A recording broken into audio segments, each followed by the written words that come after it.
In this world, a structure known as the Tower of Malevolence, also called the Harbinger of Disasters, suddenly appears out of nowhere. Along with it, countless demons and monsters emerge, wreaking havoc on humanity and plunging them into a state of hopelessness. Their devastation is so overwhelming that mankind is driven to the brink of extinction until the first generation of Awakened, known as the Founders, rise to challenge them. These legendary warriors manage to push back the monstrous threats and eventually succeed in defeating them, destroying the tower in the process. For the first time, humanity claims victory against these creatures from another dimension. The Founders are hailed as heroes, and their legendary feats are immortalized in the mausoleum of the Founders.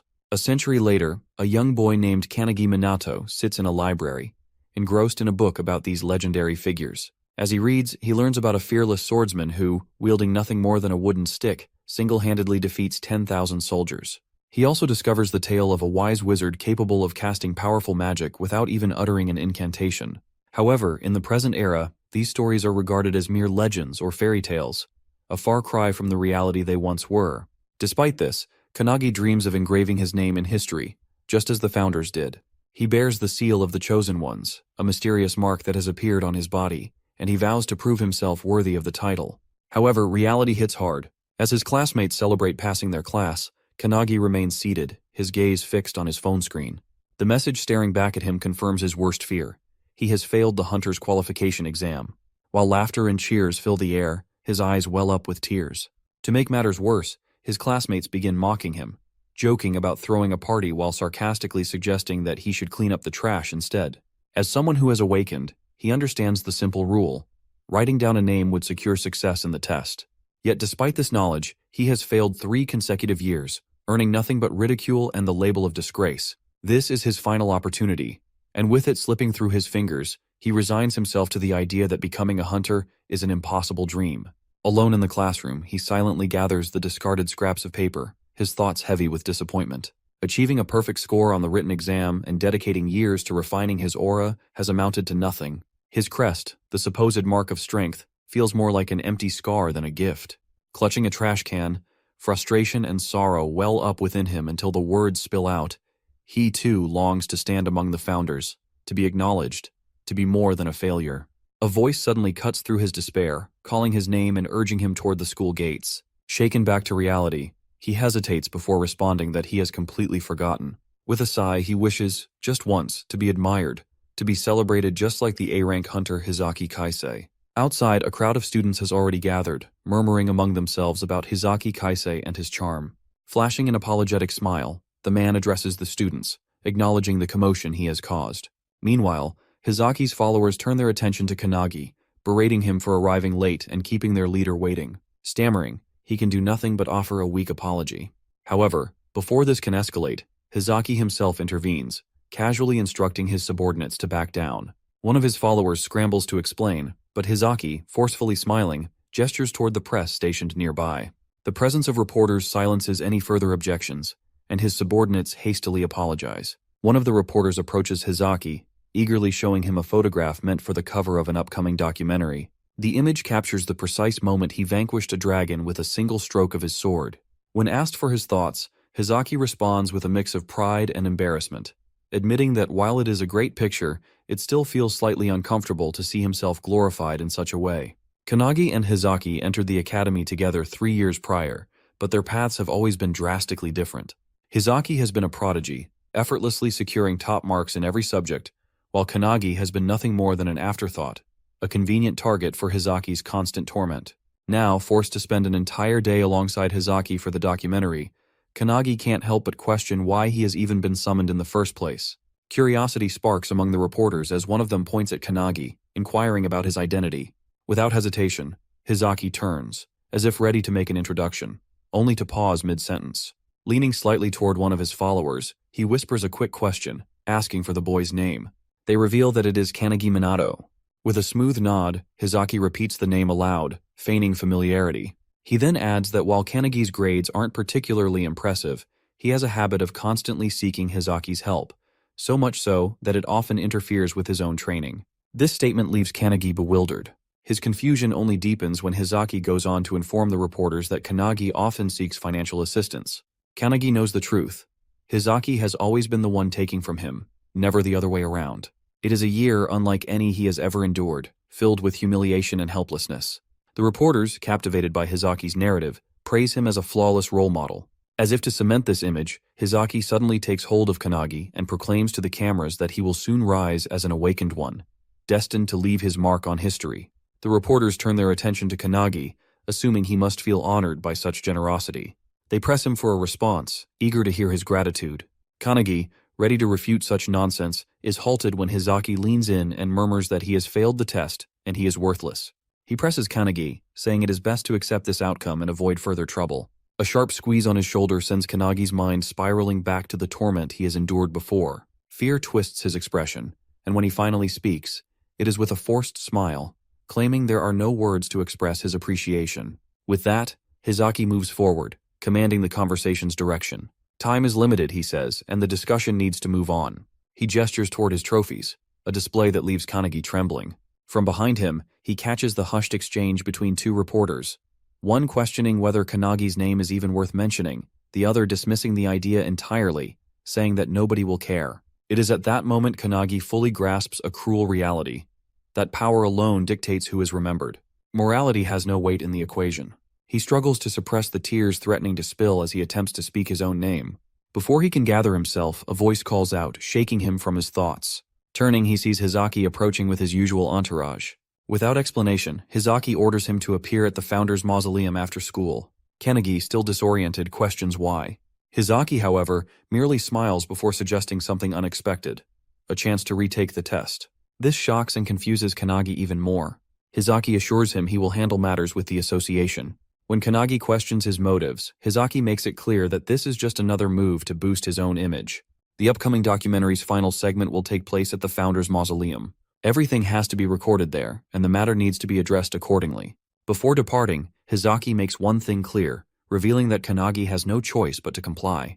As Kanagi stands there, struggling to process the situation, he feels an internal conflict warring within him. He detests being used as a pawn for Hizaki's self-promotion, but at the same time, this is a rare second chance. Despite his resentment, a faint smile creeps onto his face, determined that this time, he won't fail. Later, at the founder's mausoleum, the cameras roll as the final scene of the documentary unfolds. The lens captures Hizaki standing in front of the historic site, making a grand declaration. After the reporters finish their interview with Hizaki, they thank him for his time, mentioning they have captured a great photo. Hizaki politely responds, expressing his anticipation for the article. Once the reporters leave, Hizaki ventures deeper into the mausoleum, where his subordinates are digging something. He inquires if they have located the entry point, to which they eagerly point out a hidden pathway, asking if it is the one they have been searching for. Suddenly, a voice from behind questions their actions. Hizaki casually responds, almost amused, suggesting the person should have figured it out by now. He reveals they are on a treasure hunt. The other individual, Kanagi, erupts in anger, calling Hizaki a grave robber and demanding if he understands the significance of those resting in the mausoleum. Hizaki dismisses the concern, kicking a statue of one of the founders and declaring that the past is irrelevant. He argues that the opportunity to become wealthy is too great to pass up, brushing off the importance of the founder's remains as mere relics. Kanagi, visibly upset, acknowledges the founder's greatness and expresses his desire to emulate their legacy. In a fit of rage, he lunges at Hizaki, but Hizaki effortlessly dodges the attack and strikes Kanagi hard in the stomach, causing him to collapse in pain. As Hizaki continues to berate and assault him, one of his men interrupts, announcing they have discovered something valuable. The man presents a collection of treasures, including a circular crystal that seems to emit a mysterious aura.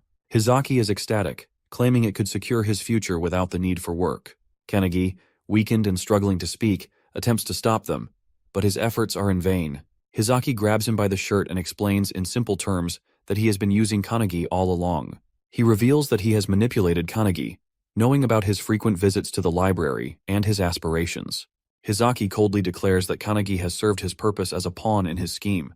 Hizaki then drags Kanagi outside, taunting him about his dream of becoming a hunter. He reveals his plan to steal the treasures from the mausoleum and disappear, framing Kanagi as the culprit. As Hizaki holds Kanagi over a cliff, he mockingly asks for his name one last time, only to dismiss its importance. With a final cruel goodbye, Hizaki lets go, leaving Kanagi to face his fate. Kanagi plunges into the river, his thoughts swirling as he wonders if this is truly the end. His mind is racing with thoughts about all the years of training, the countless tests, and if they all have been for nothing. He feels himself fading, his existence slipping away without leaving a mark on anyone's memory. Just as despair begins to consume him, a strange glow surrounds him. Figures materialize, their voices echoing around him, speaking of a vessel and using Kanagi as one to fulfill their wish. They reveal themselves as the heroic spirits, the very souls sealed within that sacred place. Our boy is really confused about the lights and voices appearing out of nowhere. One of the spirits points at Kanagi Crest, calling it Crest of Nothingness. They explain that while it holds no inherent power, it has the potential to manifest abilities beyond imagination.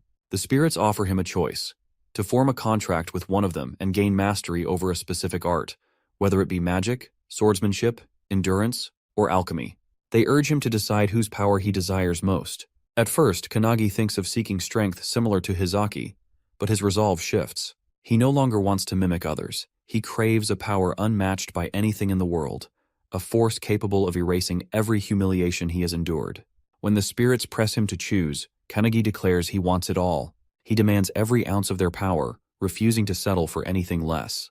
The founders are taken aback, deeming his request impossible, as no vessel can withstand such an overwhelming influx of energy. Yet Kanagi yells at them and suddenly starts absorbing all of them. Getting inside him, all spirits are confused and shocked that a weak vessel like Kanagi has absorbed all of them. From atop a nearby hill, Hizaki notices a sudden burst of light erupting from the river. The water surges violently, as if an explosion has occurred beneath its surface. Moments later, Kanagi emerges, landing on the hill in front of Hizaki and his men's. Kanagi looks irradiating a powerful aura, and his vibes seem completely different. One of Hizaki's men sneers, mocking Kanagi for crawling back like a roach. Kanagi, undeterred, breaks off a small branch from a tree and swings it at his men. They laugh incredulously, questioning if he truly intends to fight them with nothing but a stick. Hizaki, growing impatient, orders his men to cut Kanagi's head off, ensuring he won't survive this time. One of the men, calling himself an A-rank swordsman, steps forward channeling his energy into his sword. He arrogantly declares that Kanagi should feel honored to be cut down by someone of his caliber. With a swift motion, the swordsman lunges at Kanagi, his blade slicing through the air. But as he lands behind Kanagi, something goes horribly wrong. Blood begins to pour from the swordsman's body, as though he has been the one struck. He screams in agony, collapsing to the ground. Hizaki and the remaining man stare in stunned silence, unable to comprehend what has just happened. Kanagi stands calmly with the branch still in his hand, mocks the fallen man, asking him to teach him the sword skills he was yapping about. Hearing that the remaining man starts channeling a spell, however, before he could do anything, Kanagi counters it with his own. He channels the Thunderbolt Hadad spell with incantation, and it directly strikes Hizaki man, sending him defeated on ground. Hizaki stands in disbelief, struggling to process how Kanagi has effortlessly defeated his men, first with nothing more than a branch, and now with magic that requires no incantation. Memories of ancient legends resurface in his mind. Tales of a legendary swordsman who once felled an army of 10,000 with only a wooden stick, and a wizard who could cast spells without chanting. These stories, long dismissed as myths, now seem to come alive in Kanagi. The souls of the founders, once dormant within the mausoleum, now reside within him. There are 106 souls in him of the great founders. Kanagi, recalling Hizaki's earlier boasts about marking his name in history, steps closer. He declares that his name won't be forgotten, that he will be remembered eternally, and that a new myth will be born from his actions. As he approaches, Hizaki struggles to accept the reality before him, that Kanagi has absorbed the souls of the founders through the crest of nothingness. Inside Kanagi, the founders express their joy and excitement, marveling at the freedom they now experience after centuries of confinement. They eagerly discuss who will take control of Kanagi's body, treating it as a competition. Among the founders, the great swordsman Hinoki Reichiru addresses Kanagi, expressing no surprise at being remembered after so long. He inquires about Kanagi's plans, dismissing Hizaki as insignificant, and directing Kanagi's attention to something far more ominous behind him. Kanagi, now focused, turns to Hizaki, who stammers in fear, warning Kanagi not to underestimate an A-rank hunter like himself. Without hesitation, Kanagi delivers a powerful jab to Hizaki's face, sending him flying through the air. Kanagi then turns his attention to a mysterious bag emitting a dark aura. As he focuses on it, a surge of immense power blasts out from within, catching him off guard. Hinoki, however, remains calm with a faint smile playing on his lips. Meanwhile, in the city, a three-headed wolf monster is wreaking havoc. A man calls out to Kisaragi, urging him to handle the beast. Kisaragi swiftly engages the creature. With a graceful leap, he positions himself above the three-headed wolf and strikes it with a waterfall impact attack from above. The crowd erupts in cheers, amazed by his ability to instantly defeat an A-rank monster. Kisaragi, an S-rank hunter, humbly accepts their praise, inquiring about Hizaki's whereabouts. A man mentions that Hizaki is likely occupied with an interview, adding that it must be nice to be hailed as a young hope. Kisaragi brushes off the comment, noting that Hizaki's rising popularity will benefit their guild's reputation. As they prepare to file a report and grab a drink, a deafening aura engulfs the city, accompanied by an overwhelming pressure. Panic spreads as people collapse, and even hunters struggle to withstand the force. Kisaragi turns to see his team in distress, realizing that A-rank and B-rank hunters are unable to stand against the source of the pressure. It is clear that an S-rank monster has arrived. On the streets, people collapse under the immense pressure that is emanating from the mausoleum of the founders. In the jungle, Hizaki, trembling and struggling to sit up, stares in shock as a massive monster emerges from the bag before them. He mutters in disbelief, questioning if it is a demon and what it could possibly be.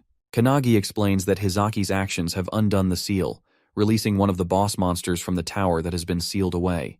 Hizaki, observing the unfolding disaster, understands immediately what has transpired. The act of removing the relics has undone a powerful seal, allowing one of the tower's dormant monstrosities to break free. Hinoki, analyzing the beast with precision, recognizes it instantly.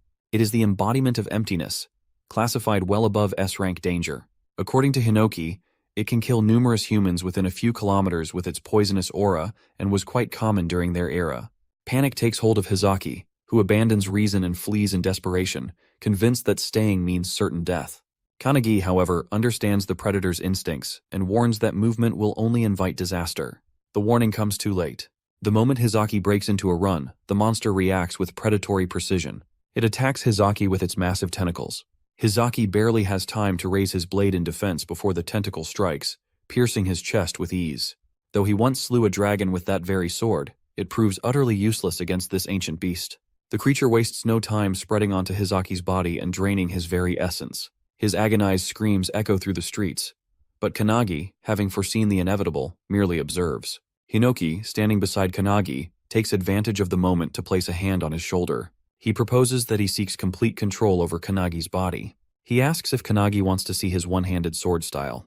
But before the offer can be fully entertained, other founders intervene, grabbing Hinoki by his hair, accusing Hinoki of attempting to claim such a powerful vessel for himself.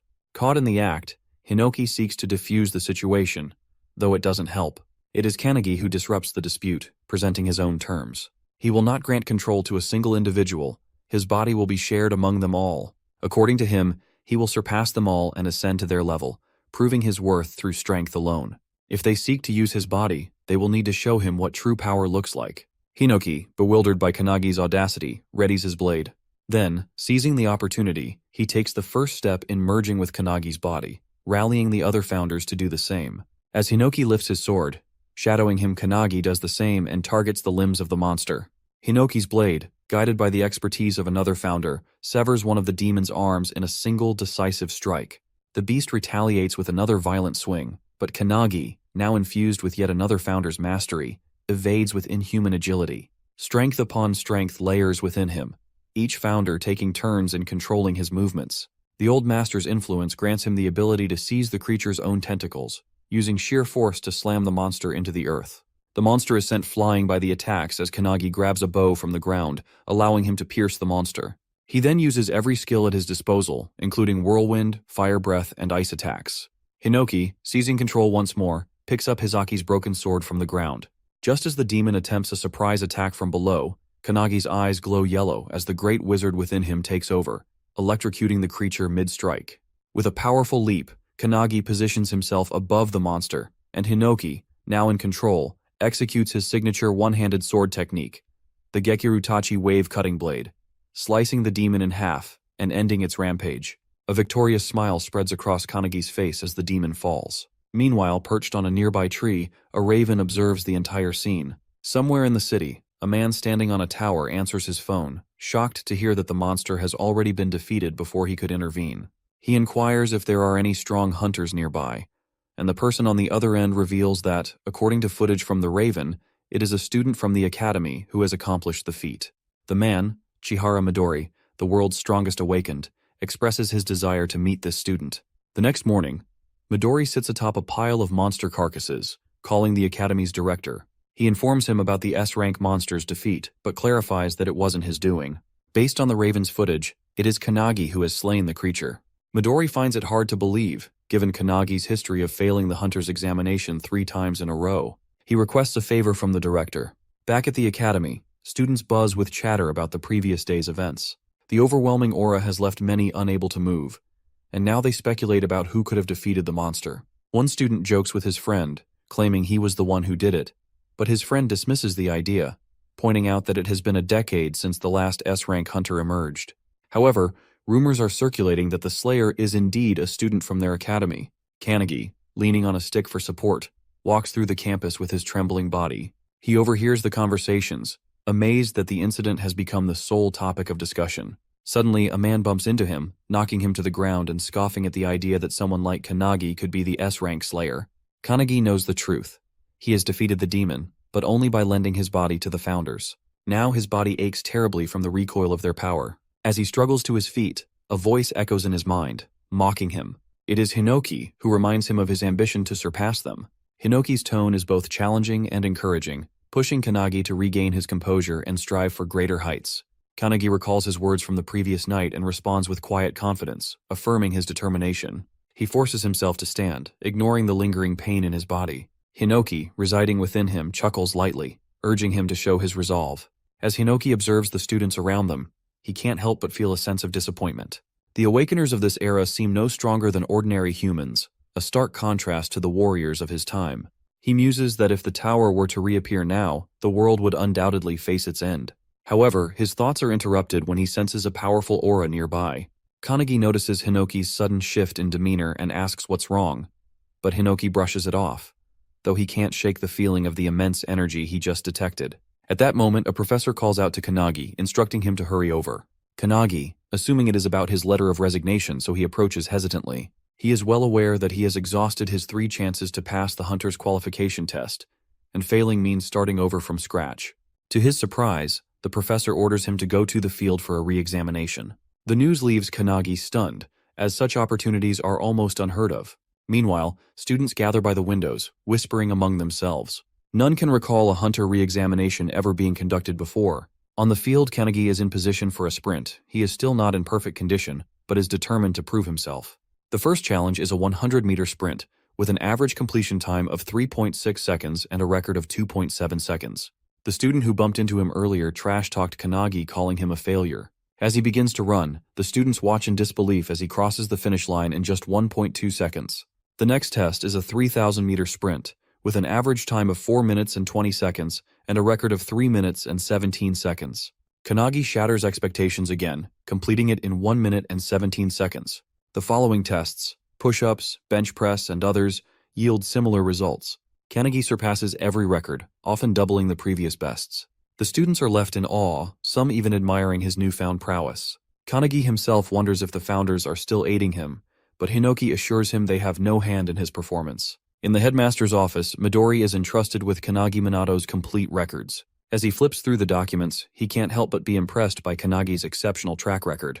The headmaster, however, expresses his initial doubts regarding the request for re-evaluation. While Kannagi's physical prowess is undeniable, the real concern has always been his magical capacity. Across every assessment conducted over the past 3 years, his mana levels have remained entirely undetectable, rendering him incapable of utilizing magic. The headmaster has dismissed the possibility of Kannagi ever being worthy of the Academy's attention. Midori's secretary, seemingly unsurprised by this revelation, affirms the expected outcome. Yet, he finds amusement in the situation, hinting that things might not unfold as anticipated. Out on the training grounds, Kannagi prepares for his magic measurement test. The professor overseeing the examination details the process, revealing he will need to channel his mana into a large fan, setting it in motion within a span of 30 seconds. The number of rotations recorded will determine his score.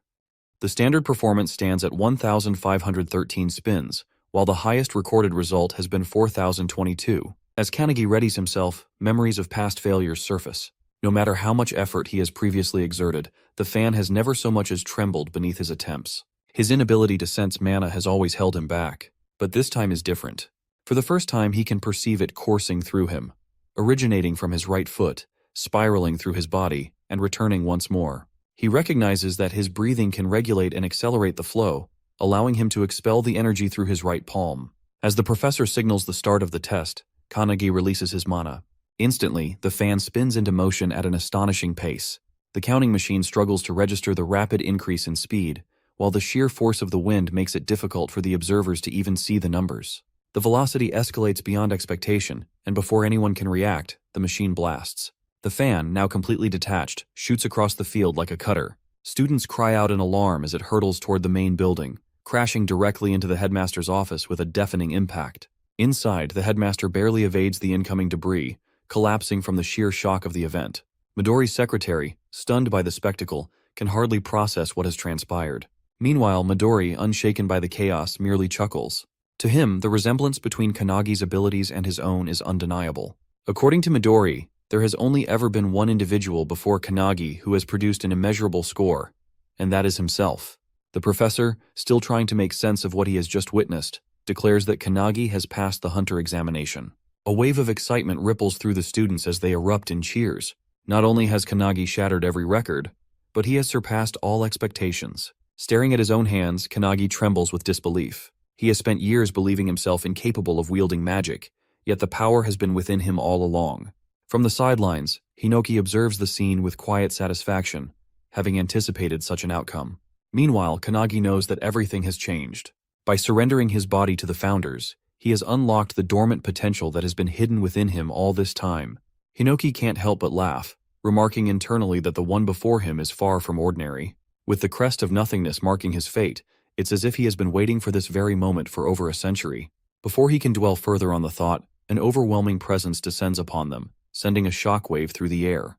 The sheer force of it leaves him momentarily speechless. His mind scrambles to make sense of the explosion. But Hinoki instantly recognizes the tremendous aura as it's the same one he had sensed earlier that morning. Standing before him, seemingly materializing from the very pressure itself, is the legendary Midori. Kanagi, seeing him, is shocked as he is the strongest hunter in existence. Midori Landing starts addressing him directly. Midori acknowledges his achievements in the hunter examination, offering words of recognition, but Kanagi can barely utter a response. Midori then puts up a new challenge before him, which is an additional test. Midori wants Kanagi to land a single hit on him, the world's strongest hunter. Hearing that, Kanagi is left frozen in shock for a moment. Midori, 23 years old, a man who has earned the title of a full-fledged hunter at the mere age of 9, now stands before him. His feats are legendary, unmatched in all of history. He has turned thousands of demons to ashes in mere moments, his power so overwhelming that even other hunters dare not stand against him. 10 years ago, he single-handedly eradicated the pandemonium outbreak, and 5 years prior, he subdued the outbreak of Kyushu. He is a living singularity. As Midori explains his challenge, Kanagi is left in disbelief. However, Hinoki is excited, urging Kanagi to surrender his body to him immediately. Yet Midori explained the conditions in the simplest terms. Kanagi had 1 minute to strike him. Whether he succeeded or failed, no consequences would follow. Midori himself would only attack once every 10 seconds, ensuring that the challenge remained fair. There was no need for hesitation, no need for doubt. Any skill, any weapon was at Kanagi's disposal, while Midori would refrain from using any of his own. To prove his sincerity, Midori summoned a vast arsenal of weapons, giving Kanagi the choice of anything he desired. The sight of so many legendary weapons appearing in an instant only added to the surreal nature of the challenge. Confusion clouded Kanagi's thoughts, realizing that he was going to fight the famous Midori in a one-on-one fight. Still unsure, he hesitated before finally asking if he was truly free to use any weapon. In response, Midori casually picked up a katana, his grip light but assured. With effortless ease, he sliced the blade clean in half, as if it were nothing more than a brittle twig. He stated, without the slightest hint of arrogance, that his body surpassed the sharpness of any blade. Kanagi barely had time to process this display before Hinoki's impatience flared. Frustration seethed in his voice as he demanded to take over, unable to tolerate Midori's overwhelming confidence. His anger boiled over as he declared that such words from Midori were unforgivable. Kanagi could feel Hinoki's energy surging, his presence amplifying as though he was ready to unleash his full strength. It dawned on him in that moment that Midori's power was comparable to that of the founders themselves. Against that level of strength, he had no real chance of victory. Yet, even as realization settled in that there was no time to hesitate. Meanwhile, all the students gather around for the fight. Without warning, Midori initiated the countdown. A slight smile tugged at his lips as he signaled the start of the test. Kanagi grabs his sword and charges at Midori, determined to attack. Hinoki questions whether he intends to fight alone, insisting it isn't fair, but Kanagi ignores him and continues his assault. Despite knowing his efforts are futile, he believes that to become a legend, he must rely on his own strength, rather than borrowing power from the founders. He swings his sword at Midori, but Midori effortlessly dodges with minimal movement. Even as Kanagi relentlessly attacks, he remains on his phone, casually asking which social media he uses, and remarking that the incident will surely be recorded and go viral. The students watch in disbelief, astounded that Midori can dodge every strike without taking the fight seriously. Though Kanagi continues his relentless assault, one student notices something unusual about his movements. As they watch closely, Kanagi lifts his sword, feinting a vertical slash before swiftly switching to a horizontal one aimed at Midori's feet and throat. The execution is flawless, and Kanagi is amazed at how naturally his body moves. Realizing he isn't tiring, he wonders if this is the effect of lending himself to the founder's power. His thoughts are abruptly cut off when Midori places a finger on his head, preparing to flick him, and casually mentions that 10 seconds have already passed. Kanagi narrowly dodges, but the power Midori releases obliterates the field. Seeing the destruction, Kanagi realizes that if the attack had connected, his head would have been gone. Midori glances at his hand in confusion, sensing no malice from Kanagi, and wondering if he had miscalculated his own strength. Panic grips Kanagi as he understands that he will die at this rate. Desperately, he tries to recall the sensation of his stronger self. As he focuses, a powerful aura surges from him, catching Midori off guard. Kanagi launches another attack, his speed increasing rapidly. The students are in awe, shouting that the camera can't keep up with their movements. Midori notices the shift in Kanagi's presence and wonders if there is a specific condition to activate this power, or if Kanagi is deliberately keeping it a secret. Realizing another 10 seconds had passed, Midori decides to strike Kanagi lightly this time. He bends down, positioning his finger to flick again, but instead, he hits Kanagi in the chest, sending him crashing hard into the wall. Kanagi coughs up blood, yet he finds the experience incredible, marveling at the fact that he is fighting the world's strongest awakened. He understands that if his body were the same as it was yesterday, he would already be dead from that blow. This realization makes him smile, knowing it means he is growing stronger. However, he also acknowledges that his current skill is not enough to pass Midori's test. Determined, he chooses to push forward with brute force and charges at Midori once more. Suddenly, Midori appears beside him with unbelievable speed, causing Kanagi to stop in his tracks. Apologizing, Midori tells him he has seen enough. He then states that the 30 seconds are up before striking Kanagi at the nape, making him slowly lose consciousness. As Kanagi collapses, Midori observes that he is indeed a genius, but not on the same level as his comrades. In the end, Kanagi is unable to fully unleash the power Midori had sensed. Calling his secretary, he informs her that they should head back, expressing his disappointment in the outcome. Just then, Kanagi grabs his sword, and Midori immediately senses an intense aura from behind him. Midori glances back and sees Kanagi's body radiating with power. Hinoki, now speaking through Kanagi, remarks that the stubborn brat is already asleep, allowing him to finally take over. Stepping forward, Hinoki suggests they extend their fight a little longer.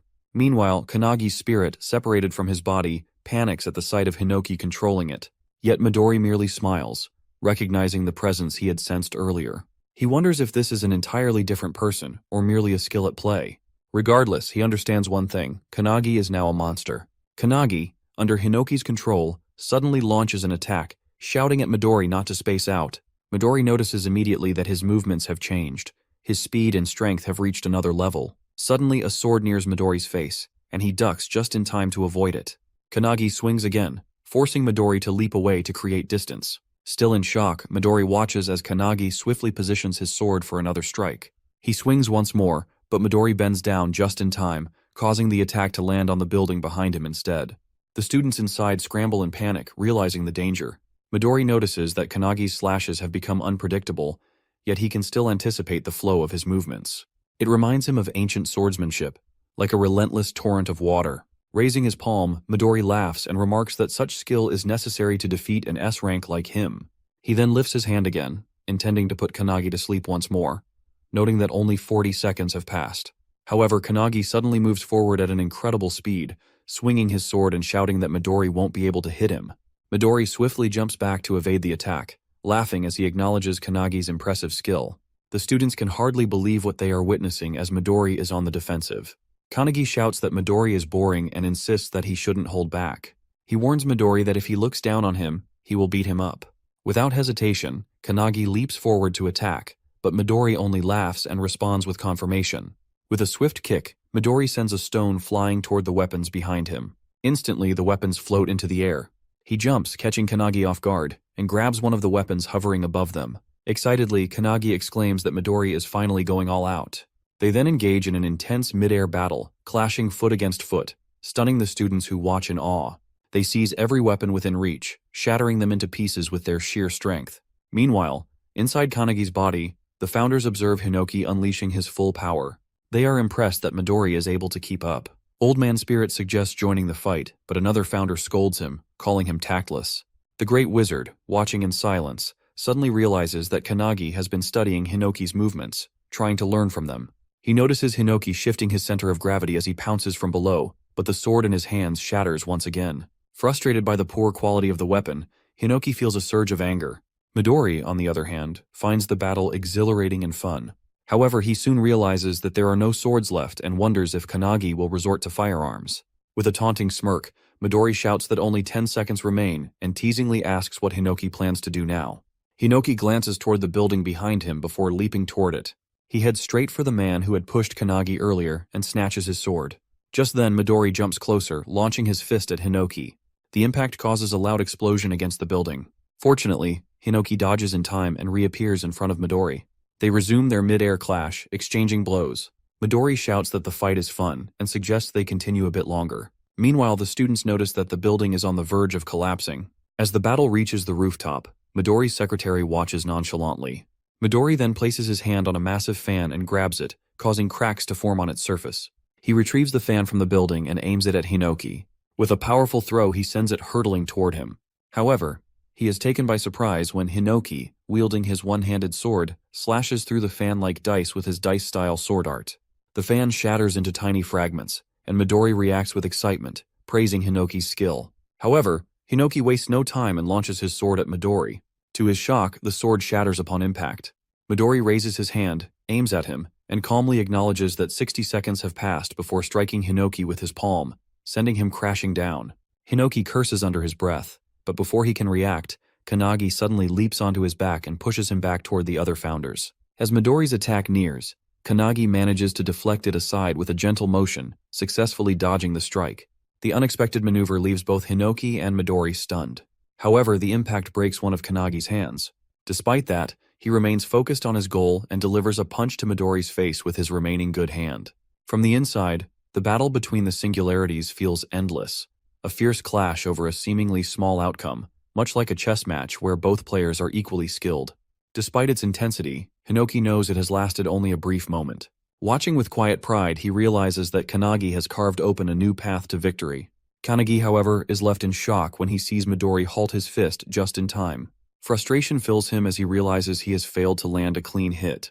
But then, to his surprise, Midori smiles and deliberately pulls Kanagi's fist toward his own face, acknowledging the effort. Without hesitation, he confirms that Kanagi has passed. Before either can react further, both collapse onto the ground. The students observing the battle murmur in confusion, struggling to comprehend what has just happened. Midori, still holding Kanagi's unconscious body, calls for his secretary, Rin, and informs her that they should leave. Rin arrives beside him and inquires about the outcome. Midori confirms that Kanagi has passed and admits finding him interesting. However, he acknowledges that he has accidentally broken Kanagi's arm and requests Rin to heal him. She agrees without hesitation. The students, overhearing the conversation, struggle to believe that Kanagi has succeeded. The realization soon sets in, and cheers erupt throughout the area that Kanagi managed to land a punch on Midori. The noise stirs Kanagi awake, and as Rin works on healing him, she cautions him not to move. He complies, thanking her, and she congratulates him on passing the test. Kanagi, still in disbelief, sits up abruptly, questioning whether he has truly managed to land a hit on Midori. Before he can process the thought further, Midori suddenly appears beside him, amused by his reaction. Without dwelling on the moment, Midori affirms that a pass is a pass. He acknowledges having taken the battle seriously midway through his consecutive attack. Midori goes on to praise Kanagi's skill, commending his ability to dodge his strongest attack and his impressive movements. He encourages Kanagi to take pride in the achievement. Kanagi, regaining his composure, accepts the praise. Without hesitation, he turns his attention to the next step, eager to know what comes after passing. His question leaves Rin momentarily puzzled as she turns toward Midori, who, equally uncertain, searches for an answer. Later that night, Kanagi at home assists his mother with cleaning as she prepares food in the kitchen. She casually asks how many guests will be arriving, and Kannagi, still unsure, estimates only 1. His mother reflects on the day's events, remarking that it has been a momentous occasion. Not only has Kannagi passed the hunter's examination, but he has also attracted the attention of Midori. She expresses confidence in her son's abilities, believing that he has always been capable of achieving anything through sheer effort. Kannagi listens with quiet appreciation, acknowledging her words. However, his mother's expression soon shifts as she voices her concerns about such a famous individual visiting their home, suggesting it might be mistaken for a doghouse. Kannagi, exasperated, quickly dismisses the idea, insisting that Midori is not the type to judge such things. After finishing his chores and helping his mother, he finally collapses onto his bed, his mind still lingering on the events of the day. His gaze drifts to the card Midori has given him, and a sense of uncertainty fills him. He finds himself questioning why Midori has not given the situation more thought. His memories wander back to the battlefield earlier that day, recalling the moment when Rin had taken Midori down, twisting his leg. He vividly remembers Midori's pained scream as Rin had confronted him. At that moment, Midori has reminded Kannagi of his earlier words, implying that he has agreed to become one of his comrades upon victory. Kannagi, confused, has denied ever saying such a thing. Rin, growing more agitated, has tightened her grip on Midori's leg. Midori informs Kannagi that there are too many eyes around and suggests visiting his home that night to discuss matters in detail. He promises to explain the available choices and reveal their real enemies. Kannagi ponders who these enemies could be, knowing that the tower is already destroyed by the founders, and that the current hunters are tasked with eliminating the monsters that escaped from the dimensional crack. He wonders if there is another reason, but soon drifts into sleep. Suddenly, Hinoki's shouting startles him awake. He sees Hinoki and the founders gathered in his room. Confused, he asks why they are there and what is wrong. But Hinoki simply states that they were discussing something and have just finished. Still puzzled, Kannagi instinctively covers himself and worriedly asks if they have decided who will take his body. Before Hinoki can respond, the doorbell rings. Apologizing, Kannagi assumes it is Midori and suggests discussing it later. He walks towards the door, noticing the darkness and feeling an uneasy sensation. To his shock, he finds his mother collapsed on the floor. Panic grips him as he calls out to her, rushing forward but stopping abruptly when he notices someone sitting in the kitchen. The stranger eats the food his mother has prepared, complimenting it while ignoring the mess around him. With a mocking tone, the man remarks that Kannagi should discipline his mother and insists that if he wants to impress customers, they should get better quality food. Kannagi demands to know who the man is and what he has done to his mother. The man, unfazed, shouts at him to watch his tone and introduces himself as Haitani Goru, an S-rank hunter and a comrade of Midori. Haitani then orders Kannagi to grab his luggage, announcing that they are moving to their base. Rage boils within Kannagi, and without hesitation, he launches a punch at Haitani. However, Haitani easily dodges and appears behind him, questioning if Kannagi is challenging him. Kannagi remains silent, recalling his mother's words, how she had promised to raise him alone with pride after his father passed away. He remembers the worn-out shoes she still insisted on wearing, telling him to buy himself new sneakers instead. He recalls her congratulating him earlier, promising to make his favorite tonkatsu for dinner. With determination, Kannagi glares at Haitani and demands to know what he has done to his mother. Hinoki, observing the situation, recognizes that Haitani is an S-rank hunter from the previous era. Annoyed by the sight of someone he considers a rip-off of Midori, Hinoki declares that it is time to act. The founders, having witnessed Kannagi's fight with Midori, understand how they should treat him moving forward. Haitani, amused, taunts Kannagi, calling his angry expression pretty cute. He raises his hand to slap him, but Kannagi remains still, unfazed. As the strike nears, Kannagi effortlessly catches Haitani's hand and, with surprising ease, swings him around. The grandpa founder is stunned, recognizing this technique from their past battles against monsters. Suddenly, Haitani is hurled out the window, crashing through the backyard wall. Yet, Haitani lands on his feet before hitting the ground. Regaining his stance, Haitani approaches, processing what just happened. He wonders if he just witnessed Aikido. Recalling Kannagi's fight with Midori that afternoon, he had observed not only Kannagi's immense aura and swordsmanship, but also a peculiar power. He acknowledges Haitani's resilience, remarking that he is sturdier than Hizaki. Kannagi, his patience wearing thin, demands an answer. He presses Haitani to reveal what he has done to his mother, who remains inside, writhing in pain as poison spreads through her body. Haitani, laughing, mockingly points out that Kannagi seems unaware of the situation. Then with a grin he finally reveals the truth. His mother was in the way, so he put her to sleep with poison. Haitani smirks, adding that if she is lucky, she might only suffer minor side effects. He remains calm, asking that he don't understand, making Haitani glance at him in confusion. He then questions why they would harm the family of someone who might become their comrade.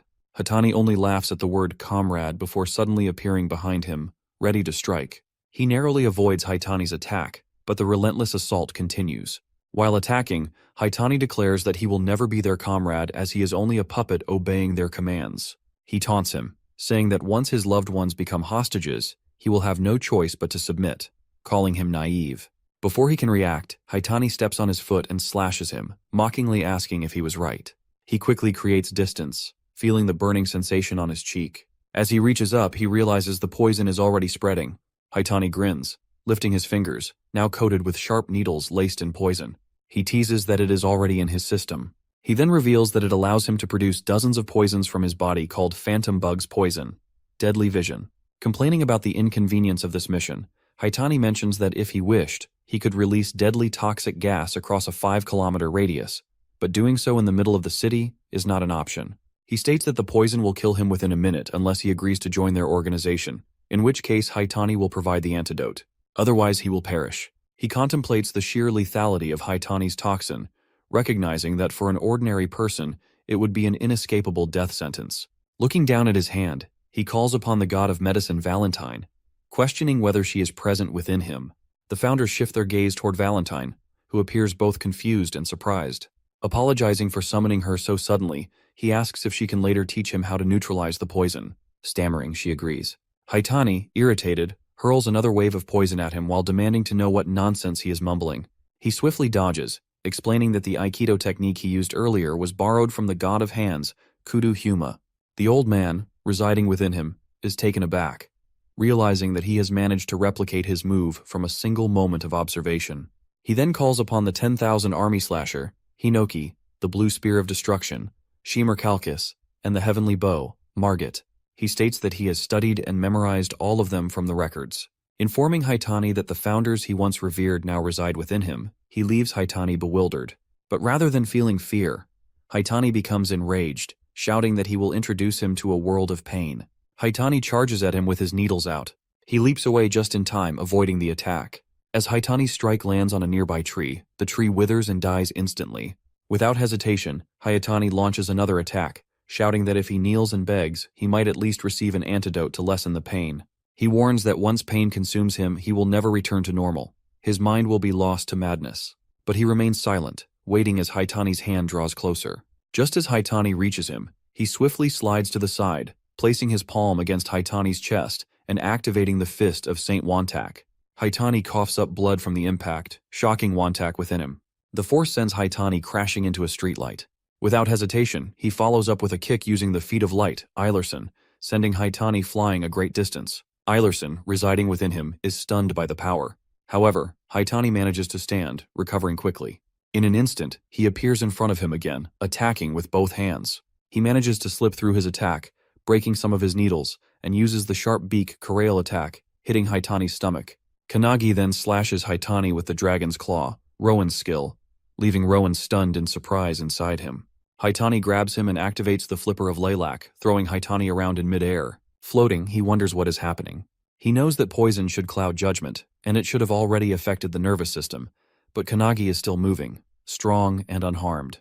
Kanagi activates the Magus of Truth, Meltius Silentius, and releases it on Haitani, causing a loud energy blast that leaves everyone in shock.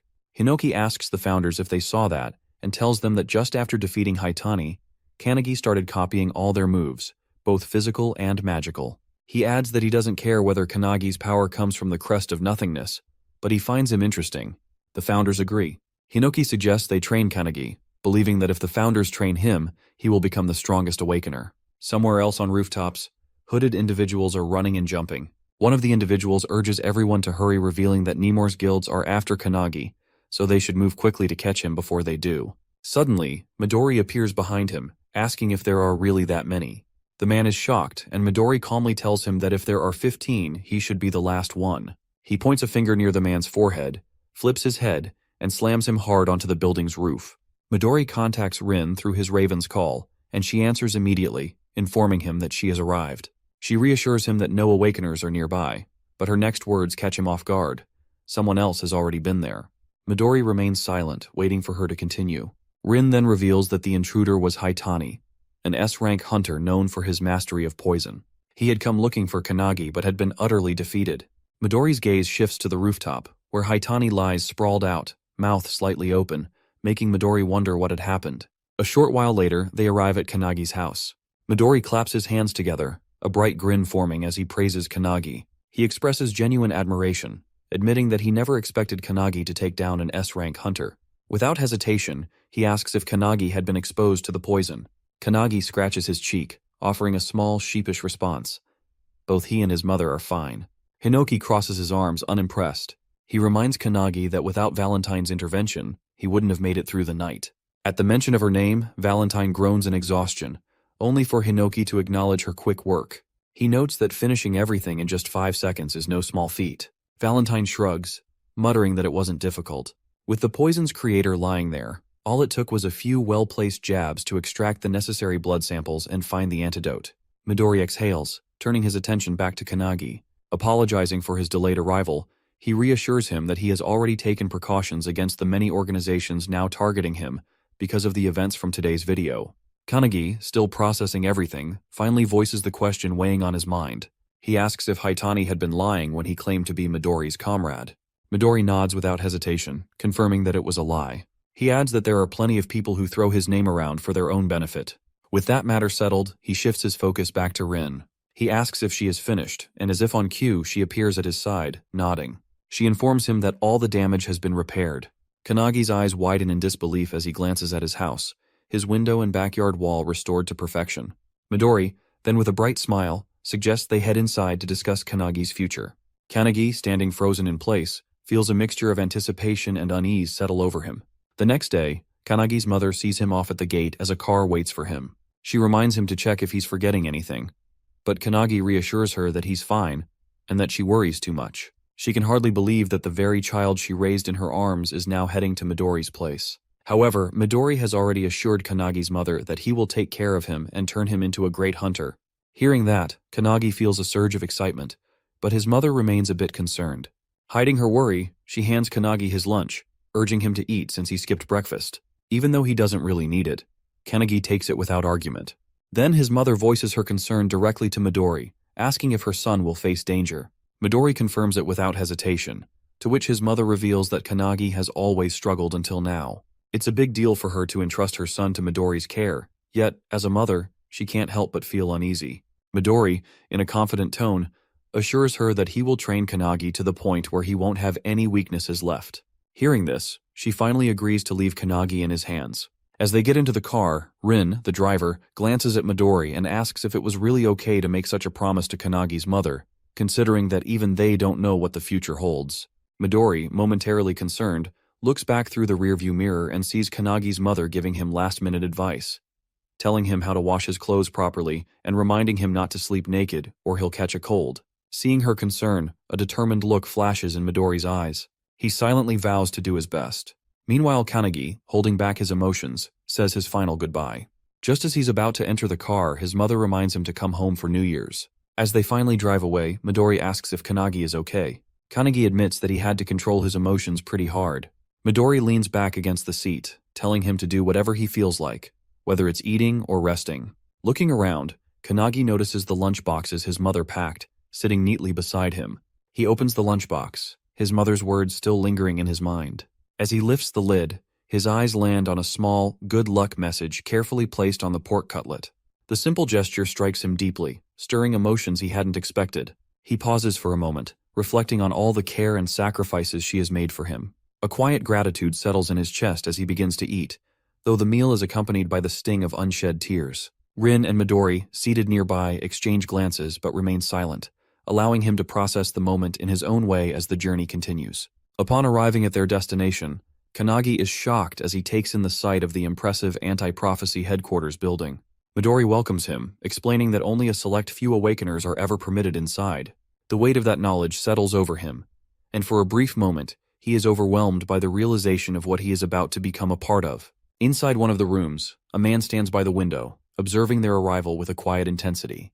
Without turning, he speaks to another individual in the room, confirming that the new members have arrived. A girl, her expression unreadable, questions whether this is truly about the newcomer. A young man responds, remarking on how rare it is for them to gain a new comrade. However, another man, standing off to the side with his arms crossed, expresses skepticism, insisting that they should first determine whether the newcomer is truly worthy of joining the anti-prophecy. Meanwhile, outside the headquarters, he remains momentarily frozen, struggling to fully process his surroundings. Questions swirl in his mind about what exactly is the anti-prophecy unit, and could it have any connection to Ichihara Guild? Sensing his unease, Rin acknowledges the lack of clarity and apologizes for not explaining sooner. She states that she has been unable to reveal everything to his mother due to its classified nature, emphasizing that it is a top national secret. The words hit him harder than expected. As they move toward the building, Midori suggests taking his luggage to the dorm first. Rin offers to help, but he refuses, insisting that he can manage on his own. Just as he prepares to move forward, a sudden voice cuts through the air, calling for them to wait. The unexpected interruption startles him, and as he looks up, he spots the young man from before standing above them. Without hesitation, the man declares that he should be the one to explain everything. In the same breath, he launches forward with a powerful kick aimed directly at him. Reacting instinctively, he raises his arms to block the attack, but the sheer force behind it shatters the ground beneath his feet. The impact sends a tremor through his body, yet he remains standing, bracing himself against the shock. The man, seemingly impressed, acknowledges his resilience and offers a rare word of praise. Intrigued, he hesitates for a brief moment before asking for his identity. Without missing a beat, the man steps back, landing effortlessly on the ground before proudly introducing himself as Hanada Hikotaru, a member of the anti-prophecy unit, and his comrade. The revelation strikes him as unexpected. However, there is little time for hesitation. Hanada has been assigned to explain everything, and whether he is ready or not, the truth is about to unfold. Meanwhile, Midori remains unruffled as he asks Rin for some tea. Rin nods and pours him a cup while the two continue to spar. Midori watches them calmly, his gaze steady as he questions Hanada about why they are fighting despite being comrades. Hanada, unfazed, explains that it serves two purposes: to introduce the anti-prophecy unit to Kanagi and to test his skills. The explanation lingers in Kanagi's mind, leaving him uncertain about what kind of test this really is. Without warning, Hanada moves with swift precision, launching another kick at him. Kanagi reacts instantly, blocking the strike with both arms with his unshaken stance. Hanada, still in the midst of combat, begins explaining the origins of the anti-prophecy unit. Kanagi listens but remains skeptical, doubtful that Hanada actually intends to provide a full explanation while they are still engaged in a fight. As the exchange continues, Hanada pauses for a brief moment to ask for Kanagi's name before proceeding. Without hesitation, he introduces himself as Kanagi Minato. Midori, still leisurely sipping his tea, reflects on how Kanagi has been tested repeatedly, first by the academy, then by himself, and even by an S rank. And now, he faces yet another trial. Turning to Rin, Midori wonders aloud if Kanagi will always be subjected to these constant evaluations. Rin, her expression calm, acknowledges that it cannot be helped. After all, Kanagi is a talent Midori has personally scouted. Hanada's relentless kicks keep coming, yet Kanagi keeps blocking with his hands, his endurance unwavering. At one point, Hanada throws out a question. What is the role of a hunter? Kanagi answers without hesitation, stating that a hunter's duty is to eliminate the monsters that emerge from dimensional cracks. Hanada gives an approving thumbs up, affirming that his answer is correct. He goes on to liken the role to pest control, a straightforward yet weighty analogy. Then, without warning, Hanada drops to the ground, shifting the conversation with a new question. He asks Kanagi about the other dangers that exist outside of dimensional cracks. The question catches Kanagi off guard. He hesitates before asking Hanada to clarify what he means by other dangers. Hanada's expression darkens slightly as he explains that the world faces threats far worse than those caused by dimensional cracks. He speaks of terrifying events: the Pandemonium 10,000 Demons Castle from 10 years ago, and the Great Outbreak of Kyushu from 5 years ago. Kanagi immediately recognizes these as large-scale dimensional breaks, disasters that left lasting scars. Before he can formulate a response, Hanada suddenly lunges at him. Instinct kicks in, and Kanagi raises his arms in defense, managing to block the attack. Even so, the sheer force of the strike sends him skidding backward. Hanada acknowledges his resilience, praising him for correctly recalling the public knowledge of those past catastrophes. He then adds that Kanagi will come to understand far more about them once he begins training at the academy. Just as Kanagi steadies himself, his breath still measured, he barely has time to react when Hanada appears above him with staggering speed. There's no room to think. Hanada's leg is already descending in a crushing axe kick. Kanagi throws himself out of the way just in time, narrowly dodging as Hanada's foot slams into the ground. A nearby tree takes the impact instead, splitting cleanly in half. The sheer force of the attack leaves Kanagi momentarily stunned. Hinata straightens, his tone shifting as he continues his explanation. The events he mentioned, like the Tower of Malevolence from 300 years ago, aren't just disasters. They are full-scale invasions, direct attacks from another dimension. Kanagi processes the weight of those words, struggling to believe what he's hearing. This isn't just history. This is happening now. Hanada steps closer, his expression serious. He admits that he doesn't understand why today's Awakeners seem weaker compared to those from the era of the Tower. There are fewer individuals who can match the strength of the original founders. A fact that troubles him. Kanagi, caught between curiosity and concern, finally voices the question that has been building within him. What should they do? Hanada's answer is firm.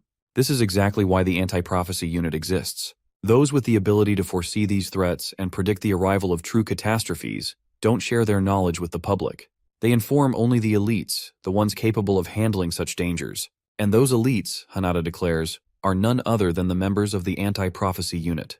Midori and Rin can't help but smile proudly at this revelation. Kanagi realizes that their purpose is to prevent these prophecies from coming true. Hanada then tells him that starting today, he is officially part of their ranks. He is the first person who has managed to block his kicks consecutively, so he welcomes him into the group. Hanada extends his hand, signaling his acceptance, and Kanagi shakes it. Midori and Rin applaud, and Hanada calls for the other Awakeners, who appear above the house in silence. Hanada asks them what they will do, but they simply stare at him and disappear, which catches Kanagi off guard. Midori remarks that they vanish as if they are villains, but Hanada just shakes his head, suggesting that they want to see everything for themselves. Hanada turns to Midori, asking him to leave it to him, and Midori does just that, heading off. Hanada then helps Kanagi with his stuff, offering to show him to his room in the dormitory, which Kanagi thanks him for. That night, as he settles into his room, Kanagi can't help but ponder the significance of the organization he has just joined, an organization focused on handling prophecies in their world. He wonders if the founders have faced the same kind of crisis during the era of the Tower, and if he is now battling against something foretold. His thoughts fill with anxiety, but then, a voice interrupts his worry, suggesting that he simply train. Surprised, he turns around to see Hinoki and the other founders standing before him. He quickly apologizes for not having spoken with them earlier, but Hinoki reassures him that they have made a decision. As the founders, they have decided to train him to become the strongest Awakener, much like Midori. With their guidance, he could become the strongest Awakener in history, one of their disciples. Kanagi is taken aback, asking if they truly want him to be their disciple. Hinoki nods and replies affirmatively, worriedly adding that it is a fine idea. But Hinoki teases that it will lead to a sort of battle royale between them. Kanagi, worried, urges them not to fight over him. Hinoki explains that things have started that way, but after observing him more closely, the founders have changed their minds. Rather than using his body for their own gain, they find the idea of training him far more intriguing. Hinoki then shares that when Kanagi defeats the poison user, he manages to copy all their moves, even though he cannot replicate them at the same level of proficiency. Nevertheless, Kanagi grasps the basics quickly. Hinoki asks if Kanagi understands the significance of his achievement, pointing out that it is possibly a result of his crest of nothingness. But more importantly, it is his speed of learning that makes him stand out. This ability, Hinoki explains, is stronger than any of the founders' talents. As Hinoi speaks, Kanagi feels tears welling up in his eyes. He remembers the looks of disappointment from his previous trainers, the ones who told him that it seemed like he had no talent. Up until this moment, no one has expected anything from him. It has all felt like a dream, especially when he was treated like trash and continuously bullied for failing the hunter's qualification test 3 times. He recalls the laughter of his classmates, their mocking voices urging him to give up. His name is often forgotten, lost in the crowd, as no one cares enough to remember it. No one has faith in his future, and he has grown accustomed to being overlooked. Yet now, 2 of the most renowned figures, Midori and Hinoki, acknowledge him. The thought of such recognition fills him with disbelief, making him question whether he even deserves this newfound happiness. For so long, he has admired them from afar, never once expecting that they would place their trust in him. Hinoki, noticing his reaction, approaches him with a reassuring smile and places a hand on his shoulder, urging him not to let his emotions overwhelm him. It is then revealed that their very souls reside within him, particularly during his sleep. This presence allows him to access a space unrestricted by the usual confines of time and dimension. With this in mind, they lay out his rigorous training regimen. Each afternoon, he trains with the anti-prophecy unit, and at night, within his dreams, he continues his lessons. Peaceful sleep is now a thing of the past. but he has already steeled himself for the challenge. Without hesitation, he accepts their guidance, expressing his determination to follow their lead. As the night passes and morning arrives, in the bathroom, Hanada stands by the sink, washing his face when he notices him entering. A greeting is exchanged, though fatigue still clings to his expression. The exhaustion is evident, and he admits that he has yet to adjust to the grueling schedule. Hanada, understanding all too well, recalls his own struggles during his initial days at the dormitory. However, something unexpected catches Hanada's attention, a powerful aura emanating from him. Curiosity piqued, Hanada acts on impulse, launching a swift kick toward him. Yet, in a seemingly effortless motion, he simply lowers his head, simultaneously spitting out the water in his mouth before moving away. Without sparing a second glance, he dismisses Hanada's antics, stating that he has no patience for such things in the early morning and that he is heading to the cafeteria first. Hanada, left in disbelief, realizes that the speed of his attack is faster than the previous day, yet it has been dodged with ease. Moments later, in the cafeteria, Hanada spots a suitable place to sit and approaches a woman enjoying a piece of fruit.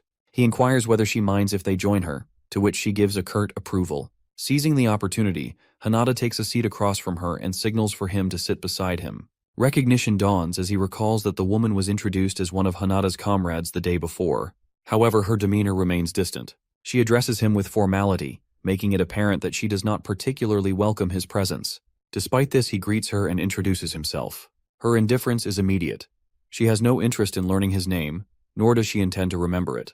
Raising her fork and pointing it in his direction, she declares that she will acknowledge his name only when she deems him worthy. Until then, training is the priority, and he is expected to accompany her on a mission to eliminate a prophecy. The prophecy dated back to 1945, when the first book of prophecy had been unearthed deep within the ice of Antarctica, buried 3,000 meters beneath the surface. It was known as the Book of Doom. Its writing was crude, resembling the scribbles of a child, yet its contents foretold a catastrophic future. According to its predictions, the world would be subjected to a devastating attack 80 years later, along with a series of apocalyptic disasters. The weight of its words had been enough for the world to take it seriously. As they travel in the car, she poses a question, prompting him to reflect on why the world chooses to believe the book's grim predictions. His thoughts linger for a moment before he looks in her direction, still uncertain of her name. However, before he can inquire, she dismisses the need for introductions and urges him to provide an answer. He reasons that the prophecies must be accurate, but her reaction is immediate. She scoffs at his response, questioning his intelligence. If even a single event inscribed in the Book of Doom comes to pass, the world will face its end. The weight of this revelation leaves him stunned. As their conversation continues, he turns to Hanada, curious about the number of prophecies recorded. Hanada estimates that there are around 200, a revelation that leaves him speechless. He can't help but wonder if the world is already beyond saving. However, Midori reassures him that nearly 180 of these prophecies have already been prevented, a statement that fills him with awe. Still trying to grasp the significance of it all, he returns to the question of why the world puts its faith in the book. The woman explains that the Book of Doom was discovered by an explorer named Bernard Russell. The moment Bernard opens it, the very first page greets him with the words, "Hello, Bernard," followed by a precise timestamp, March 17, 1945, at 11:35 a.m., on a sunny day, the date and time when he discovers the book. The eerie accuracy of this prediction leaves no room for doubt. Hours later, they arrive at their destination, Tokyo Sumida Ward, where an intermediate-level dimensional crack has formed. As they approach, guards stationed at the site block their path, firmly stating that the area is off-limits. Ignoring the warnings, they move past them with remarkable speed, leaving the guards momentarily stunned. When he hesitates, questioning whether it's truly all right to proceed, Hanada assures him that it is. The woman begins explaining the broader crisis at hand. Catastrophic events such as the Third World War, the dark side of the moon, the invasive pandemic, and the floating trees have all been classified as emergencies. Among these, the pandemonium outbreak, an incident Midori manages to suppress, stands as a particularly dire example. Though the Book of Doom is widely known, it is merely one of many grimoires scattered across the world. The Anti-Prophecy Unit exists specifically to gather intelligence, analyze predictions, and take preemptive action. Their responsibilities span multiple threat levels. Rank 3, involving the destruction of one or multiple regions. Rank 2, escalating into national emergency. Rank 1, affecting the planet's environment as a whole. Special rank, reserved for destruction of the world. He listens intently, his growing realization turning into alarm. With urgency in his voice, he asks if these missions are now solely their responsibility. The woman, unshaken, confirms that such duties naturally come with being a member of the anti-prophecy unit. Not long after, Kisaragi and his team spot them crossing the yellow caution line and immediately confront them.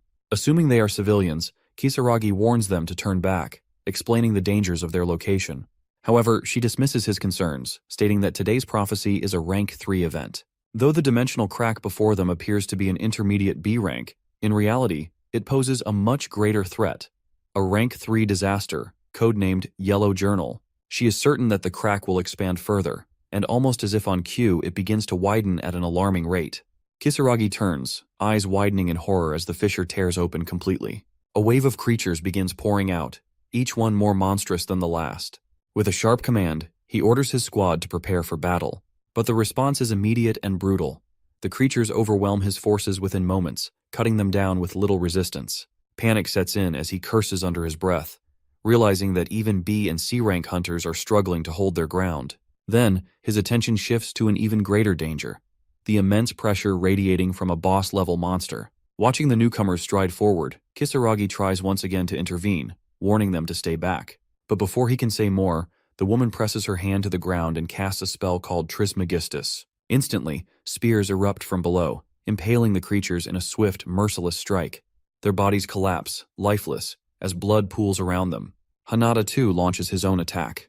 With a burst of speed, he moves fluidly through the battlefield, knocking down every enemy in his path with precise, calculated movements.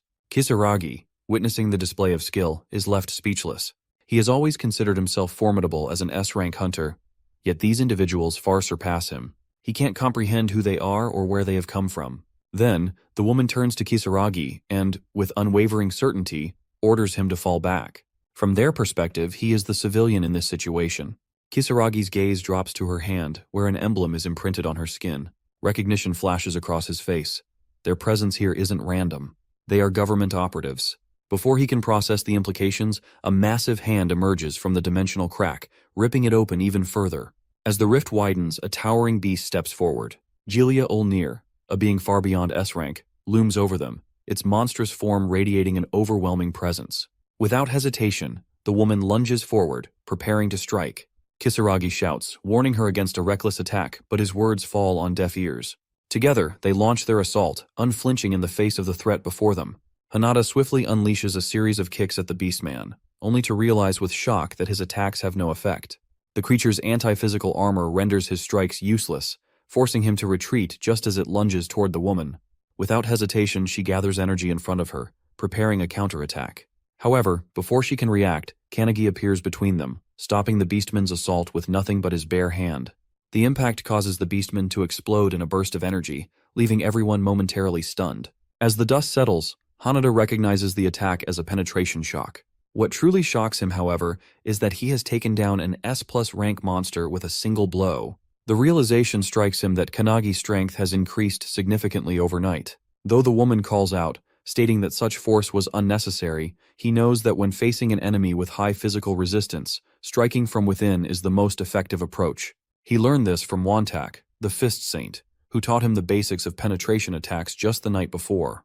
With that, Kanagi turns towards the girl and asks her name, noting that he saved her, so at least he deserves that. She excitedly reveals that her name is Akane.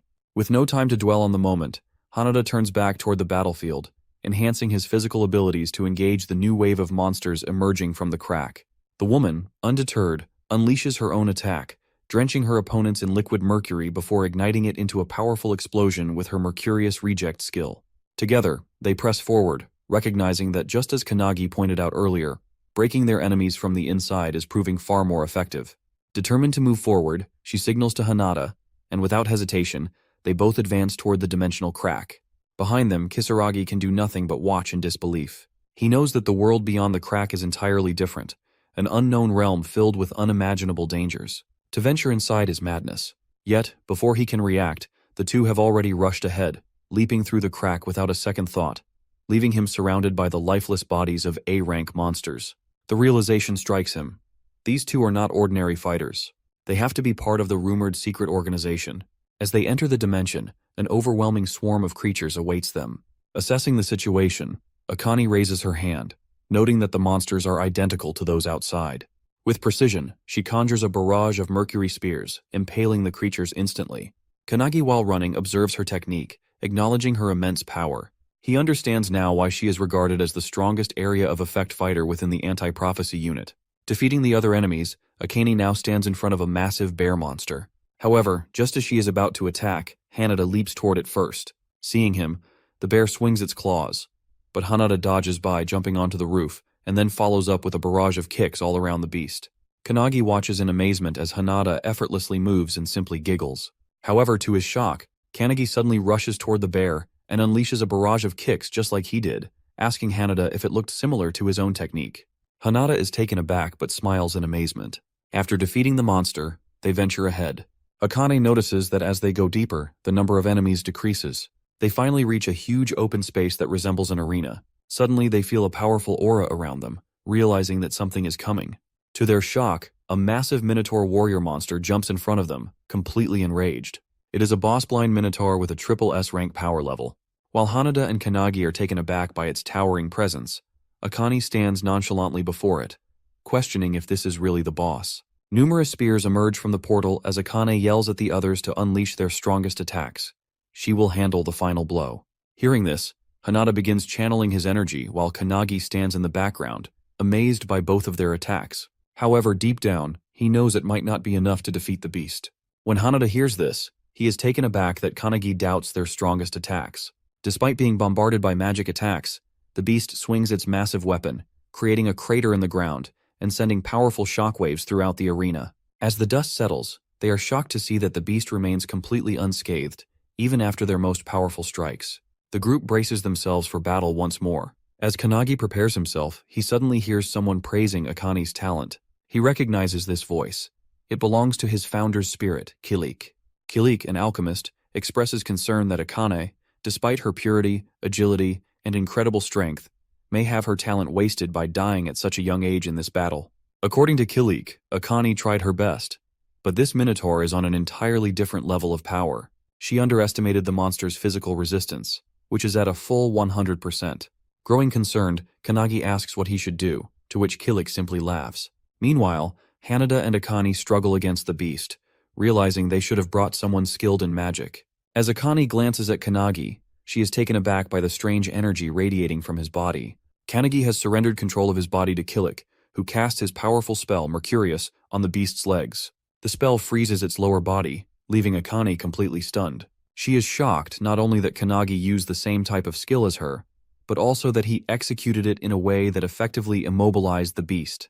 Kilik, now controlling Kanagi's body, looks at Akane with a serious expression and calls her a fool. He then scolds her for lacking flexibility in her expertise, telling her that she still needs to learn how to manipulate substances in 3 different forms to truly become an alchemist. As Kilik speaks, he simultaneously fills the Minotaur's entire body with mercury.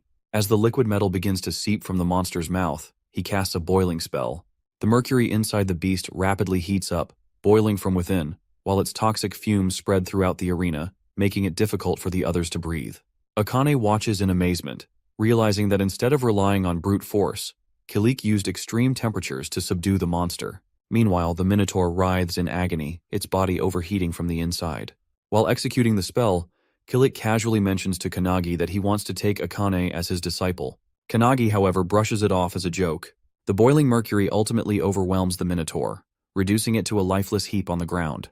With that, the mission for the day, defeating the boss, which was classified as a level 3 prophecy, ends in victory. Akane watches in disbelief, unable to comprehend what she just witnessed. The skill Kanagi used should only be accessible to an awakener residing within a crest. She knows that Kanagi must be in the same class as Hiko, yet he managed to wield alchemy at her level. Still in shock, she demands to know who Kanagi really is. With a confident smile, Kanagi extends his hand and introduces himself. Annoyed yet intrigued, Akane reluctantly shakes his hand, declaring that she will definitely remember him. Seeing Kanagi earn Akane's recognition, Hanada beams with happiness. Meanwhile, outside, Kisaragi and his men continue waiting. To their shock, the dimensional crack begins closing. Just as it's about to seal completely, the trio leaps out in time. Kanagi asks if the mission is officially over, to which he is told that they only need to report back to headquarters. As they discuss their next steps, Kisaragi approaches them, expressing his gratitude for saving his team. He assures them that he has no intention of prying into their identities or what transpired inside. Akane thanks him for his understanding and advises him to include details about the emblem in his report, as it will explain everything to the authorities. As the trio walks away, Kisaragi offers his help if they ever find themselves in danger. However, Akane turns back and reveals that they will likely never meet again, suggesting he return to his daily life. Hearing this, Kisaragi realizes that, in the end, they are just civilians, people who exist in a world beyond his reach. On May 11th in N Prefecture Village, a red flash streaks through the streets. A guard catches sight of it but is left bewildered, unable to determine what it is. Suddenly a deafening, sky-piercing roar echoes through the village. At the anti-prophecy headquarters, the trio steps out of the car, and Akane reminds them to write their report for headquarters. However, Hanada receives a message on his phone, informing them that they are being summoned to the laboratory, an unusual request so soon after their mission. Curious, they proceed to the anti-prophecy HQ lab, where two individuals are already waiting for them. One stands on the stage, while the other sits in the stands and, in an authoritative tone, remarks that Akane took quite a long time to take down a rank 3 disaster. Kanagi immediately recognizes him as the red-haired guy from before. Akane, however, is enraged by his condescending attitude, irritated that he speaks as if he is a leader when he is not. Hanada quickly steps in, trying to diffuse the tension, and asks what Director Kurihara needs from them. The man standing on the stage is none other than the director. As everyone settles down, he plays a video sent by the analysis team. The footage reveals a glowing red-hot charcoal piece, which, according to the director, is a prophecy grimoire. He explains that it was discovered in a volcanic region and has been under analysis ever since. Kanagi wonders if it's even possible to decipher a grimoire in such a state. However, the director, adjusting his glasses, reveals that with the help of AI and X-ray technology, they managed to extract some information, though the contents remain unclear. But what they did decipher was a single prophecy that explicitly mentions Japan. Everyone in the room is taken aback, especially Akane, as this is an entirely new prophecy, one they have never encountered before. The director further explains that anti-prophecy research is highly advanced, gathering information from across the globe, making the discovery of an unknown prophecy highly unusual. But in this case, the situation is different. The red-haired man immediately understands what this means. The four of them must investigate the matter. The director praises his insight and reveals that this mission would typically be assigned to the usual members, but they are currently unavailable. Hearing this, Kanagi realizes that this must be why Midori wasn't present when they returned. The director then orders them to depart immediately and assures them that further details will be sent via email. Kanagi is stunned that they received another mission so quickly, but the red-haired man simply tells him that he'll get used to it. Feeling a wave of unease, Kanagi grips his fists, a creeping realization settling in.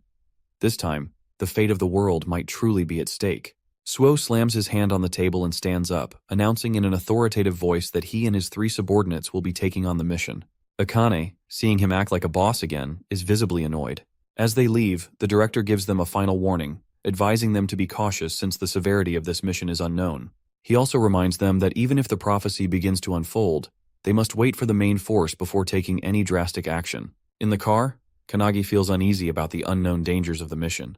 From the front seat, Su suggests they get some rest, noting that Kanagi has just completed his first mission. Akane, driven by pride, refuses and insists that he has no right to give her orders. However, to her surprise, both Hanada and Kanagi immediately accept the offer and doze off within moments. Determined to stay awake, Akane struggles to fight off sleep.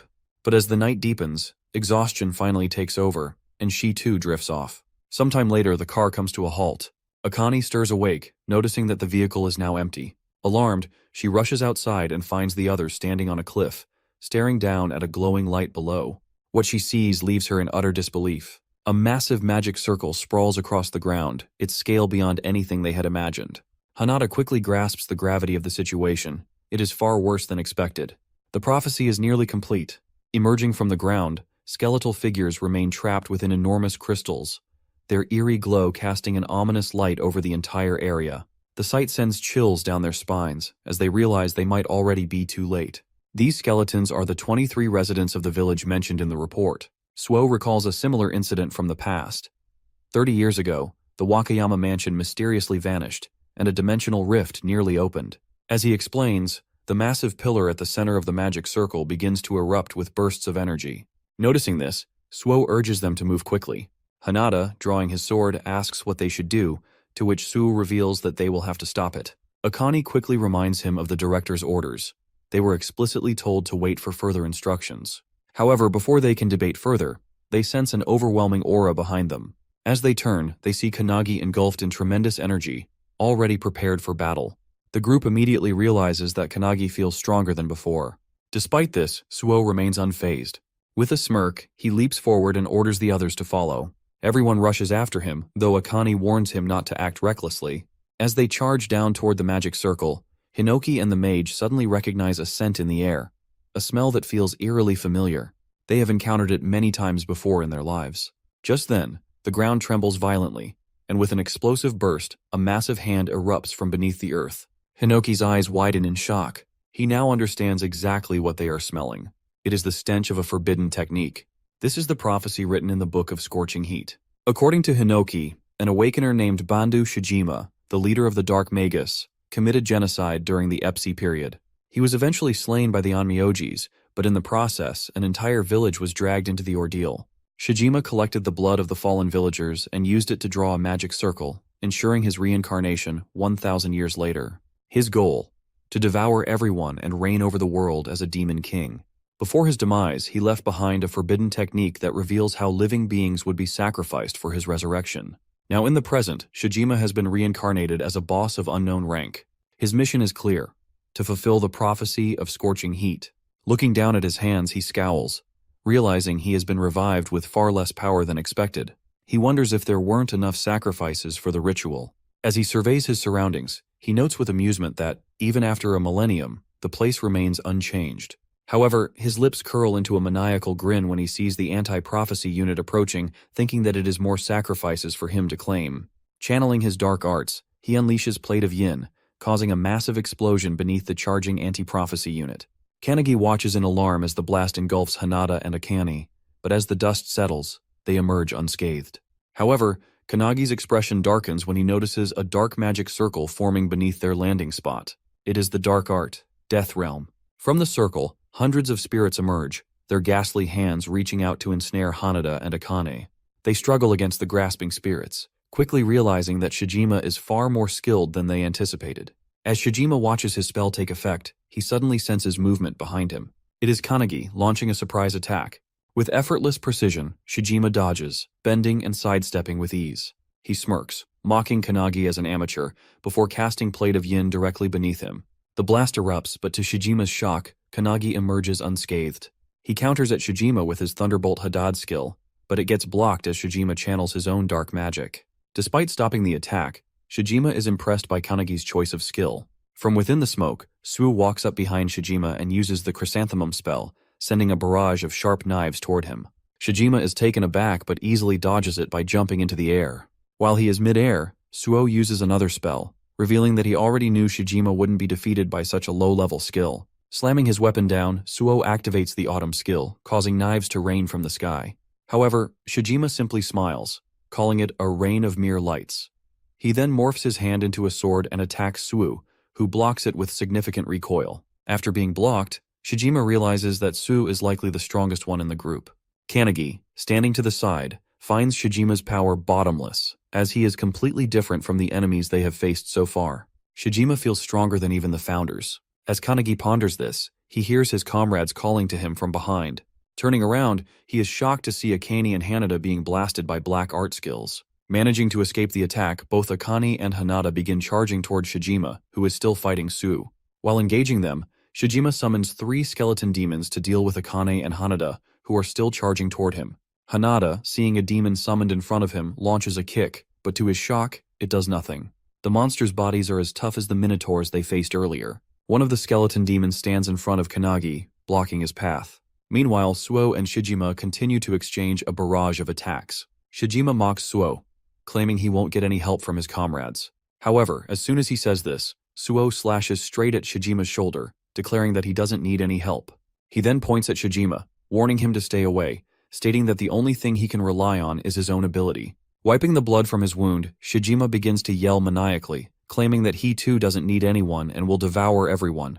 With that, he charges at Suo, who barely manages to block the attack just inches away from his body. As Suo struggles to hold off Shijima's assault, he hears someone call him from behind. It's Kanagi, who is charging toward Shijima. Shijima is amazed to see him, as he had sent a demon to stop him. However, when he looks back, he sees the others still fighting the demons, while the one he sent to Kanagi lies cut in half. As Shijima processes this, he is struck by a powerful punch to the face from Kanagi, sending him dragging across the ground.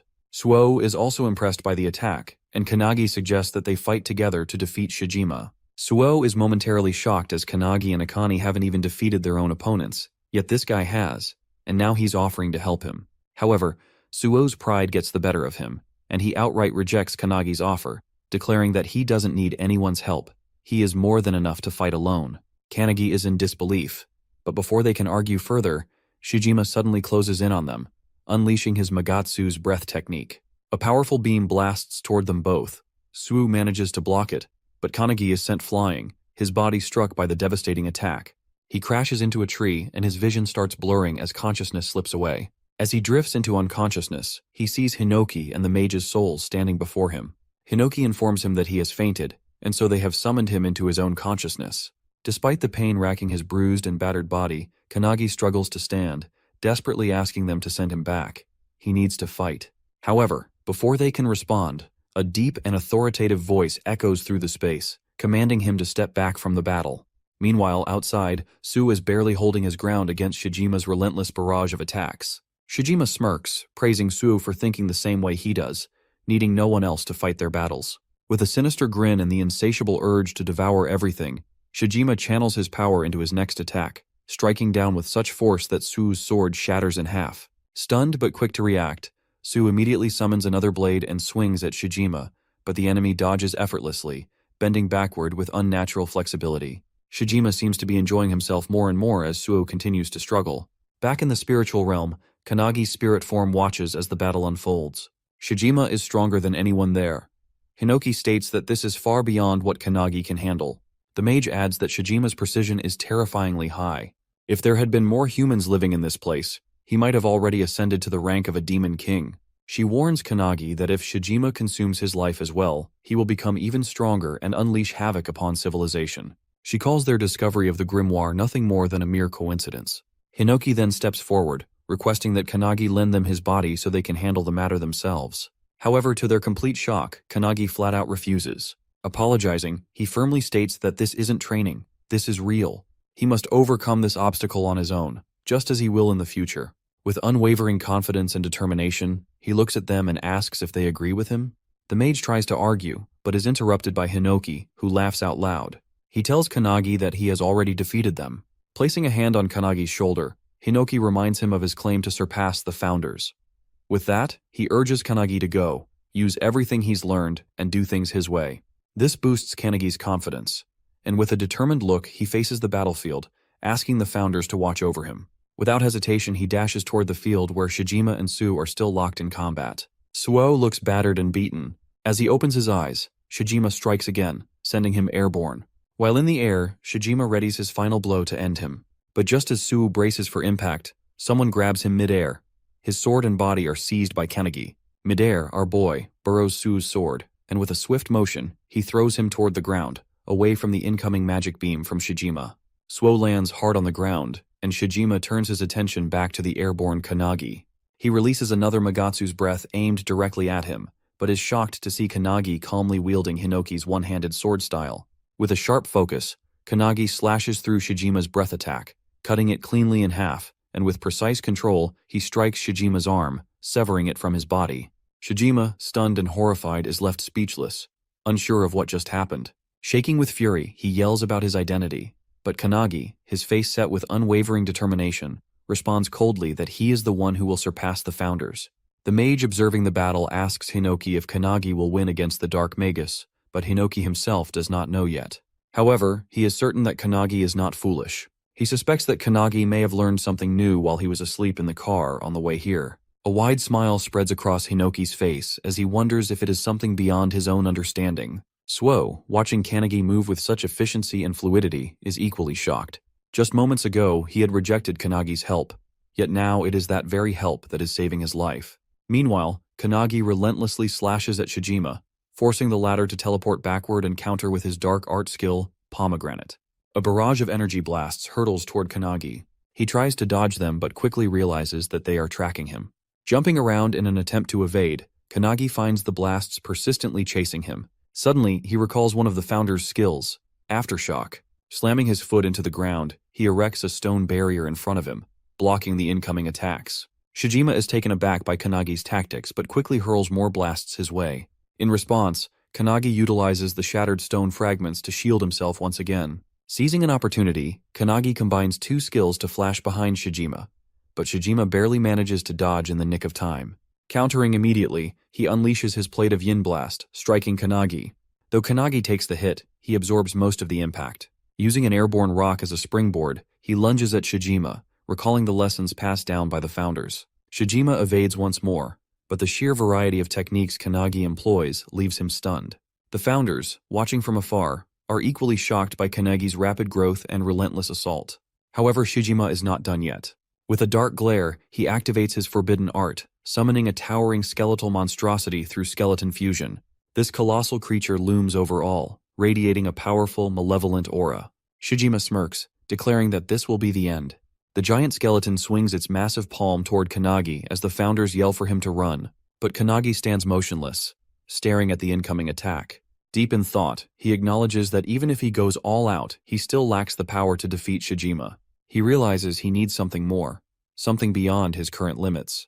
Recalling the lessons from the mage and Hinoki, Kanagi remembers how to wield Shining Flame and Hinoki's one-handed sword technique. He recalls Hinoki teaching him the wave blade attack and various slashes. Drawing upon both teachings, Kanagi channels Shining Flame into his hand while infusing his sword with Hinoki's skill, transforming his weapon into a blazing blade. The mage and Hinoki watch in shock. Kanagi has just achieved the impossible. Holding his newly empowered weapon, Kanagi stands ready. The technique he has just executed is called Blazing Fire Cutting Blade.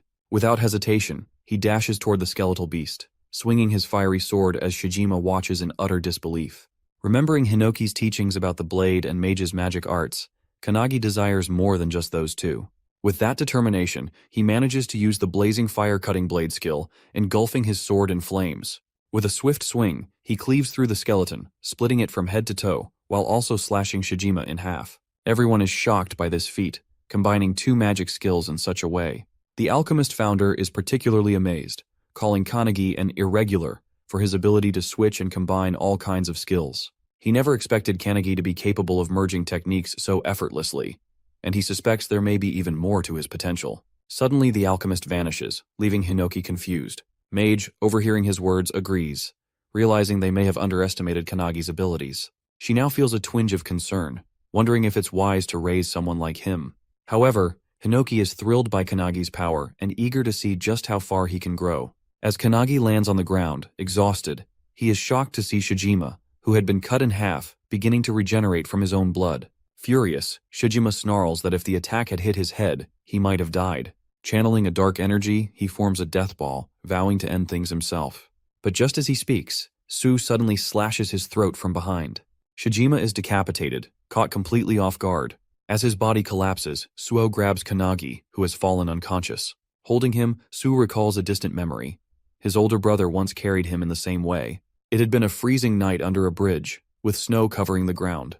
His brother had promised to get food for him in the morning. As Su drifted off to sleep, they had heard the sounds of a grand parade above the bridge, others celebrating while they shivered in the cold, stomachs empty. This memory reminds Suo why he chose solitude.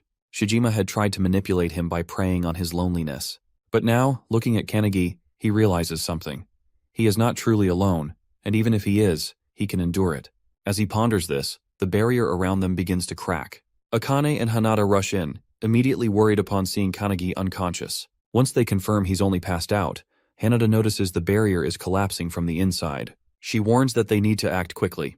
Hanada asks what would happen if the energy within the barrier explodes outward. Suo grips his sword tightly, revealing that if that happens, they will all be crushed to death. Their only option is to hit it with their strongest attack and try to deflect it. Though Su says this with confidence, deep inside, he isn't sure if they are capable of it in their current state.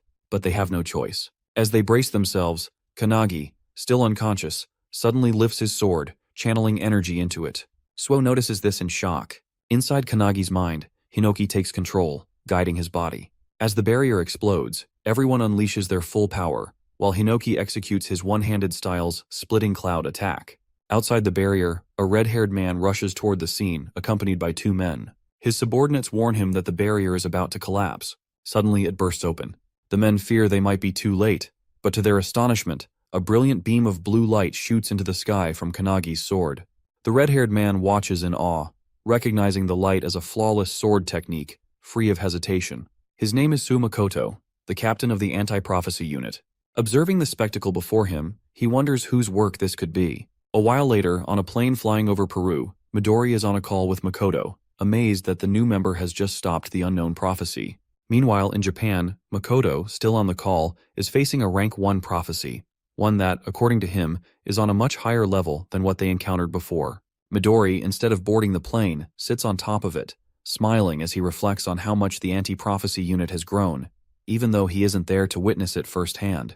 However, his amusement is short-lived when Makoto reveals that the core member who stopped the prophecy was none other than Kanagi, the same Kanagi who had only joined the team 2 days ago. Shocked, Makoto desperately demands to know who he really is. Without hesitation, Midori confidently declares that Kanagi is the one who will bring an end to all prophecies. They had been anticipating his arrival for quite some time. There was a lingering sense of expectation surrounding him, as if he was the one they had been waiting for.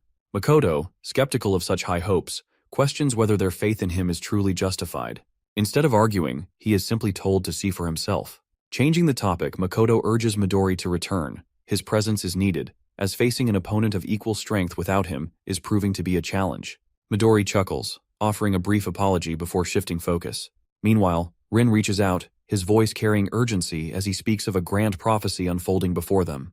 It is a colossal enemy, a super-rank prophecy, the boss of suicidal infection, Ishtam. As the monstrous being charges toward him, Midori tells Makoto to hold on, assuring him that he will finish up soon. Without hesitation, he extends his hand and unleashes divine wind turbulence. At that very moment, in a hospital ward, Kanagi's eyes snap open. A startled cry escapes his lips as he abruptly sits up. A nurse, noticing his sudden movement, leans over to reassure him. She informs him that he has finally regained consciousness. He has been in the anti-prophecy infirmary, asleep since the end of his mission. Hearing this, Kanagi wonders if he had merely lost consciousness. His sleep had been so deep that he hadn't even entered the spatial realm to train with the founders. The nurse assures him that he is fine, drawing back the curtain before reminding him to call if he needs anything. As the curtain lifts, Kanagi notices Suo sitting nearby, arms crossed, silently watching him. Seeing him, Kanagi wonders if he had been watching over him the entire time he was unconscious. Kanagi looks around and notices that Hanada and Akane are missing. Curious, he asks about them, to which Suo reveals that they are training, frustrated by their perceived uselessness in the last fight. With an accepting tone, Su calmly states that Kanagi's power was overwhelming. Hearing this compliment from a man like Su shocks the overpowered boy, but before he can fully process it, Su suddenly stands and aggressively demands to know who he really is. In less than 2 days after his arrival, Kanagi has already defeated a rank 3 and a potential rank 1 boss, while using a rare fusion spell that Su has never seen before. Pressing the question again, Suo demands to know Kanagi's true identity and how he too can become like him. As Su insists on getting answers, Makoto suddenly arrives, asking if Kanagi is the one he's looking for. Kanagi confirms, but Suo is taken aback by his older brother's unexpected arrival. Makoto walks past Suo, barely glancing at him, while Kanagi hesitantly asks if he really is Suo's big brother. The moment the question leaves his lips, Makoto suddenly draws his sword and swings it inches away from everyone in the room. Both Su and Kanagi are caught off guard. Dodging the attack, Kanagi wonders if it's some kind of test, while Makoto, equally surprised, marvels at how a mere trainee managed to evade his strike. Makoto confirms that it was indeed a test, and Kanagi has passed.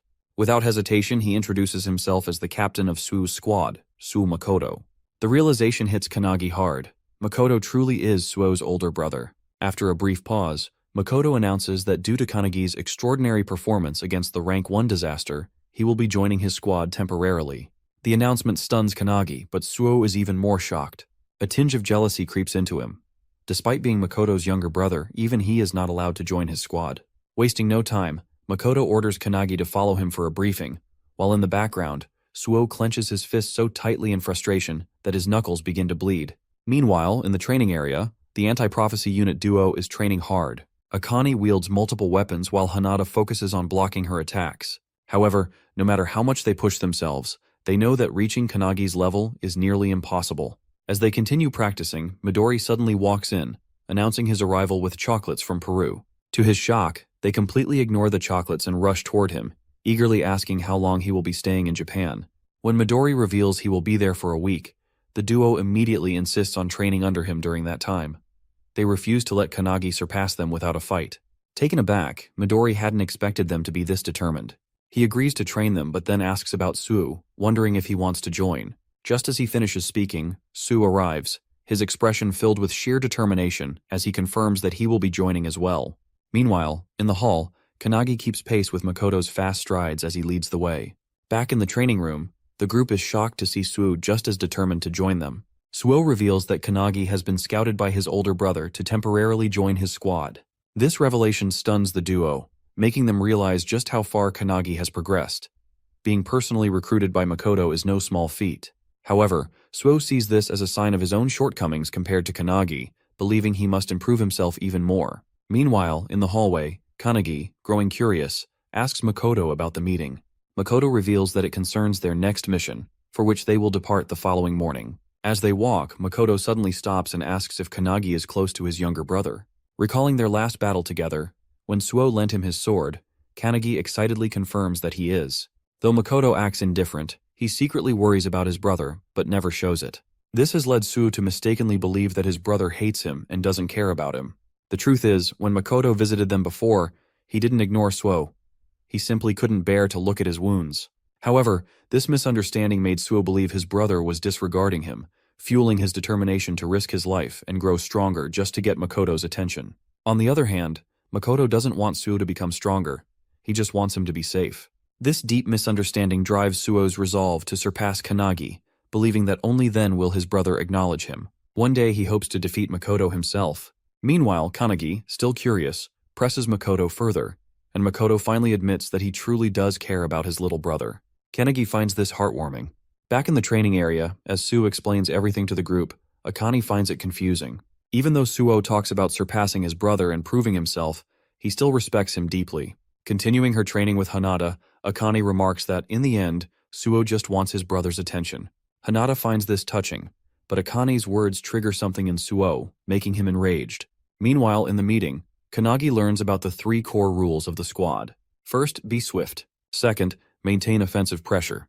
Third, overcome weaknesses. Within the Counterforce division, Makoto's squad is considered the strongest in terms of combat ability. The squad operates with a minimum of 7 members, designed to be a small but elite force. Their primary targets are rank 1 and above-level threats. Aboard the helicopter, as Makoto's squad is escorted to their mission, a squad member named Jakeru casually remarks that 90% of the team's power comes from their captain, while the rest are just extras. Since Kanagi is only a temporary member, he isn't expected to do much. However, while Jakeru is explaining this, Kanagi is distracted, busy on his phone. Jakeru points this out, prompting Kanagi to apologize, explaining that he needs to contact his friends. Jakeru, confused, asks what he means by contact. Kanagi is trying to contact the other members of the anti-prophecy group, as the founders keep nagging him about it. While the group is training, they receive his message, and reading it shocks everyone, especially Suo, who wonders what the hell Kanagi is thinking by sending it. They immediately show it to Midori, who discovers that the message contains 3 separate pieces of advice, each tailored for a different person. The detailed guidance on how to get stronger impresses Midori. With a smile, he extends his hand and asks if they will follow the advice or reject it. Seeing it as a challenge, everyone accepts, especially Suo, who is enraged that Kanagi has essentially salted their wounds. Back on the plane, Jakeru informs Kanagi that they have arrived at their destination. Wiping the window, Kanagi is amazed by the sight of a vast, snowy mountain terrain with enormous crystal spikes jutting out of the ground. Their mission is to deal with a rank 1 prophecy, Frozen Earth. This disaster threatens to freeze the entire planet, as the affected areas are expanding at an alarming rate. If left unchecked, the whole Earth could be consumed, ending all life. This phenomenon is occurring simultaneously in 17 different locations across multiple countries, many of them in urban areas, which only worsens the crisis. Vice Captain Kashi briefs the squad on the situation, stressing that they cannot afford any delays, as reports indicate the freezing effect is spreading faster than anticipated. Leading the mission, Makoto orders the squad to jump from the helicopter's back hatch, as it can no longer proceed safely. Before they jump, he reminds them that no human lives should be harmed. To motivate everyone, he commands them to chant the 3 squad rules, and they all shout them in unison. Standing at the back, Kanagi reflects on his last battle, where he once again relied on Hinoki in the end. Determined to grow stronger during this temporary mission, he sees this as a valuable opportunity to learn from the other members. As everyone leaps from the helicopter, Kannagi resolves to complete this mission on his own. This is his first Rank 1 prophecy. At 10:17 a.m., everyone lands safely on the ground. The air is freezing, and despite being an awakener, Jakaru catches a cold, questioning how the temperature is affecting him. Kashi explains that the cold is far worse than the reports indicated, which might be the reason. He also informs the squad that the area is vast and suggests setting up a camp midway. Hearing this, Makoto considers something but keeps his thoughts to himself. Meanwhile, Kannagi asks Jakaru if the prophecy, Frozen Earth, is recorded in any prophecy book. Jakaru denies it, revealing that the anti-prophecy unit predicted it using their unique skills. While many prophecies exist, this is the first time a member has successfully identified a Rank 1 prophecy. This is why Makoto's squad was chosen for the mission, given its severity. Kannagi's question is answered, but Kashi notices that he seems slightly nervous. Kashi reassures him that nervousness is better than letting his guard down, but he shouldn't let it become a burden. Jakaru places a hand on Kannagi's shoulder, repeating Kashi's words and reminding him that he is moving with the best crew of the anti-prophecy unit. Kashi yells at Jakaru for being too relaxed, prompting Jakaru to apologize instantly. Suddenly, Jakaru raises his hand, reporting that his radar has detected enemies at 2 o'clock, approximately 200 meters away. Kashi acknowledges the report and vanishes in an instant, only to reappear moments later. She confirms that she scouted ahead and saw 30 monsters with an estimated rank of S++. These creatures belong to the ice gargoyle race of the Tice tribe. Hearing this, Makoto immediately orders his unit to annihilate the enemy. The squad charges toward the incoming monsters in a highly coordinated manner, their teamwork and situational awareness leaving Kannagi in awe. They operate on an entirely different level compared to trainees, making him realize that these are elite warriors, far beyond the regular members. Eager to join the fight, Kannagi asks for permission, which Makoto grants, dismissing the enemies as nothing more than S++ rank. With permission secured, Kannagi launches forward and kicks a monster in the head. However, to his shock, the creature explodes, sending shards flying in all directions. Kashi, skillfully evading a flashy monster's attack, warns everyone that some extremely powerful monsters are mixed in with the rest. Meanwhile, Kannagi activates his fire-cutting blade and completely obliterates a monster with a fiery attack, sending it flying. Witnessing this, Jakaru is stunned that someone like Kannagi used a Fury Sword skill. Kashi is impressed, while Makoto, with just a few swings of his sword, effortlessly slices through the remaining monsters. He also takes note of Kannagi's fiery sword and realizes that the blue light beam he saw earlier must have come from it. With the monsters defeated, the squad sets up camp in the mountains and begins eating. During their meal, Kashi asks Jakaru what else he saw on his radar. Jakaru reports that there are no boss-level threats within a 10-kilometer range. Hearing this, Kashi sighs in relief, confirming that they can spend the night there. However, she soon wonders, where have Kannagi and the captain gone? On the other side, Kannagi sits by his own campfire, attempting to fuse his spells together just as he did before. However, as he focuses on the process, the captain suddenly arrives from behind and calls him out for his enthusiasm about training. Caught off guard, Kannagi nearly jumps out of his skin as Makoto scared the hell out of him by approaching so silently. After calming him down, Makoto sits beside Kannagi and asks if this is his first time camping and whether he finds it difficult. Kannagi enthusiastically claims that he's fine, but to his surprise, Makoto casually states that he just wants to go home and smoke. Kannagi is taken aback. He never expected someone like the captain to talk about smoking. However, to Kannagi's shock, Makoto then reveals that he's desperate to smoke his cat. Confused and alarmed, Kannagi misinterprets his words, thinking he's talking about drugs. He immediately questions the captain about his cat, to which Makoto, getting uncomfortably close, pulls out his phone and shows him a picture. Kannagi asks for the cat's name, and Makoto reveals it's Oribe. As Kannagi examines the picture, he notices the cat's ferocious gaze, but instead asks if Makoto really misses him. To his surprise, Makoto denies it, revealing that Oribe is a complete menace, always scratching his stuff, vomiting everywhere, and being an overall nightmare. Yet despite all of that, Makoto admits that the cat is still adorable, just like his younger brother Suo. Kannagi finds it strange that Makoto is talking this way, but he listens as the captain, in a hopeful voice, expresses his wish to one day talk with Suo the same way he's talking with Kannagi now. Kannagi, being an only child, admits he can't relate, but he offers a suggestion. Perhaps Makoto should treat Suo the same way he treats his cat. Hearing this, Makoto smiles and agrees. He then shows Kannagi some videos on his phone, shocking him with footage of the captain treating his cat like a baby. Amused, Makoto questions whether that kind of behavior is really okay. Then, with a soft expression, he looks at Kanagi and asks if they can practice together. In his mind, Kanagi doesn't really want to, but before he can answer, Kashi arrives, searching for them. She requests that they return to camp, reminding them that they have to depart early the next morning. Makoto agrees without complaint. That night, however, Makoto and his crew remain unaware of a mysterious figure venturing into the snowy land. The person, casually dressed as if heading to the beach, moves deeper into the frozen terrain. When stopped, he claims to be on a mission to fulfill the prophecy of that place. Holding a small book in his hand, he declares it an important mission. He is a solo awakener heading toward the very same mountain as Makoto and his squad. At the camp, as Kanagi sleeps, he finds himself training in his dreams with the founders. Today's lesson is archery, meant to improve his concentration. He practices with a heavy bow under the guidance of Margit, who is instructing him. Noticing Kanagi sweating, Margit asks if it's painful to keep his focus steady. As they train, Hinoki loudly complains about why it isn't a sword training day, but the mage quickly silences him, reminding him that it was his turn the previous day. Despite the noise, Margit is impressed that Kanagi remains undisturbed, showing significant improvement in maintaining his concentration compared to their first session. Kanagi explains that he is currently on a mission with an amazing team, which motivates him to give his best. With his focus locked on the target, he releases the arrow, hitting the bullseye with perfect accuracy. Margit is amazed by the precision, while Kanagi drops to the ground, sighing in relief.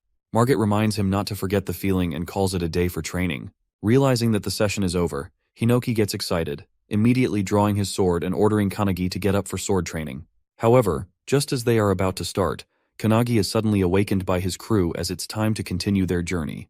Before setting off, Makoto briefs everyone, stating that today, they will slay the boss tied to the prophecy. As they venture ahead, they encounter more monsters. This time, a flock of blue birds. As the squad charges toward them, the founders within Kanagi comment on how easy this mission should be, given the team's strength. However, the mage notices that one of the older founders appears uneasy, sensing that something is off about the fight. After a fierce battle, the crew successfully clears the monsters, clearing their path forward. Makoto then orders Jikaru to scout ahead. Jikaru reports that approximately 2,000 meters from their position, there is likely a major boss, and it is heading straight for them. He then delivers horrifying news that the monster will reach them in just 10 seconds. Within moments, a towering figure known as the unknown god Calamitas comes rushing toward them with a ferocious, maniacal expression. Her aura is completely different from any monster they have faced before. Makoto immediately orders his crew to engage, and they all flash toward the boss in perfect coordination. Jikaru uses his abilities to shackle the creature while Kashi slashes at it from all angles. However, to their shock, their attacks leave no visible damage. The boss remains completely unscathed, despite their well-executed combo. Just as the boss is about to counterattack, it suddenly senses something approaching from above. It's Kanagi, descending with a powerful sword strike. Remembering what Akane and Hinoki taught him about executing a vertical slash, he unleashes his strongest attack first, ready to strike with full force. Combining his power, Kanagi attacks with his blazing fire-cutting blade, sending a beam of fire toward the boss. However, to his shock, it has no effect. The boss immediately counters, swinging her own sword and sending Kanagi crashing into the ground. Hearing the powerful impact, Jikaru momentarily believes Kanagi has just died. However, Kanagi survives, having landed on an ice crystal that cushions his fall. Meanwhile, Kashi, still fighting, realizes why this boss is ranked number 1. She glances toward Makoto. It is now up to him to save them. Makoto draws his sword, and as he does, Jikaru instantly shackles Kanagi and lifts him out of the fight, claiming that if they interfere, they will only get in their captain's way. As they retreat, the boss swings at Makoto with all her might. The sheer force of the attack creates a powerful shockwave, making Kanagi worry for Makoto's safety. However, to his astonishment, Makoto stops the attack inches away from hitting him. The boss swings again, and once more, Makoto blocks it effortlessly. Without hesitation, he counters with a devastating slash, severing one of the boss's arms. Watching this, Hinoki is beyond impressed, exclaiming that he wants to do the same. However, Kanagi, growing concerned, firmly refuses to let Hinoki take over his body. Meanwhile, standing before the wounded boss, Makoto calmly declares that he had wanted his crew to gain experience fighting a boss of this level. But now, he will end it himself. Hearing this, his crew quickly deploys a barrier around them for protection. As soon as the barrier is up, Makoto channels his red dragon skill into his sword, unleashing blazing flames all around. He then combines it with crimson light, sending a massive inferno straight at the boss, which obliterates nearly half of her body. Kanagi, witnessing this, is utterly shocked. Makoto used a sword flame technique similar to his own, but it was far stronger. Without the protective barrier, they all might have been reduced to ashes.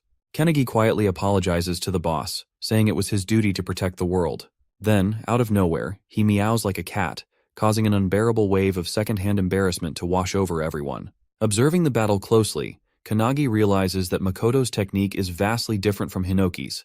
His skills are truly on another level. Amazed, Kanagi now deeply desires to learn from him. Meanwhile, Makoto delivers a final follow-up slash, cutting the boss completely in half. However, in an instant, a flash of light streaks through the battlefield. Makoto's arm is suddenly severed. In disbelief, he turns, only to see a gaping hole in Jakaru's body. Kennedy frantically looks around, horror gripping him as he realizes what just happened. One by one, his comrades' bodies are being torn apart, blood spilling onto the ground. They are all dropping dead before his eyes. Kanagi, seeing Jakaru falling, rushes to help him, but with the last of his strength, Jakaru pushes him away. Stumbling backward, Kanagi watches in disbelief as the comrades he fought alongside just seconds ago are now collapsing before his eyes. Despite being on the brink of death, Jakaru is filled with regret. His radar failed to detect the incoming attack, leading to this devastating loss. As he falls, he apologizes to his captain and crashes onto the ground, hoping his team has at least seen where the attack came from. Kashi is safe, but several other members are struck by the same beam, piercing straight through them. Makoto, clutching his severed arm, yells at his team to take cover in the terrain, calling it a skill attack. Without hesitation, everyone obeys and runs for their lives. While fleeing, Kashi calls out to a fallen comrade, urging him to follow. However, he hesitates, worried about their captain, who is severely wounded. The attack that severed Makoto's arm cannot be blocked, not even by a barrier, because its properties allow it to annihilate everything it touches. Suddenly, another beam hurtles toward Makoto, but he narrowly dodges it by leaping into the air. Kashi watches in growing fear as the boss unleashes a relentless barrage of attacks while simultaneously regenerating. Realizing they must take down the boss in one decisive burst, she turns to Kanagi, only to find him kneeling on the ground, frozen in shock. Kanagi stares at the bodies of his fallen comrades, his voice barely above a whisper as he pleads with the founder Valentine, asking if she can resurrect them. However, with an embarrassed expression, Valentine apologizes. She cannot bring back the dead. Kanagi falls silent for a moment, then takes a deep breath. He calls upon all the founders, admitting that while he wanted to handle everything himself this time, he now realizes he may need their help once again. Without hesitation, Hinoki steps forward and takes control of his body. Meanwhile, Makoto, analyzing the attack, realizes that it completely bypassed Jakaru's radar. Since Jakaru's radar can only detect threats within a 3-kilometer range, the attack must have originated from beyond that distance. This single strike not only killed Jakaru but also severed Makoto's arm, proof that their hidden enemy is at least as strong as he is. Determined not to let his fallen comrades' sacrifices be in vain, Makoto pushes beyond his current limits, channeling power far beyond his normal capacity. He focuses his energy, using his heightened senses to pinpoint a location over 3 kilometers away, despite the obstacles concealing the enemy. Clenching his sword, he remembers those who have fallen today. Their deaths fuel his resolve. With unwavering determination, Makoto charges his blade with crimson light and unleashes a devastating blaze of fire. The scorching inferno rips through the ground, obliterating everything in its path, until, at last, it reveals the enemy who cast the deadly spell. It is the same boy who arrived there alone, casually dressed. He is impressed that Makoto managed to track him down after his attack, just as expected from the captain of the strongest squad. However, Makoto is shocked. His attack was completely consumed by this man. The boy claims that if Makoto still had his left arm intact, that attack would have killed him. He is using a spell called Darkness to channel dark orbs around him. As he walks toward Makoto, he launches one of the orbs with the intent to kill. In response, Makoto swings his sword, conjuring an ice barrier. He then counters in an instant, vanishing and reappearing behind the boy, slashing at his neck. But before Makoto can process what just happened, the same devastating beam attack strikes again, tearing a chunk off his torso. The boy remains unharmed, calmly stating that he had anticipated Makoto's attack. However, he adds that Makoto is the one truly close to death. That comment ignites Makoto's rage. With what little strength he has left, he lunges forward, swinging his sword. But the boy effortlessly sidesteps and counters with a powerful kick, landing a direct hit on Makoto's open wound. However, Makoto is one step ahead. Using the opening, he strikes with the back of his sword, sending the boy crashing into the ground. As Makoto watches, he becomes curious. Why did the boy stop using his beam attack after only a few shots? Despite its overwhelming power, it seems he cannot sustain it indefinitely. Realization dawns on him.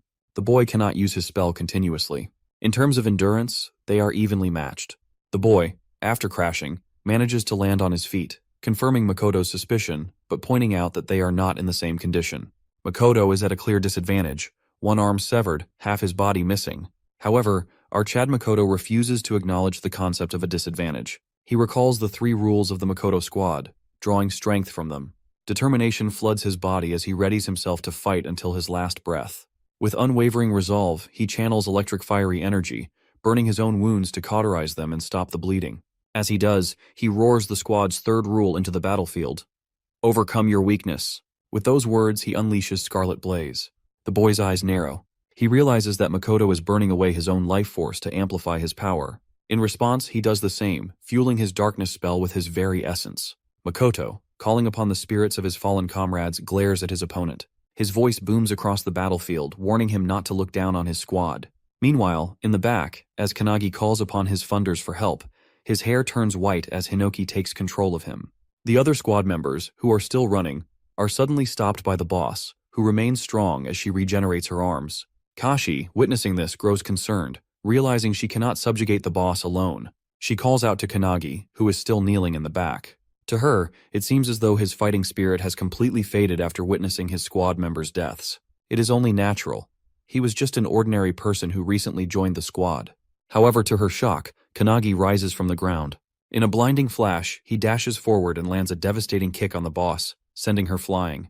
On the other side of the battlefield, Makoto and his opponent continue their fierce exchange, trading blow after blow. Makoto, wielding only half of his sword, unleashes Scarlet Light. The opponent barely dodges by leaning to the side. Despite evading the attack, he grows uneasy. It is getting harder.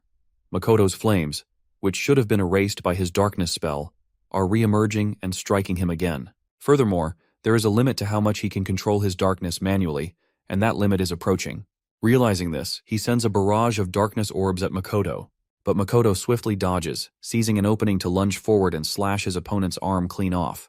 Now their positions are reversed. However, despite losing his arm, the opponent leaps forward and drives his knee into Makoto's wounded arm. Makoto collapses to the ground in pain as the opponent slowly approaches. Looking down at him, he claims that losing an arm means nothing. After all, there is still a hole in Makoto's stomach. He then reveals something chilling. He had already anticipated Makoto's strategy.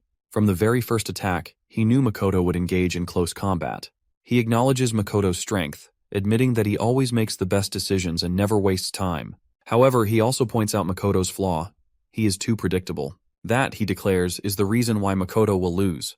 Reaching into his bag, he pulls out a book. Holding it up, he claims that Makoto's defeat has already been decided by its contents.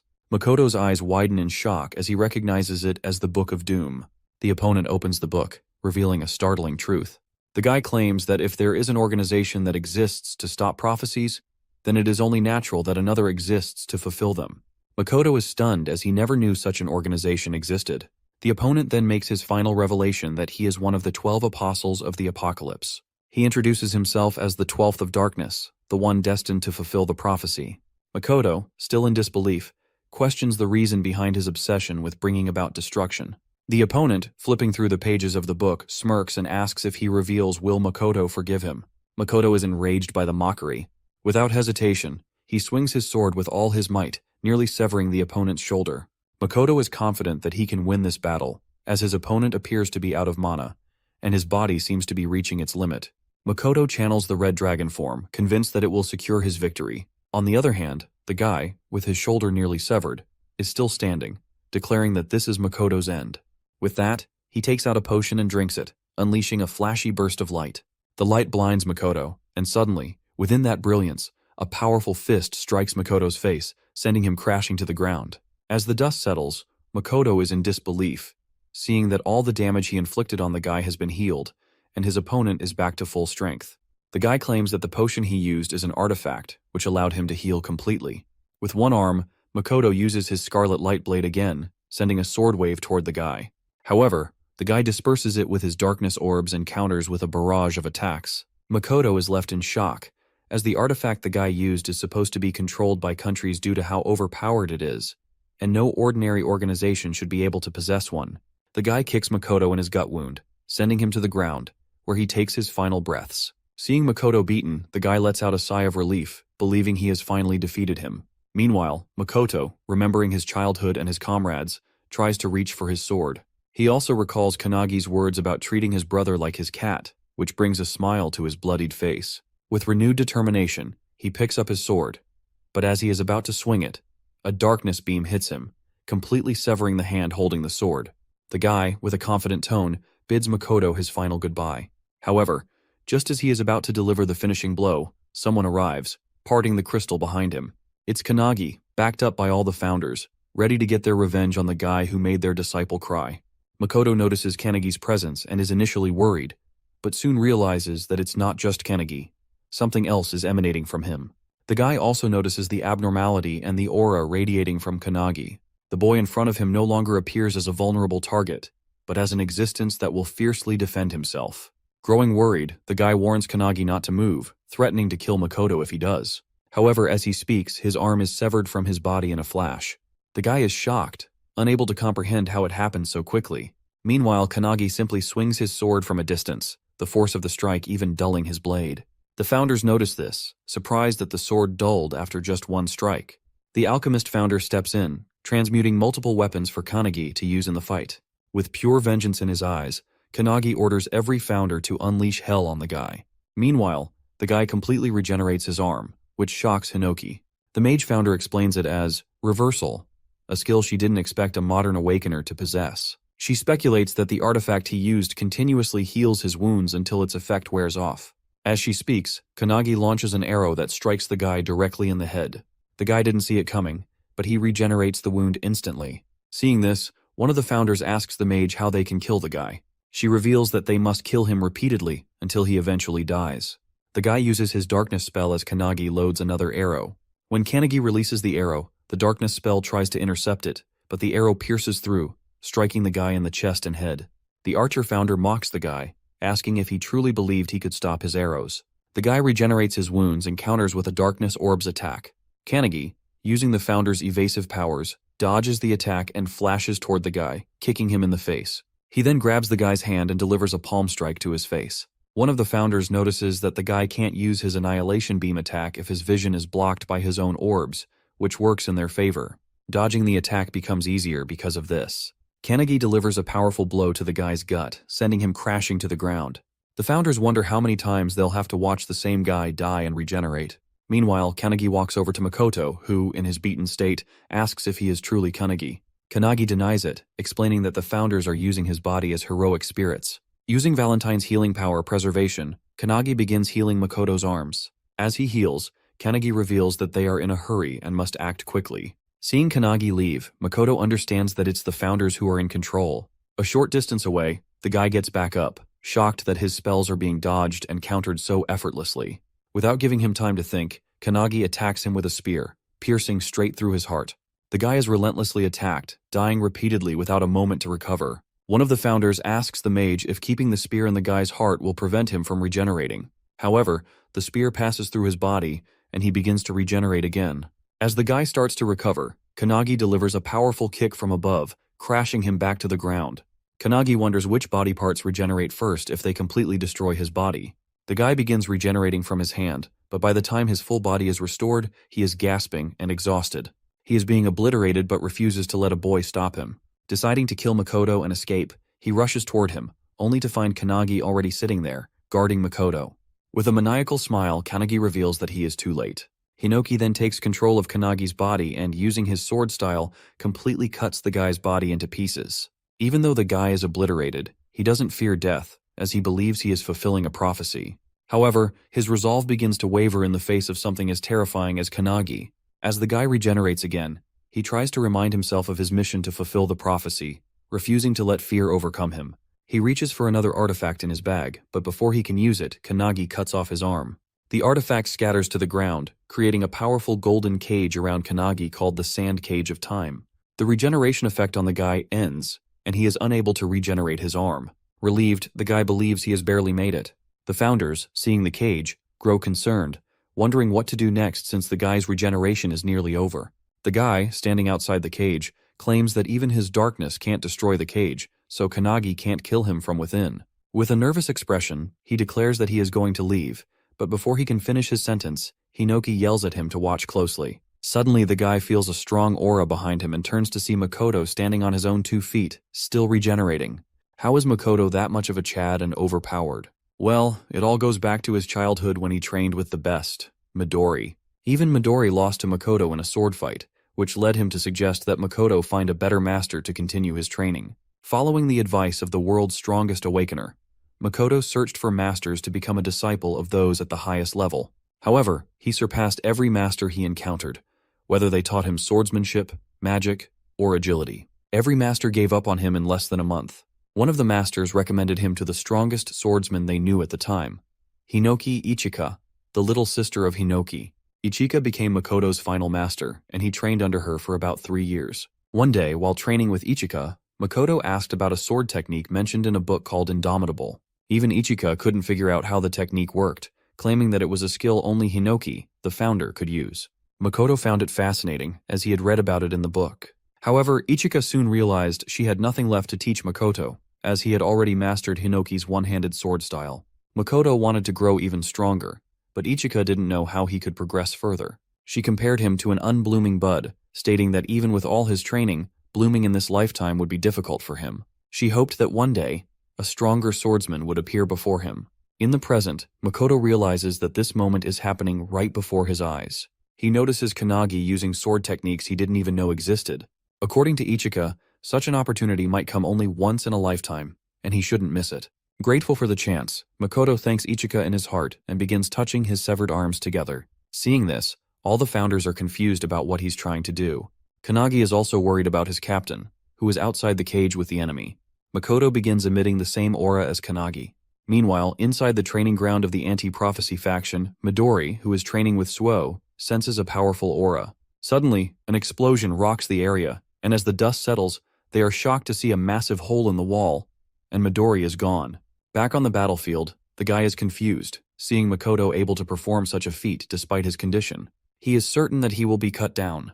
Witnessing this, Hinoki explains to Kanagi that people are like flowers, blooming at their true potential when they reach their peak, whether physically, spiritually, or through mastering an ultimate technique. For Makoto, this is the moment of his true potential. Hinoki, standing behind Kanagi, advises him to engrave what he sees deep in his mind. Kanagi realizes what Hinoki is trying to say. Like a blooming flower, Makoto lifts his arms as if holding a sword and, with unwavering determination, manages to use Hinoki's one-handed sword style's lost technique, Indomitable, the very technique he read about in the book. Even though the guy's darkness defenses are flawlessly activated, his body is cut in half without Makoto even wielding a physical sword. The guy wonders if this is the time and place where he will meet his end. As his body falls apart, Hinoki praises Makoto for materializing a sword that existed only in his mind. Meanwhile, Makoto, though standing in a state of confusion, feels that he has finally become the swordsman he always aspired to be. He considers it a blessing to have spent time with his family, friends, comrades, and subordinates. Every experience he's had has made him stronger. Even if this is his end, he remembers his little brother and his cat, apologizing to them in his heart. As he is about to lose consciousness, he sees Kanagi walking toward him, lending a hand with a smile. Seeing this, Makoto realizes that this death might not be the end, as he can still leave his legacy to the next generation through Kanagi. Grabbing Kanagi's hand, he thanks him and collapses to the ground. As the cage vanishes after the guy's defeat, Kanagi rushes toward his captain, feeling a deep connection through the crest of nothingness. All the other comrades lie lifeless on the ground, but as Makoto is about to join them, Midori comes flying in. He grabs Makoto just in time as he falls. Makoto dies in Midori's arms at the age of 23, after the battle with the darkness user, Pei. F for respect in the chat. Holding Makoto's body, Midori is in despair, unable to believe what has happened. He remembers a time when he asked Makoto why he became the captain of the squad while they were training. According to Midori in the anti-prophecy unit, Makoto was the second strongest after him, and if he were to go all out, no one would be able to match him. Midori had asked Makoto if, with all that strength, he thought it was better to fight alone. This question surprised Makoto, and he asked Midori if he thought he wasn't suited for teamwork. However, the team was more important to Makoto than anything else. He wasn't sure how to express this to Midori, but suddenly, his comrades called him through the security camera. In the group, Jakeru was excited because one of their comrades, Kuzushiro, had just passed the level 2 assignment he had been working on. Kuzushiro was also happy, saying he wanted to tell the captain first. Jakeru, thrilled about the news, suggested they all go out for lunch. Seeing their camaraderie, Midori was taken aback. As Midori listened, Makoto revealed that he was fond of his comrades and that even if he fell wounded in battle, he would be happy knowing he had his comrades by his side. Coming back to the present, Midori holds his friend's body and tells him that his wish of fighting for his comrades has been fulfilled. Even though most of his comrades have fallen, 2 of them are still alive. With tears in his eyes, Midori closes Makoto's eyes, stating that as a leader, Makoto has fulfilled his duties. It's something Midori knows he couldn't have done, but Makoto did it, and with honor. On the other hand, Kanagi is on the ground while all the founders stand behind him. Darkness begins to cloud his consciousness, and the mage explains that it's likely due to Kanagi taking all the blame for the station's destruction and his perceived weakness. All of the founders have also experienced the loss of their comrades, friends, and families. Their hearts were broken as they watched their comrades depart, and in most cases, like Hinoki, they couldn't move on from their wounded hearts. Hinoki walks up to Kanagi, who is kneeling in despair. He calls out to him, but in a hopeless tone, Kanagi reveals that he doesn't want to fight anymore. His heart feels torn apart, and he believes that if he had let the founders fight from the beginning, no one would have died. He now understands that in his attempt to become strong for others, he ended up becoming merely a vessel for the founders. Hinoki, hearing Kanagi's words, tries to say something, but Kanagi is too overwhelmed by his thoughts. He feels the hand he shook with Makoto in his consciousness burning like fire. Kanagi knows that Makoto entrusted him to carry forward his legacy. This brings tears to the founders' eyes, but what Kanagi says next shocks them. He declares that he now not only wants to surpass the founders, but to surpass them with every moment he has. Suddenly, a beam of bright light hits Kanagi as he declares his determination. From now on, he will not let anyone else die. Bro is now 1,000 levels mentally strong. 1 month later, in Nagano Prefecture at Mitake Mountain, Suo is practicing hand-to-hand combat with Kanagi. He sends blow after blow toward Kanagi, who dodges them all. Kanagi then counters with a penetration attack, which Suo blocks, but the attack creates a shockwave behind him. Kanagi is shocked that Suo redirected the force of his penetration spell so effortlessly. As he processes this, Suo counters, but Kanagi is ready and uses Aikido to swing Suo around. Suo tries to kick mid-air, but Kanagi blocks it and counters with a powerful kick of his own. Just as he's about to land the hit, a loud shout stops them both. It's Ichika. How did it all happen? Well, the annihilation of the squad has left a deep scar in the anti-prophecy unit. During the funeral of the fallen, everyone was in grief, but Suo stood frozen in front of his brother's picture the entire time. Later, as Kanagi was heading to his room, he saw Suo coming out of Makoto's room, holding some books and a cat. Kanagi recognized the cat as Oribe, the one Makoto often talked about. Suo was shocked that Kanagi knew about his brother's cat, something even he hadn't been aware of. Before entering his brother's room, Suo didn't know about the cute cat, the books, the clothes, the food, or even the thoughts his brother had. He only discovered these things when he went through Makoto's belongings. Kanagi noticed that Suo had a bunch of diaries with him, which he planned to take. These diaries were left by Makoto so that his brother could read them in case he lost his life. All of Makoto's daily training and missions were recorded inside. However, Suo noticed something else. Every sentence in the diaries ended with Makoto worrying about Suo. He wrote about how Suo was doing, how the weather was cold, and even about Suo's achievements and life events. Reading this alone in his room, Suo broke down in tears, curling up on the floor as he realized that everything his brother wrote was about him. Comment a tear emoji if you're crying too. As Suo revealed all this to Kanagi, Kanagi also shared that Makoto always talked to him about Suo and his cat, Oribe. Hearing this, Suo teared up, declaring that from now on, he wants to get stronger so his brother won't have to worry about him from heaven anymore. With that, they both went to Hinoki Ichika to train.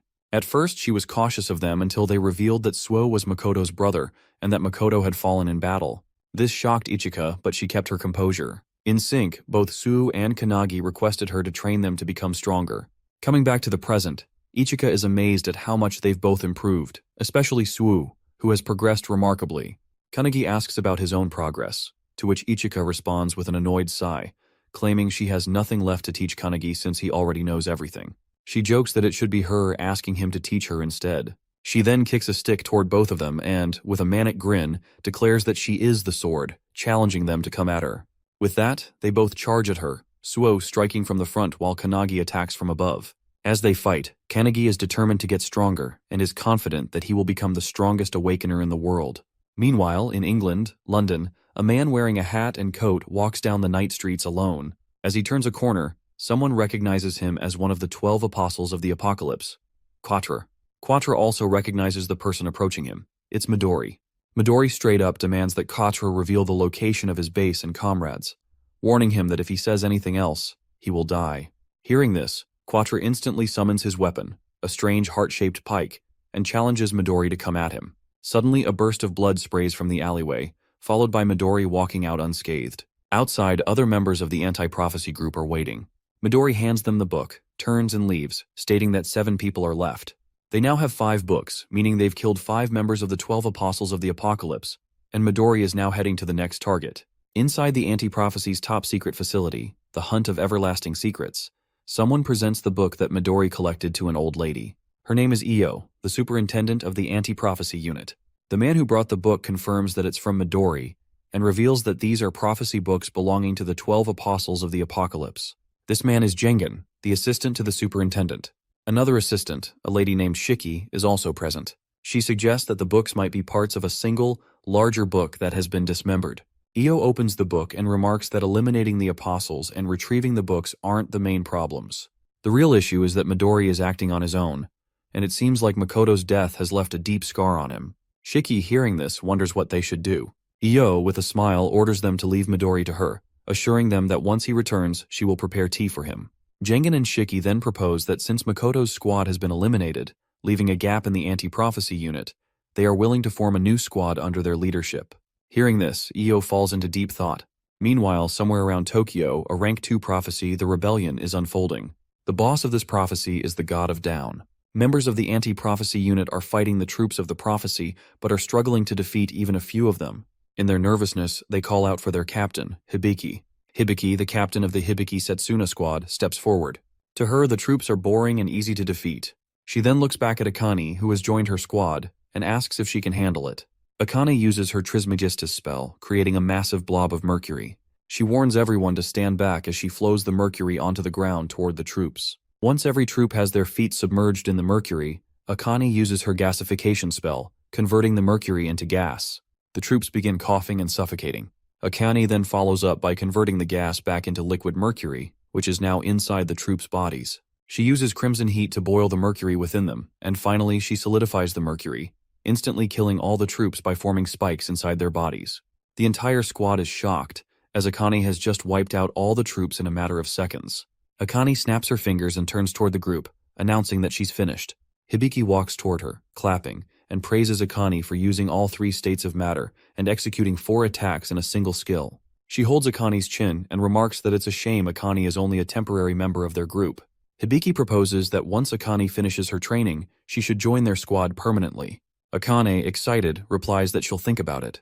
The other squad members are also impressed by Akane, wondering if she'll really join their squad, given how cute and strong she is. However, to their surprise, Hibiki wants Akane to join because she wants their battles to be even easier. As soon as Akane leaves, she calls Kanagi, informing him that she has completed Lesson 7 about controlling the 3 states of alchemy, and asks him to send her the next lesson. Kanagi, who is trying to keep his lunch safe from the cat, agrees. The founder alchemist, hearing this, is amazed that Akane has finally mastered level 7. Kanagi requests the founder to prepare 3 more lessons for Akane, which he gladly agrees to. Kanagi informs Akane, and she thanks him. She also mentions that Hanada has reached Lesson 8. In Saitama Prefecture, Tokorozawa City, a Rank 2 prophecy, earth-eating beast with the boss Sphinx, has occurred. Hanada, sent to eliminate the boss, uses his lightning kick and completely destroys the boss with a single strike. With this, he completes his level 8 lesson on the lightning kick. The captain of the Todoroki squad praises Hanada and proposes that he join their squad. Hanada, like Akane, wants to think about which squad he should join. He asks Akane for advice, and she, excited to compete with him, claims that no matter which squad he chooses, she'll win against them. Kanagi, who is on a joint call with them, is happy that they're both getting stronger and declares that he should get up and start training too. As Kanagi is talking, Suo gets annoyed that Oribe the cat always clings to Kanagi and not him. He yaps about it, and as he tries to pull the cat away from Kanagi, Akane asks if they've heard the rumor about a new squad forming. Kanagi hasn't heard about it, so she explains that a new squad is being formed to fill the gap left by Makoto's squad. The captain of this new squad will be selected from the member with the highest achievements. Kanagi takes the news lightly, but Akane has something else on her mind. She reveals that the real question isn't who will become the captain, it's whether Kanagi wants to form his own squad. At first, Kanagi brushes it off as a joke, but then he freezes, realizing the weight of what she's saying. Kanagi asks Akane why she said that. She reveals that there is a certain desire within the anti-prophecy, as there exists a force in the world capable of eliminating all prophecies. Kanagi is taken aback by this revelation, and Akane adds that she too desires such a force. She explains that everyone in the squad is searching for a strong-willed leader, and she believes Kanagi has the qualities to be a capable squad captain. Just then, Akane's squad captain calls for her, prompting her to excuse herself from Kanagi and say goodbye. This conversation leaves Kanagi deep in thought about the possibility of becoming a squad captain. Meanwhile, Ichika asks Suo about Kanagi, to which he reveals the discussion about him potentially becoming a captain.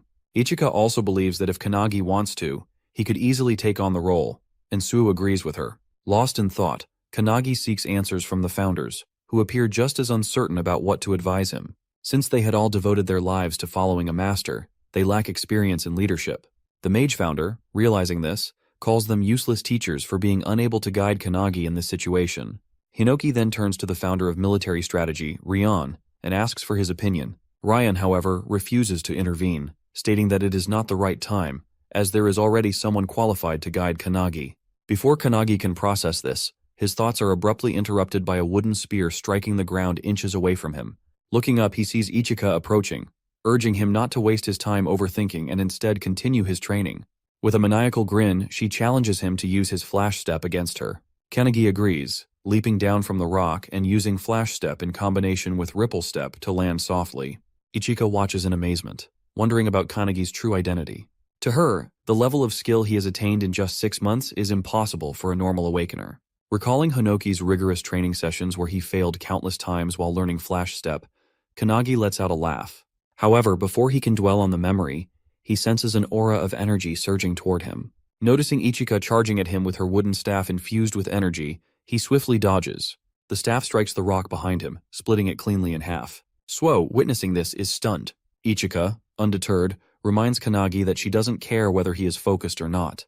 She will force him to be. Kanagi, now slightly nervous but fully attentive, holds his stance. Inside him, Hinoki realizes that Ryan was referring to Ichika as the qualified person to guide Kanagi. The mage founder also comes to understand that Ichika is remarkably strong for a modern awakener, as expected from Hinoki's descendant. However, Hinoki denies having children, claiming it might be his brother instead. He acknowledges Ichika's strength, noting that since she trained someone as powerful as Makoto, she might be a living successor. However, as he says this, he notices her using a technique called Skyfall, something he has never seen before. This technique launches an electric zap toward Kanagi, who barely evades it. Realizing the sheer strength behind the attack, Kanagi understands that Ichika is going all out against him. Ichika charges forward and follows up with her Purgatory Sword technique, unleashing a powerful strike at him. Meanwhile, Hinoki watches in excitement, realizing that Ichika has developed a new technique by refining all the knowledge passed down to her. Outside, as Kanagi dodges the attack, Ichika is impressed. It's a technique he has never encountered before, yet he still managed to evade it. She praises Kanagi's one-handed sword style, noting that it closely resembles the techniques of the founder. This comment shocks Kanagi, and before he can respond, Ichika adds that he might be worrying about whether he could ever become as strong as Makoto. Kanagi is stunned, as this is exactly what has been weighing on his mind. Suo, overhearing this, is also taken aback. Kanagi's grip on his sword tightens as he recalls witnessing Makoto's strength firsthand, how he was an extraordinary squad captain. This is the very reason Kanagi keeps questioning whether he can ever reach Makoto's level. To his surprise, Ichika tells him that he doesn't have to be like Makoto. She suddenly yells at him to pay attention, channeling her energy as she executes her sword technique, Tengu Dance, creating a powerful water tornado. She explains that this technique was developed by past masters who built upon the founder's techniques. While these techniques may never match the founder's power due to the immense difference in strength, the masters never stop trying, gradually getting closer over time. Hearing this, Kanagi finally understands what she means. Ichika then reveals that she doesn't know exactly how great a captain Makoto was, but from what she knew of him, he must have been an incredible leader. She adds that it won't be the same for Kanagi in the beginning, but if he polishes his skills, he definitely has the potential to reach that level. Pointing her wooden stick at him, she advises Kanagi not to try to become like Makoto, but instead to focus on the path entrusted to him. Hearing this, Kanagi remembers when Makoto shook his hand. Thinking back on that moment, he realizes he must look toward the future instead of dwelling on comparisons. A smile appears on Ichika's face as she declares that, for the sake of that future, she will train him herself. With that, they both engage in intense training, pushing each other to their limits. 2 weeks later, at the anti-prophecy headquarters, Hibiki and Todoroki, two squad captains, review the list of newly recommended squad candidates. The list, submitted by the superintendent themselves, includes Kanagi and Ichika. Some members find this selection odd. Meanwhile, outside the HQ building, a dark figure speaks on a cell phone, informing someone that they have successfully infiltrated the facility and that the new squad captain exam will take place in 3 days. This figure carries the Book of Doom and boldly declares that they will soon become the new squad leader of the anti-prophecy. This figure is none other than Eva, a member of the 12 Apostles of Apocalypse. Eva possesses a skill called Heavenly Demon, which allows her to replace the existence of anyone she kills. Her goal is to become the captain of the newly formed squad of the anti-prophecy and destroy the organization from the inside. As Midori continues his killing spree against the 12 Apostles, more than half of them have already fallen. Since they cannot defeat Midori head-on, they have decided to sabotage the anti-prophecy from within. Their motto is that they will do anything to fulfill the prophecy. 3 days later, at the grand training field of the anti-prophecy, the selection examination for the captain of the new squad is underway. As all participants gather, the instructor announces that there will be 4 tests, with only 4 people advancing to the final stage. The exam follows a point system. First place in each test earns 3 points, second place earns 2, and third place earns 1. In the end, the candidate with the highest score will be elected as the captain of the newly formed squad. The superintendent watches as the instructor urges all participants to give their best effort. In unison, they yell, "Yes!" Among them, Kanagi feels the weight of everyone's gaze. There are 8 candidates: Koki from the Yagarama squad, Akihina from the Yorozuya squad, Sonobe from the Yashima squad, Hisagi from the Kakabe squad, Sakazaki from the Tsarazaki squad, Shikami from the Todoroki squad, and Jiru from the Hibiki squad. However, the real danger lies in the fact that one of them is actually Eva, one of the 12 apostles, an imposter hidden in plain sight. And then, there is the special recommendation, Kanagi. Unlike the others, Kanagi stands alone, as his squad captain Ichika is nowhere to be seen, oversleeping as usual. However, she sends him a message, warning that if he doesn't win, she will personally make him regret it. Determined to avoid elimination before Ichika arrives, Kanagi steels himself for the competition. Meanwhile, Ichika rushes toward the training ground, riding on Suo's back. She yells at him to go faster, knowing that if they don't hurry, they might miss the crucial moments. She has complete faith that Kanagi will win and refuses to miss his victory. Back at the training field, the first test begins, which is mana measurement. To everyone's shock, Kanagi releases an immense amount of energy, shattering the measurement device and securing first place. Akihina from the Yorozuya squad, who ranks 5th in the test, is stunned by Kanagi's overwhelming power. Sakazaki takes 3rd place, while Sonobe secures 2nd, both realizing that Kanagi is an anomaly. Sakazaki remarks that such irregularities occasionally occur when a genius in either physical strength or mana appears in the exam. He speculates that Kanagi is a mana prodigy, much like another participant, Shikami, who ranks 7th. On the points table, Kanagi takes the lead with 3 points. As the instructor announces the second test, hand-to-hand combat, the real battle begins. Each participant must face an opponent, and a victory will earn them 2 points. As the instructor announces the first participant, Shikami voluntarily raises his hand, requesting to face Kanagi. Shikami is the strongest regular member in hand-to-hand combat and is also considered an irregular. When he was just 2 years old, he was caught in the emergence of monsters from another dimension. However, even as a baby in a cart, he single-handedly killed all the monsters, shocking his own mother. He protected her and became a legend. In the audience, Hibiki accuses Todoroki of cheating by sending Shikami into the hand-to-hand combat test. Todoroki argues that there is nothing wrong with choosing his strongest member, as Shikami is blessed with both magical talent and immense physical strength. He boasts that he has been training Shikami since he joined his squad, and to this day, no one has ever beaten him in hand-to-hand combat. Hearing this, Hibiki wonders if the match will end instantly, considering Shikami's combat abilities are practically unbeatable. As the fight begins, Shikami approaches Kanagi and asks if he has really been giving lessons to Hanada. Remembering the founders, Kanagi replies that he is merely a messenger. Shikami doesn't understand what he means but continues, claiming that someone out there is advising and teaching Hanada, who is already a super genius. He adds that even without Kanagi's guidance, Hanada will surpass his current level on his own. Instead of arguing, Kanagi simply agrees with him, which only annoys Shikami further. Enraged, Shikami activates Violent Bite, transforming into a monstrous form. In an instant, with blinding speed, he lunges at Kanagi. Kanagi ducks just in time, but Shikami follows up with a powerful claw attack. Watching this, Todoroki is thrilled to see his fighter going all out. As Shikami swings with all his might, Kanagi sidesteps the attack. Seizing the moment, Kanagi shifts into Kudu's stance, grips Shikami's wrist, and with tremendous force, slams him into the ground. The impact erupts in a massive shockwave, sending rocks flying across the field and startling everyone. As the debris settles, both Kanagi and Shikami are airborne. The other participants are in awe. Despite Kanagi merely redirecting Shikami's attack, the sheer power of it was enough to devastate the entire battlefield. Even Kanagi himself is impressed by Shikami's strength, though Shikami assumes he is being sarcastic.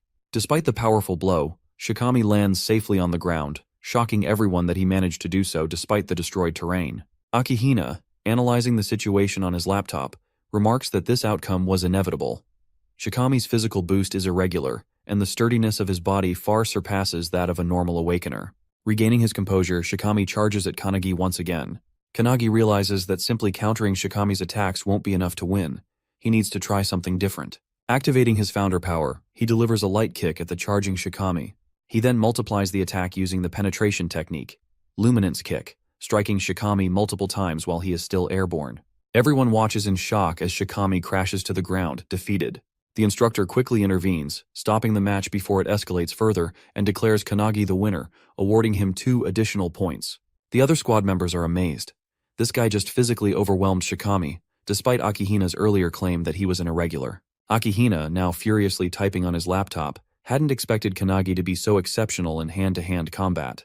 He initially assumed Kanagi would be eliminated naturally if left alone, but now, it's clear that Kanagi is becoming an obstacle in his plans. As Shikami regains consciousness and opens his eyes, he is shocked to see Kanagi casting some kind of spell on him while he lies on the ground. Kanagi reassures him that he is healing his wounds, which only astonishes Shikami further. An irregular in both mana and physical prowess, now capable of healing too? It seems almost unbelievable. Shikami, still processing what's happening, asks Kanagi if there's anything he can't do.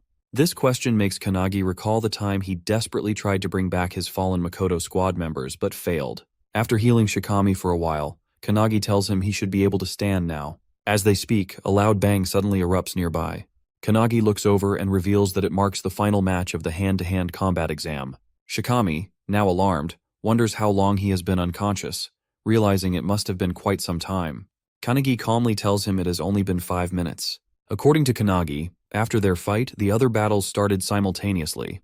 2 of the pairs finished instantly, but Akihina and Hisagi are still fighting even after 5 minutes. Both remain determined, exchanging a relentless barrage of blows with full force. As Hisagi charges at Akihina, she pushes him back with a powerful attack, mocking him for lacking any special abilities. She taunts that without unique skills or traits, he is unfit to be a captain. Akihina steadies himself and counters her remark, stating that he is not the type who seeks to stand out. According to him, even if an ordinary person were to take on the captain's role, death would be the only outcome for them. He believes that a captain must have the ability to adapt to any situation in order to increase the survival chances of every squad member, even by just 1%. Akihina declares that this is his goal, ensuring that he does not suffer the same fate as the Makoto squad. This statement strikes a chord with Kanagi, as Akihina is speaking about his fallen comrades in such a manner. Shikami also takes offense and warns Akihina to watch his words. Back in the fight, Hisagi executes her disciplined chainsword technique, generating an energy whirlwind as she charges straight at Akihina. Even though Akihina blocks the attack, the sheer force sends him crashing to the ground.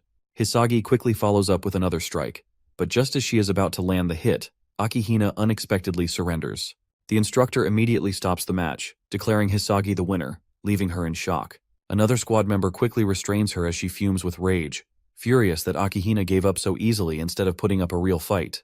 Akihina, on the other hand, claims that he expected the battle to last longer, so he chose to preserve his energy for the upcoming tests. As he walks away, he knows that he could have defeated Hisagi if he had tried, but he does not want to reveal his full strength just yet, especially with Kanagi closely observing the fight. The second stage of the exam, hand-to-hand combat, concludes with Kanagi leading the scoreboard with 5 points, followed by Snonobe with 3. The instructor announces a 30-minute break before the start of the third examination. He also reveals that in the next round, the 4 participants with the lowest scores will be eliminated. As the lunch break begins, Kanagi wonders about Ichika and Su, who should have been there but are still missing. Meanwhile, outside the anti-prophecy headquarters building, Su finally arrives, carrying Ichika. Exhausted from the effort, he is confused when she starts heading toward the courtyard instead of the training ground. When he questions her, Ichika reveals that she can smell traces of an aura, one that suggests someone has recently died there. According to her, it appears to be the residue of an awakener who was killed by an overwhelmingly powerful monster. Hearing this, Suo is stunned. If an awakener was truly killed here, it means someone may have infiltrated the anti-prophecy headquarters, despite this place being a well-kept secret. Ichika argues that the 12 apostles are strong enough to have figured out how to find this location, shocking Suo even further. When he asks about their possible motive, she ignores the question and instead suggests they head to the training venue. In her mind, however, she knows that whoever died was likely at the level of a squad captain. But with no official reports of such an incident, the situation is becoming more intriguing. Now, not only Midori but also Ichika, Suo, and, most notably, Kanagi are all working toward the same goal, avenging Captain Makoto's death. During the lunch break, as everyone patches up their wounds, eats their meals, and casually converses, Akihina sits alone, focused on his laptop. Meanwhile, Kanagi, who is sitting with Shikami, becomes excited when he notices his comrades, Ichika and Suo, arriving. The atmosphere shifts as others grow nervous upon recognizing Ichika, one of the 5 elite members of the Anti-Prophecy Special Task Force, alongside Midori. Suo, observing the gathered captains, feels uneasy. Ichika had claimed that a captain had been killed, yet all 7 captains are present on the training ground.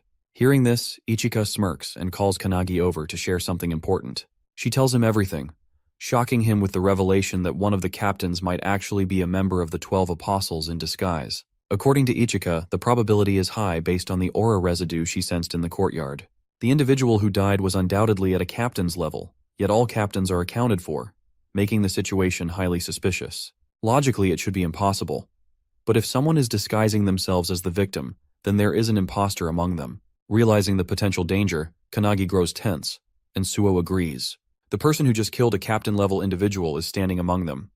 I know it's an Among Us reference. Cheeky. Suo fears that if they don't solve this problem soon, there may be more victims. If they leave it as it is, there's a possibility that a prophecy at a level where human extinction is inevitable might appear.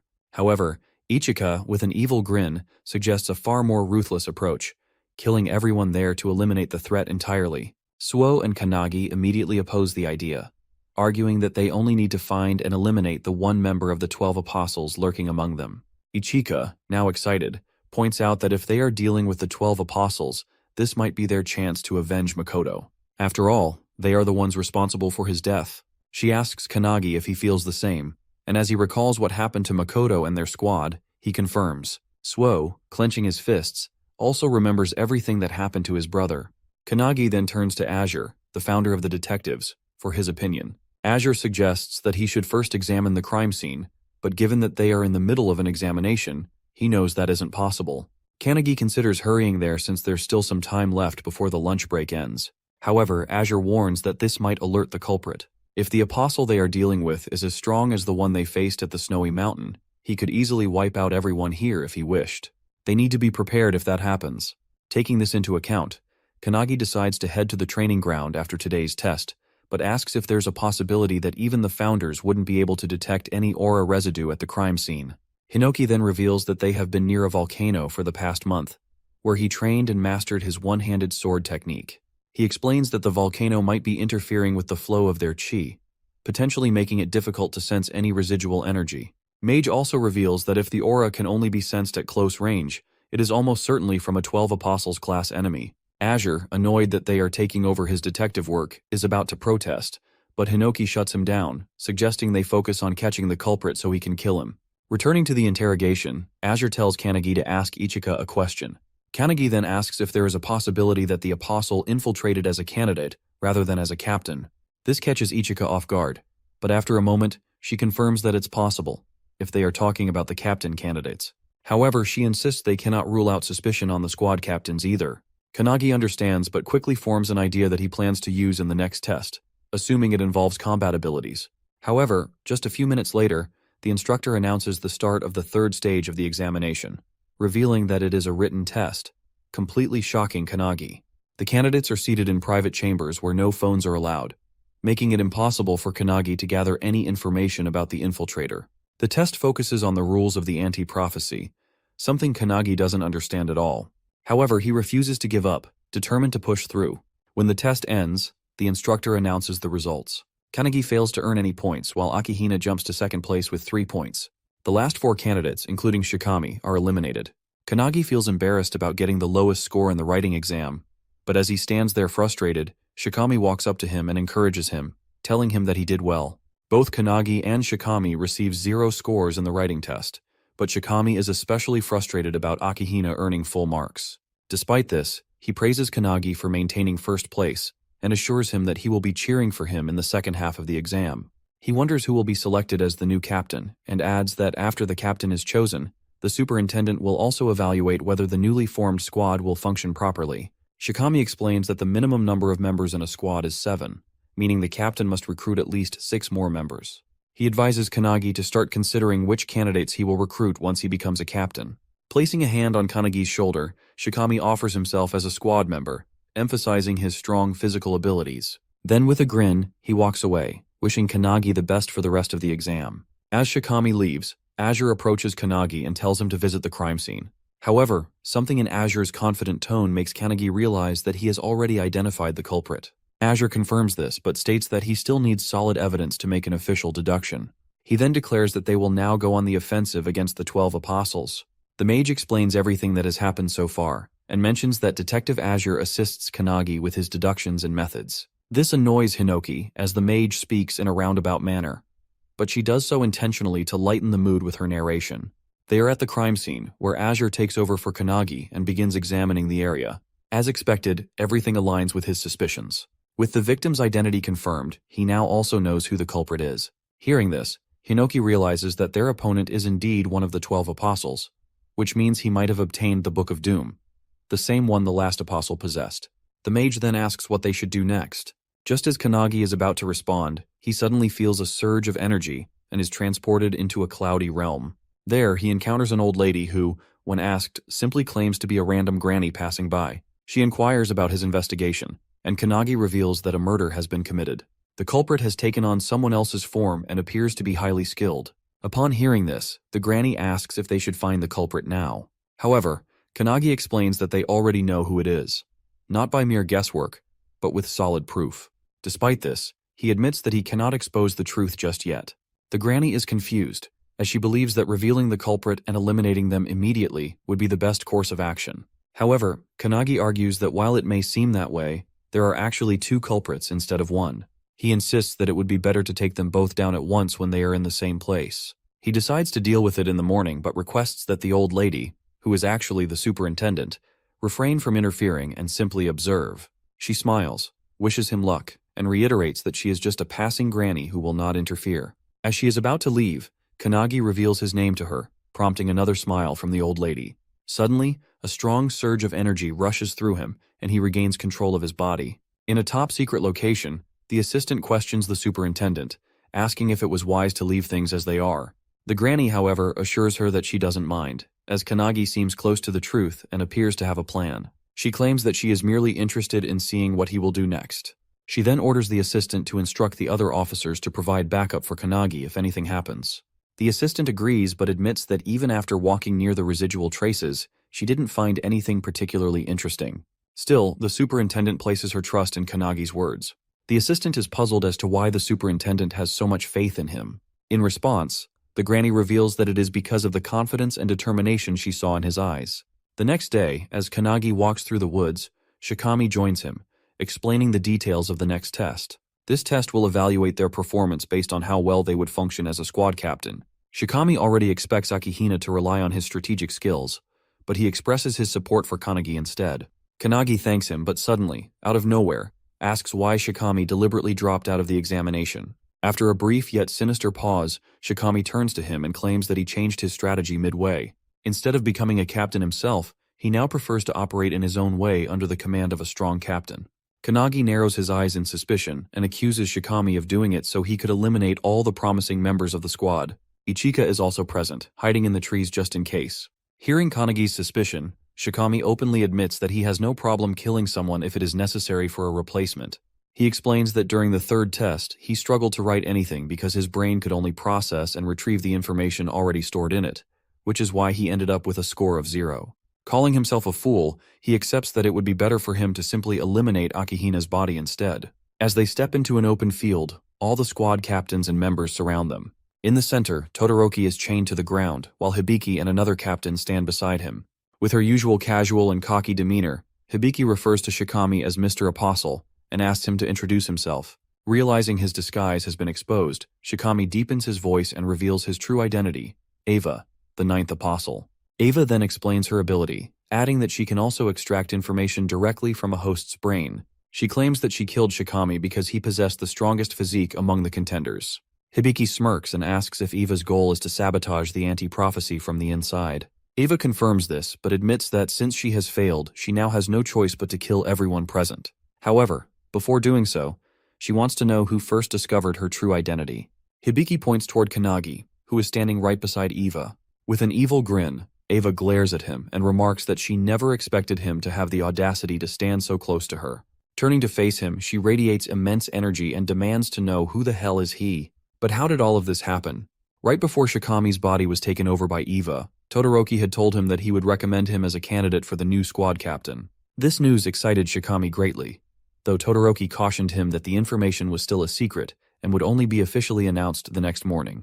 Getting even more excited, Shikami joked that despite it being a secret, they were practically yelling it out loud, which would definitely inform others. Todoroki then reassured him, stating that Shikami was one of the strongest individuals there in terms of physical power and would undoubtedly make a great captain. Seeing this level of confidence in him, Shikami agreed, feeling determined to do his best. However, just as he was fist-bumping Todoroki, something slashed him into pieces. In an instant, Shikami was cut down right in front of Todoroki, leaving him utterly shocked and unable to process what had just happened. Suddenly, a deep voice echoed through the air, mocking Shikami's weakness and questioning if this was truly the standard for a squad captain candidate in the anti-prophecy unit. The figure then answered its own question, claiming that the squad had only grown strong thanks to artifacts and the one who had provided them. Stepping forward, the figure introduced herself as Ava, one of the 12 apostles, and declared that she was looking forward to their future. Walking up to Shikami's lifeless body, Eva activated her heavenly demon skill, taking complete control over it. As she is channeling her power, Todoroki, with his mighty punch Vajra, smashes her entire body into a splatter of blood. Tearing up in rage, Todoroki breathes heavily, but to his shock, he suddenly hears applause from behind him. The same Shikami he had just seen die is now clapping, praising Todoroki for managing to kill a 12 apostle with a single hit, just as expected from his master. Stunned, Todoroki turns around to see Shikami standing there, seemingly alive. However, before he can even react, his body is instantly sliced in half by Eva, who had taken on Shikami's form. With a wicked grin, Eva then activates the Necromance Dance artifact, resurrecting Todoroki as a corpse slave bound to her will. Now under Eva's control, Todoroki agrees to serve her, addressing her as Eva, but before he can say anything else, she slaps him so hard it nearly knocks him over. Correcting him, she demands that he call her Shikami, ensuring that no one grows suspicious of her disguise. Todoroki nods, complying, and the two share a dark, twisted laugh. Meanwhile, at the crime scene, Kanagi and Azure investigate. Using his unique skill, Theatrical Detective, Azure rewinds time to witness everything that transpired there. This powerful ability allows him to replay past events at a crime scene, giving him a first-hand view of what truly happened. The only condition is that Azure himself must possess the evidence and personally deduce the culprit, not just by looking at the clues, but by reaching a conclusion on his own. Additionally, this ability allows him to predict future crimes before they happen. However, there is a significant drawback. If Azure ever fails to deduce a case correctly, the skill will be permanently lost. This means that for the rest of his life, he will never be able to use it again. As Azure explains this ability to the founders, they are disgusted by how underhanded Eva's technique is, killing someone and taking control of their body. However, the room falls into shocked silence as everyone turns their gaze toward Kanagi, who is overflowing with mana, his rage uncontainable. With fiery determination, he vows not to forgive the apostle. Back in the present, still burning with fury, Kanagi launches a devastating attack, a flash reflection punch, enhanced by his penetration spell, aimed directly at Eva. He also uses Luminance Fist, and as he strikes Eva's face, a massive energy blast erupts, sending her flying. She tries to land, but the force is so immense that she skids backward, struggling to regain her footing. However, as the dust settles, Kanagi is shocked to hear her laughing out loud, calling him cruel. Despite being struck by multiple techniques, she still talks, mocking him by bringing up his friendship with Shikami, questioning why he attacked her so mercilessly. Kanagi, already expecting this, knows he can't defeat Eva with his current strength. Eva, still reeling from the punch's recoil, claims that it's nothing and mocks him, saying his attacks feel like he's just playing around. As the recoil fades, Eva yells that these kinds of attacks won't do anything against her. Kanagi agrees, but reveals that he was never the one meant to defeat her. All he was doing was buying enough time for the mage founder to take over his body.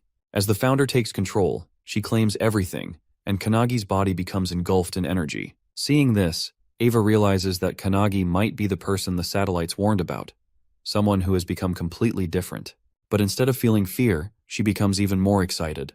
With a wicked grin, she summons hundreds of mummies from the sky, their terrifying screams echoing. She declares that life is boring until one faces death, so they should fight with all their heart's content. Azure, watching the mummies descend, remarks that they seem like nothing more than empty shells, controlled by Eva using the bodies she has taken before. Laughing out loud, Eva boasts that all of these mummies possess the same physical strength as Shikami and challenges them to come at her. Looking around, Hibiki notices that there are roughly 100 bodies, all on the same level as Shikami, which shocks a candidate standing nearby. Kanagi, witnessing this from his consciousness, finds it disgusting that Eva is using the bodies of those she has trampled over. The mage, who is standing beside him, notes that he has changed, and so have the founders. As the mummies shoot toward the ground, the mage, controlling Kanagi's body, declares that Eva has underestimated him. With that, she unleashes multiple electric zaps, electrocuting all the mummies mid-air and shocking Eva. Mage takes it personally as Eva summons her minions and lets them free fall in front of her, forcing Mage to strike them before they land. As the burning mummies rain down from the sky, Eva is left confused, wondering what Kanagi just did. There are people who master unparalleled accuracy through intense training, but Kanagi simply used his skill without batting an eye and managed to hit every single target without missing. The mage instructs Kanagi to stand beside her and study her actions. Our boy finds it amazing that even though she is using a weak body, she can still cast all of her spells efficiently. Calling him closer, Mage explains that while Kanagi was only seeking power for himself, the founders, on the other hand, were eager to use their power through his body. Kanagi is confused, unsure of what she is talking about. Mage continues, stating that even after everything, Kanagi, drunk on immense power, still felt closer to his goal, which was simply to become stronger. Meanwhile, all the founders are also drunk on Kanagi's unparalleled talent. However, after experiencing the tragedy of losing a friend, someone who trusted Kanagi with the future, Mage concludes that Kanagi is angry from the bottom of his heart. Pointing at the founders, who are all excited, Mage claims that they all like the current version of Kanagi. Eva, hearing this, is confused. She charges at Kanagi, yelling that the rule of the world is simple: the weak get trampled by the strong. Just as she is about to strike, an electric spark erupts in front of her, stopping her mid-charge. Eva, bewildered, looks around and notices the sky raining down with thunderstrikes. Mage reveals that many people think like Eva, but he remembers witnessing an existence powerful enough to destroy the tower, only to be toyed with and devoured by beasts from another dimension. Mage, who observed her comrades fall, now stands for those who were weak, vowing to avenge them. As she walks toward Eva, Mage, still in control of Kanagi's body, calls Eva frustrated, mocking her for lacking the strength to fight. Eva, on the other hand, can't get back on her feet as she is continuously blasted by the thunderstrikes. Mage knows that even though Kanagi trained in the mountains, laughing on the outside, deep inside, he wanted revenge. She ensures that all the founders share the same belief, that Kanagi will one day reach the same peak as them. Extending his hand forward, Mage assures him that if he ever needs help, they will lend it to him, and if he feels sadness, he should point to what caused it, and they will put an end to the prophecy. Without hesitation, Kanagi points at the airborne Eva, and suddenly, she is struck by lightning bolts that tear her body into pieces. Everyone is left in shock, while the instructor realizes that Kanagi resembles Midori when he was a child, a monster in the making. As Eva lies in pieces on the ground, she can't comprehend how this young boy not only destroyed all her minions, but also obliterated her body. Kanagi, walking toward her, asks if she now understands their strength and states that he has a lot of questions to ask her. He adds that he knows many people skilled in interrogation and wants to talk to Eva about everything that happened. However, in a deep voice, Eva reveals that she can't fight Kanagi in her current form and admits that her boss was right about it. Suddenly, a coffin emerges from the ground and Eva calls it her trump card. Kanagi is shocked, while Eva explains that, hundreds of years ago, one of the founders, known as the 10,000-man army slasher, was responsible for destroying the tower. To Kanagi's horror, Eva unveils the body of Hinoki Reichiru inside the coffin. All the founders, especially Hinoki's spirit, are stunned that she has possession of his corpse. Without a word, Mage casts a thunderbolt spell, striking down the coffin. This shocks Hinoki, but Mage states that this is now the real deal, as Eva has already taken control of Hinoki's body. In front of them, Hinoki's corpse stands, gripping his blade. Eva, thrilled by her newfound power, declares that she can now fight them on equal footing. Kannagi, taken aback by the overwhelming pressure filling the air, realizes that this aura is even stronger than what he felt while training with Ichika. But that's not all. With a snap of her fingers, Eva summons hundreds of minions from the ground, calling it the second wave. Kannagi begins to worry, but Mage reassures him that it's nothing. As Eva continues summoning her minions, a sudden explosion erupts behind her. Turning around, she sees Kannagi's friends arriving. Ichika, Suo, and the others, standing ready for battle. He is not alone! Eva feels annoyed, believing Kannagi to be alone in this ordeal. As she observes him speaking, Kannagi realizes that the corpse's voice and speech pattern are identical to Hinoki's. Despite their friends joining the battle, they struggle to defeat the minions, as Eva remarks that these ones are far stronger. This time, the minions possess a physical hardening skill, and even when one of the members unleashes their full power, the attack leaves the minion unscathed. To their horror, each minion possesses a unique skill, making them formidable opponents. With their overwhelming numbers, the anti-prophecy members find it increasingly difficult to fight them head-on. Hibiki, who has been closely observing the battle, activates her sound visualization release skill, summoning a sound phoenix that obliterates a group of minions in an instant. However, despite her powerful attack, she remains wary, realizing that each minion's strength is enhanced by their individual skills. As if things weren't chaotic enough, Todoroki suddenly breaks free from his chains and slam dunks one of the younger members with crushing force. However, Hibiki reacts just in time, rescuing them from certain doom. Amidst all that, Eva is reveling in the chaos, thoroughly enjoying herself. She smugly declares that in a battle like this, only the squad captains have a chance of survival. Hearing this, Kannagi turns to the other founders for their opinions, but they all remain silent. He then faces Mage and asks her to let him take control of the body for a moment. She is surprised by the request but ultimately agrees. Taking control, he confidently mocks Eva, accusing her of underestimating his friends, something she should not have done. Meanwhile, Hanada finds himself surrounded by minions, but he recalls Lesson 7 from Kannagi. Channeling his fist technique, he summons a dragon, using it as both a power source and a foundation for his attacks. With explosive force, he kicks the hell out of every minion charging at him. A while ago, Founder Spirit Wantak had observed Hanada's muscular yet flexible build, noting his tendency to rely on single-point concentrated strikes paired with his agility. Another founder, Eilerson, had argued that while it was not a bad technique, it could be far more effective with their guidance. Now, in the present, Hanada flawlessly integrates all the techniques they have taught him, moving like a coiling snake, striking from every angle and obliterating the minions with precision. At the same time, Akane stands her ground, ready to face the horde of minions rushing toward her. She remembers Kannagi's advice about the transmute technique, which converts an imperfect substance into perfection. In the past, she could only produce cheap, low-quality weapons. But now, she uses her alchemical prowess to defy limitations, crafting stone golems from the earth itself. This is something she mastered in Lesson 8, and with it, she can even destroy the hardened physiques of the minions with ease. Kannagi asks Hinoki about Suo, but Hinoki assures him that Suo is holding his own. While he may not be as brilliant as his brother, he has his own talents. At this moment, he is skillfully wielding Hinoki's one-handed sword style combined with the Sky Fall skill, cutting down a swarm of minions with a single powerful swing. He then enhances the attack by merging it with Calendula, creating a flower-shaped slash that strikes the minions in a wide area of effect attack. Watching this, Ichika feels a sense of pride, impressed by how her student is seamlessly combining techniques and skills. However, in her opinion, Kannagi's feats remain unparalleled due to the complexity of his combinations. As she continues cutting down minions, lost in thought, she suddenly notices a massive fire tornado forming before her.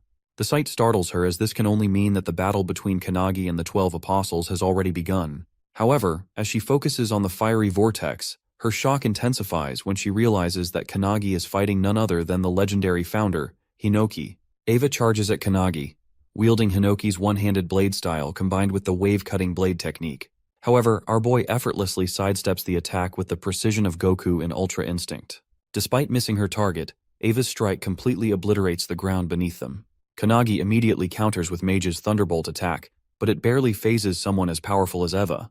She retaliates with her devastating dice slash skill, slicing the entire battlefield into countless cubes, even cutting down her own minions in the process. However, our boy survives, leaping onto one of the floating cubes and recalling that he has endured this very skill with his own body before.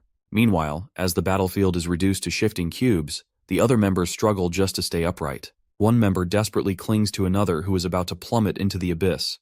But before they can pull them up, the dice slash severs his arm, sending her tumbling down. As she free falls, still clutching her comrade's severed arm, Kannagi notices them just in time. Without hesitation, he casts a bubble spell, lifting them all to safety. Mage Spirit, growing increasingly worried, turns to Hinoki and asks what they should do next. However, Hinoki simply leaves the decision up to her, telling her to do whatever she wants. She agrees, and just as Eva unleashes Splitting Cloud, a powerful beam blast that engulfs the entire battlefield, even Hibiki, a squad captain, is left stunned by the sheer madness of it. Meanwhile, Eva is thrilled by the capabilities of a founder's body, marveling at how perfectly suited Hinoki's body is for battle. However, despite this, Eva feels the need to use an even stronger skill. Activating Hinoki's secret technique, Indomitable, she prepares to strike, but to her utter shock, Kannagi catches her sword with his bare hand. Hinoki's spirit watches unimpressed, while Mage mockingly claims that even though Eva is using Hinoki's body, he is still weak. Hearing this, Eva shouts in frustration, demanding to know how a founder's legendary body could possibly be considered weak. Desperate for a stronger skill, she frantically searches through Hinoki's memories, trying to extract something more powerful. As she forces his way deeper into Hinoki's mind, her eyes begin to tear up, as if she has just seen something truly terrifying. Eva's tears stem from the overwhelming memory of Hinoki's past, back when he was still alive during the time of the towers. Just witnessing this memory pushes Eva to the brink of madness. In the vision, Hinoki slices through an entire tower with a single swing of his blade. However, despite this awe-inspiring feat, he grows colder and more detached with each passing battle. Eva struggles to comprehend how a mere human's wisdom and skill could reach such an unfathomable level.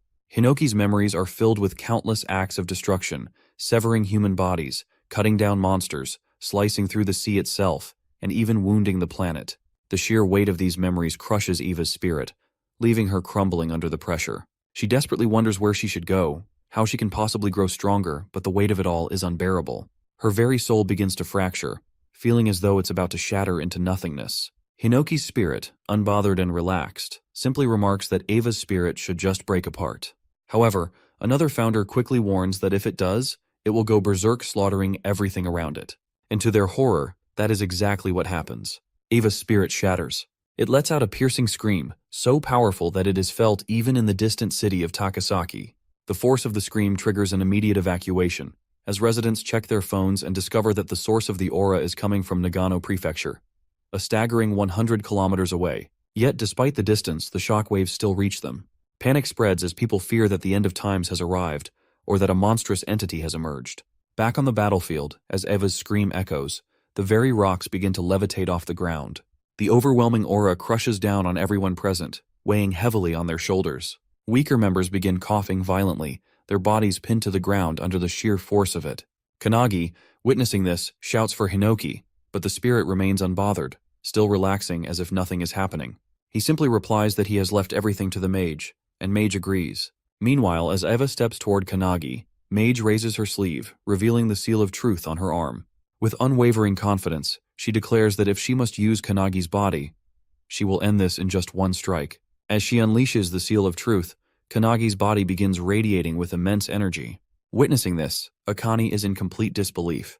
The alchemist's spirit within Kannagi speaks, telling him that he and Akane must watch carefully. He explains that whether it is magic or alchemy, they are the pursuers of truth, and in this moment, Kannagi will reach one of those truths. As he continues speaking, Kannagi's arms become marked with the same seals that Mage once bore. The alchemist spirit wonders if Kannagi's body can withstand the fragments of truth, or if it will crumble under the weight of such power. Meanwhile, Eva's soul is already shattered into pieces, and the only thing driving her body is the lingering residue of her spirit. Yet the body moves instinctively, as if guided by primal urges, just like a wild animal. Hinoki, who was once mature and composed, abandoned his body to this state long ago, and to describe that phenomenon, they call it truth ignorance. As Eva grows more enraged, she unleashes a surge of dark energy, her aura twisting and distorting the air around her. Mage, witnessing this, foresees a future where the energy becomes so overwhelmingly powerful that it destroys everyone, including Kannagi, and even affects people far across the continent. Eva could very well be the end of the world in that moment. Kannagi, realizing the severity of the situation, recognizes the danger in the vision. Mage then activates one of her skills, Magus of Truth, a technique designed to counter the skills of its target. The technique is so powerful that the world itself can hardly bear its immense force. As Eva loads dark energy into her arm and swings it at Kannagi, he effortlessly stops the attack. To her shock, he grips her hand firmly. In that moment, Mage channels a burning light attack, creating a powerful burst of light between them, engulfing the entire area. As the dust settles, Eva is reduced to nothing more than a charred skeleton, while Kannagi still grips her hand. Mage, using Kanagi's body, calls out a final goodbye to Eva's dying soul as her ashes are swept away by the wind. The other founders watch this with determination, but Hinoki rises, clearly annoyed by the fact that his soul and body are now completely separate entities. Mage smiles and turns toward Kannagi, asking if what he has just witnessed will help him in his training. As Kannagi takes control of his body again, he is shocked to see that the field is clear, with all of his comrades cheering for him, as if he had won against the monster. Ichika, however, is worried that he didn't use his sword at all, making her teachings seem to have had no impact. Hanada sighs in relief, while Suo praises Kannagi, saying that he burned that powerful enemy with just one attack. However, Akane has a deeper insight. She understands that Kannagi completely analyzed his opponent's skills and rendered them useless. This makes Akane's hands tremble, as she wonders if it's even possible for a human to reach that peak. Despite the uncertainty, she gains confidence, motivating herself that she will do the same. The instructor is now worried about the massive hole in the field, as it was only an examination. But things went south quickly and spectacularly. Even Todoroki is dead, which makes the instructor annoyed, knowing that he now has to conduct another exam like this. As the members are gathering themselves, one notices a strange, bright circle and becomes terrified. The instructor is also shocked, but to everyone's surprise, it's the superintendent. Kannagi, seeing the superintendent, remembers that it's the old lady from his consciousness earlier.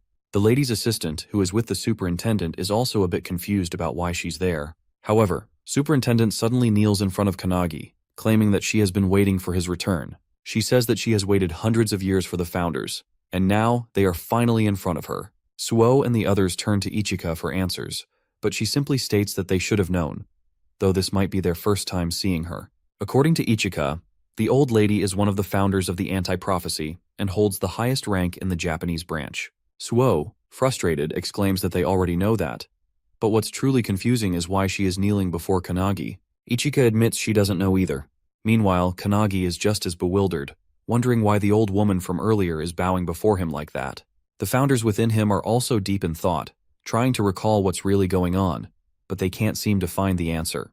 Suddenly, Kannagi is struck with shock as he senses her overwhelming aura. The old lady stands up and asks if Kannagi remembers her, remarking that she has grown old.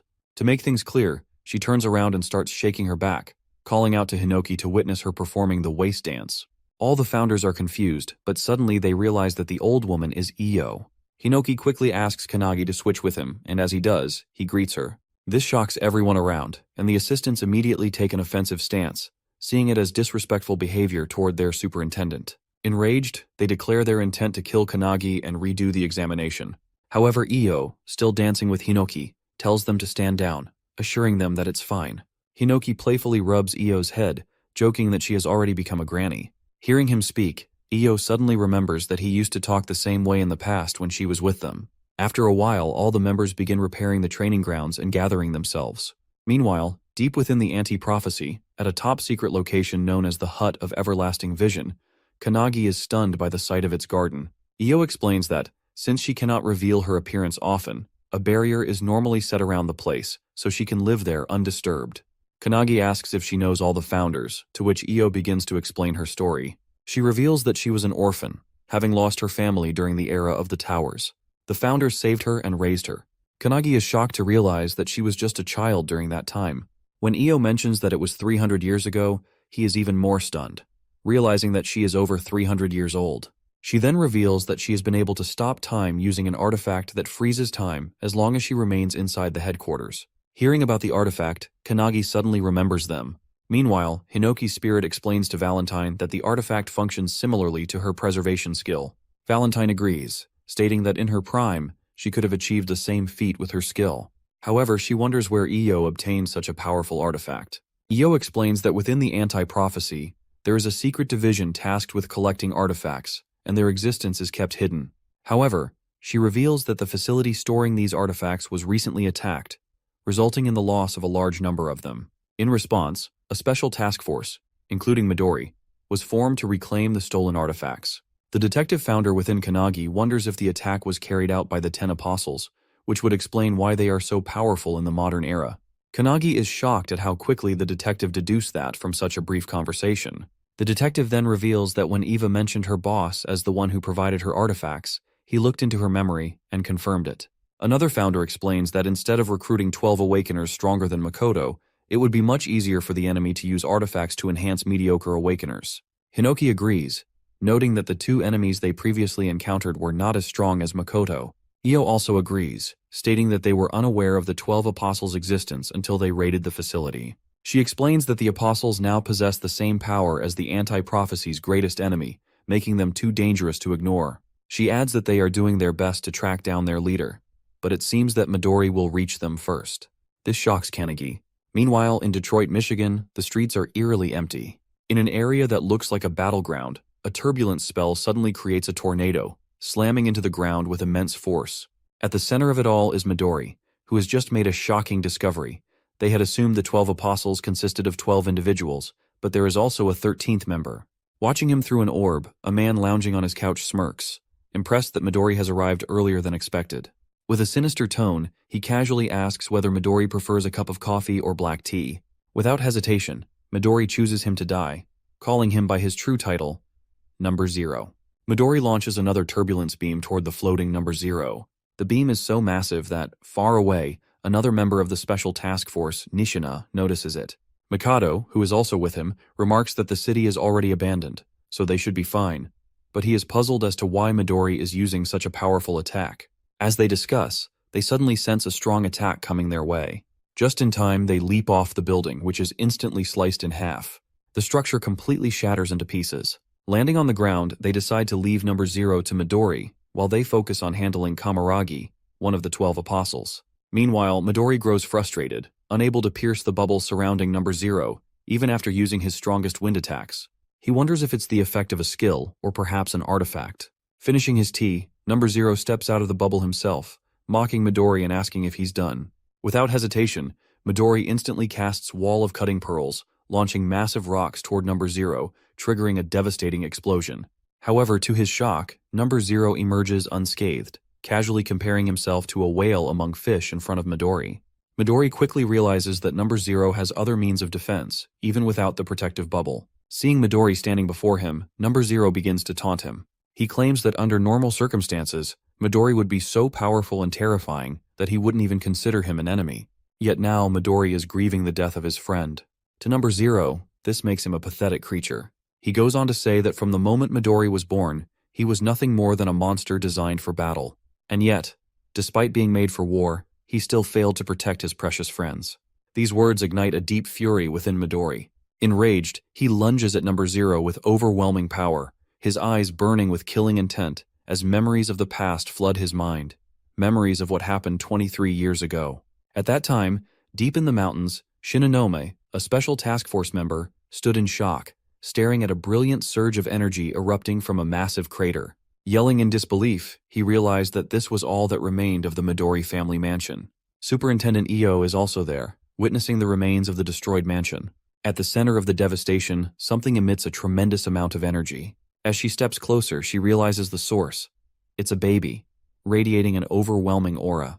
The intensity of the energy makes them believe that the entire disaster was caused by this child's birth. Without hesitation, Superintendent Io rushes toward the baby, enduring multiple cuts on her body due to the sheer energy pressure surrounding it.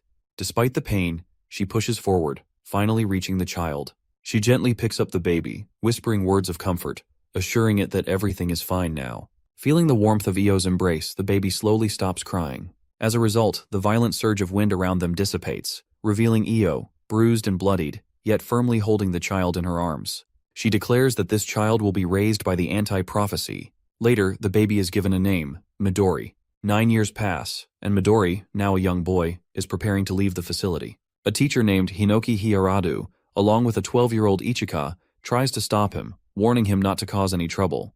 The man warns Midori that if he goes through with this, the anti-prophecy will hunt him down.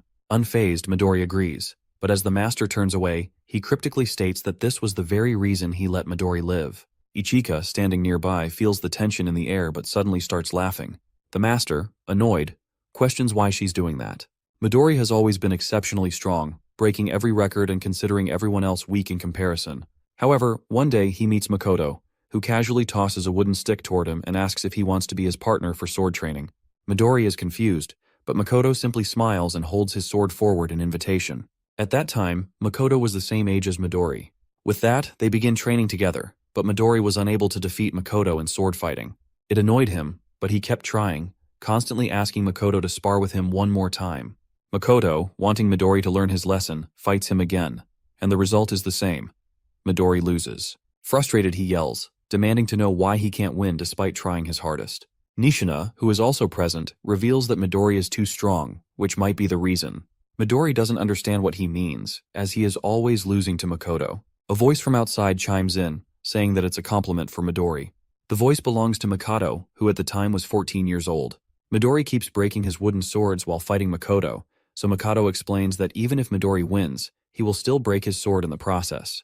To illustrate the point, Nishina shows him an egg, explaining that when someone exerts their full power, it's difficult not to break the eggshell while holding it during a fight. Midori remains confused, so Makoto picks up the egg and throws it with full force. However, he gets shocked to see that despite hitting the ground, the eggshell doesn't even crack. Picking up the egg, Makoto explains that Midori just needs to balance his offensive aura with the aura that protects the shell, and it's not a skill, but something that comes with time. While he is explaining, Nishina throws all the eggs at the wall, and even after hitting it, none of them break. Midori is amazed, seeing that not a single eggshell shatters. Makoto hands an egg to Midori and explains that if he wants to win against Makoto in swordsmanship, he needs to adjust his aura. Once he does that, even with his overwhelming aura, he won't hurt anyone around him. As Makoto starts to leave, Makoto calls him out but is hit by an egg on the head. Makoto turns and sees it was Midori, who wants him to join him in the training for aura adjustment. Makoto, returning the favor, asks him to apologize to him first. He then kicks the egg crate and uses his power to make them levitate. However, when Midori tries the same, all the eggs explode or shatter around him. However, after trying for a while, Midori manages to create a hole in the wall with the egg, and it doesn't even break the eggshell. They both then start training in swordsmanship, and now that Midori knows how to control his aura, they can spend a whole day sending blows at each other. Seeing this, Nishina and Makoto are also excited and ask him to fight them next. 4 years later, Midori is taken into the special task force, and Makoto leaves for his own ventures. Midori is heading towards a prophecy to support the European branch, as he heard there is a special rank prophecy called the Pandemonium. Midori then asks if Makoto is still looking for a swordmaster to teach him. Makoto confirms it, reminding Midori of his own words about finding a master by himself. Makoto puts his fist forward, claiming that he wants to stand equally with him. Midori, with a smile, fist bumps him, revealing that he will be waiting for him. After that, Midori does everything for his friends. As long as they are alive, Midori has the determination to keep doing what he's doing for their sake. He just wanted friends, but the 12 apostles took that away from him. Coming back to the present, remembering all that, Midori charges toward number 0 with full-on killing intent while the guy stands there nonchalantly. However, just as he is about to strike, number 0 pulls out a golden egg artifact and breaks it in front of him. It unleashes a berserk life stampede spell, creating a massive sun-like glow between them. Other special task force members also notice it and wonder if Midori did it. As the glow lightens a bit, they see Midori emerge from it, radiating a strange yet powerful aura. Seeing Midori, Makoto asks if he has already defeated number 0. However, Midori doesn't say a word. They call out to him, but to their shock, Midori reveals that he doesn't know them. Nishina instantly realizes something worse has happened and yells at Makoto to back off. But it's already too late, as Midori has his hand on Makoto's forehead. With an evil smile, he uses the turbulence spell, creating a strong whirlwind. After the 3 members of the Special Force Japanese branch go missing, another special task force from the USA branch, including Marquise and Ashton, is sent to investigate the matter. Upon arriving, Ashton touches the ground and realizes that the residual energy in the area is extremely strong, indicating that it was the epicenter of an explosion.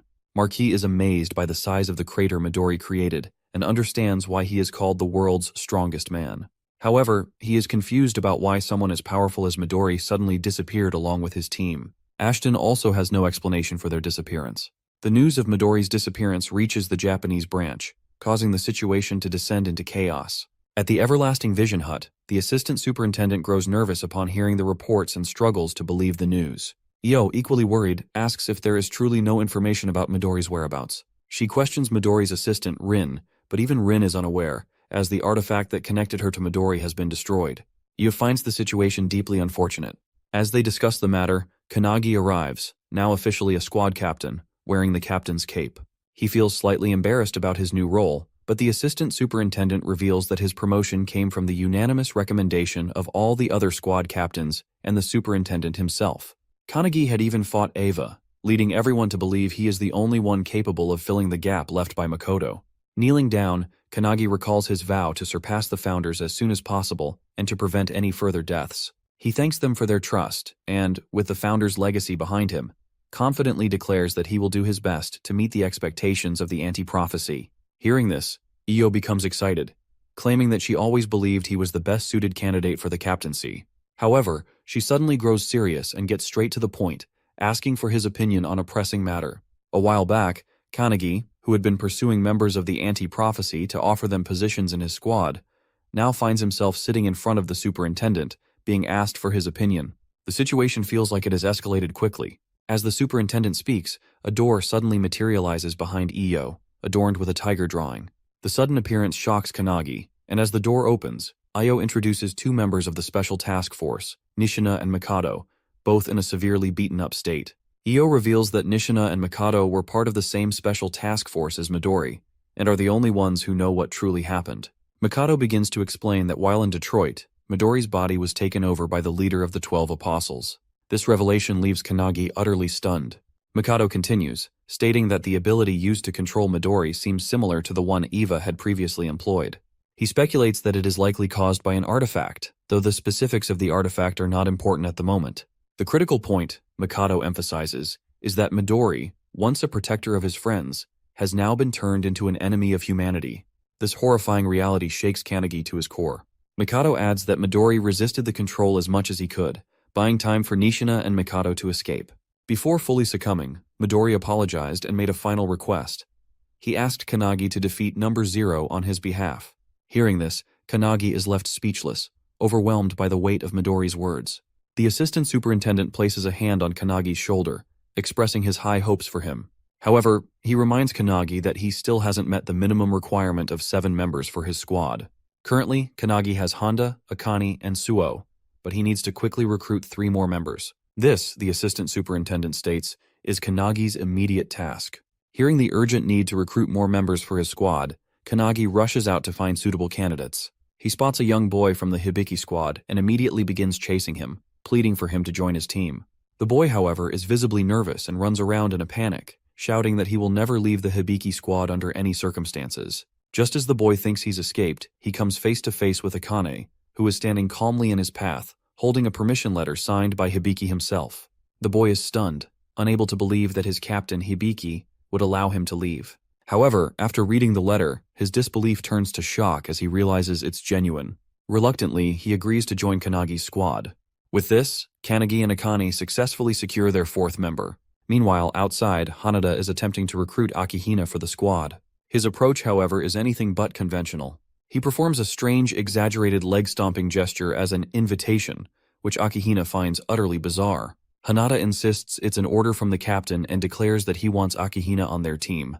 Akihina, however, refuses outright, explaining that his goal is to participate in the next captain's exam, as a position has opened up following Todoroki's death. Undeterred by the rejection, Hanada suddenly launches a powerful kick toward Akihina, testing his reflexes. To Hanada's surprise, Akihina effortlessly dodges the attack, showcasing his unique evasion skills. Impressed but not defeated, Hanada presses on.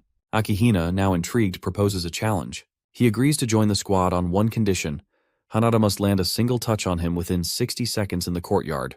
If Hanada succeeds, Akihina will gladly join their team.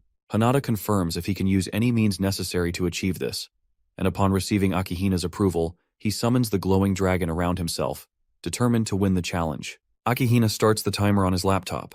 Somewhere inside the limestone cave of the anti-prophecy unit, Akihina meets Captain Tsurukai, who appears to be fishing in a 17th dimensional crack called the Underjaw. Tsurukai reveals that sometimes he catches big fish there. Noticing Akihina, he asks if he is applying for the replacement exam for the Todoroki squad. Akihina confirms it, but states that he wants to be a captain who doesn't want to die.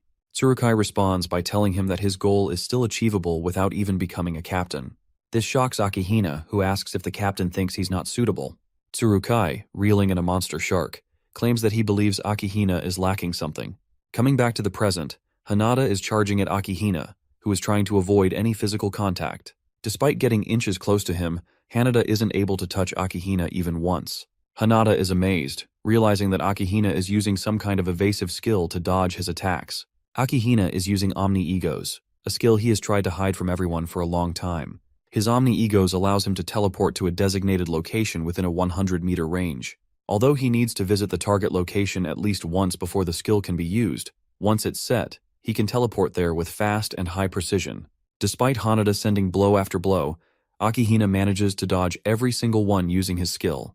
This proves challenging for Hanada, but he takes it as practice, knowing that in the future, he'll have to fight against Midori. While teleporting around and evading blows, Akihina asks Hanada what kind of redeeming quality he sees in Kanagi.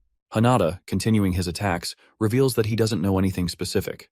He flies into a kick toward Akihina and admits that he knows about Akihina's ideal squad captain image, to increase his squad's survivability by 1%.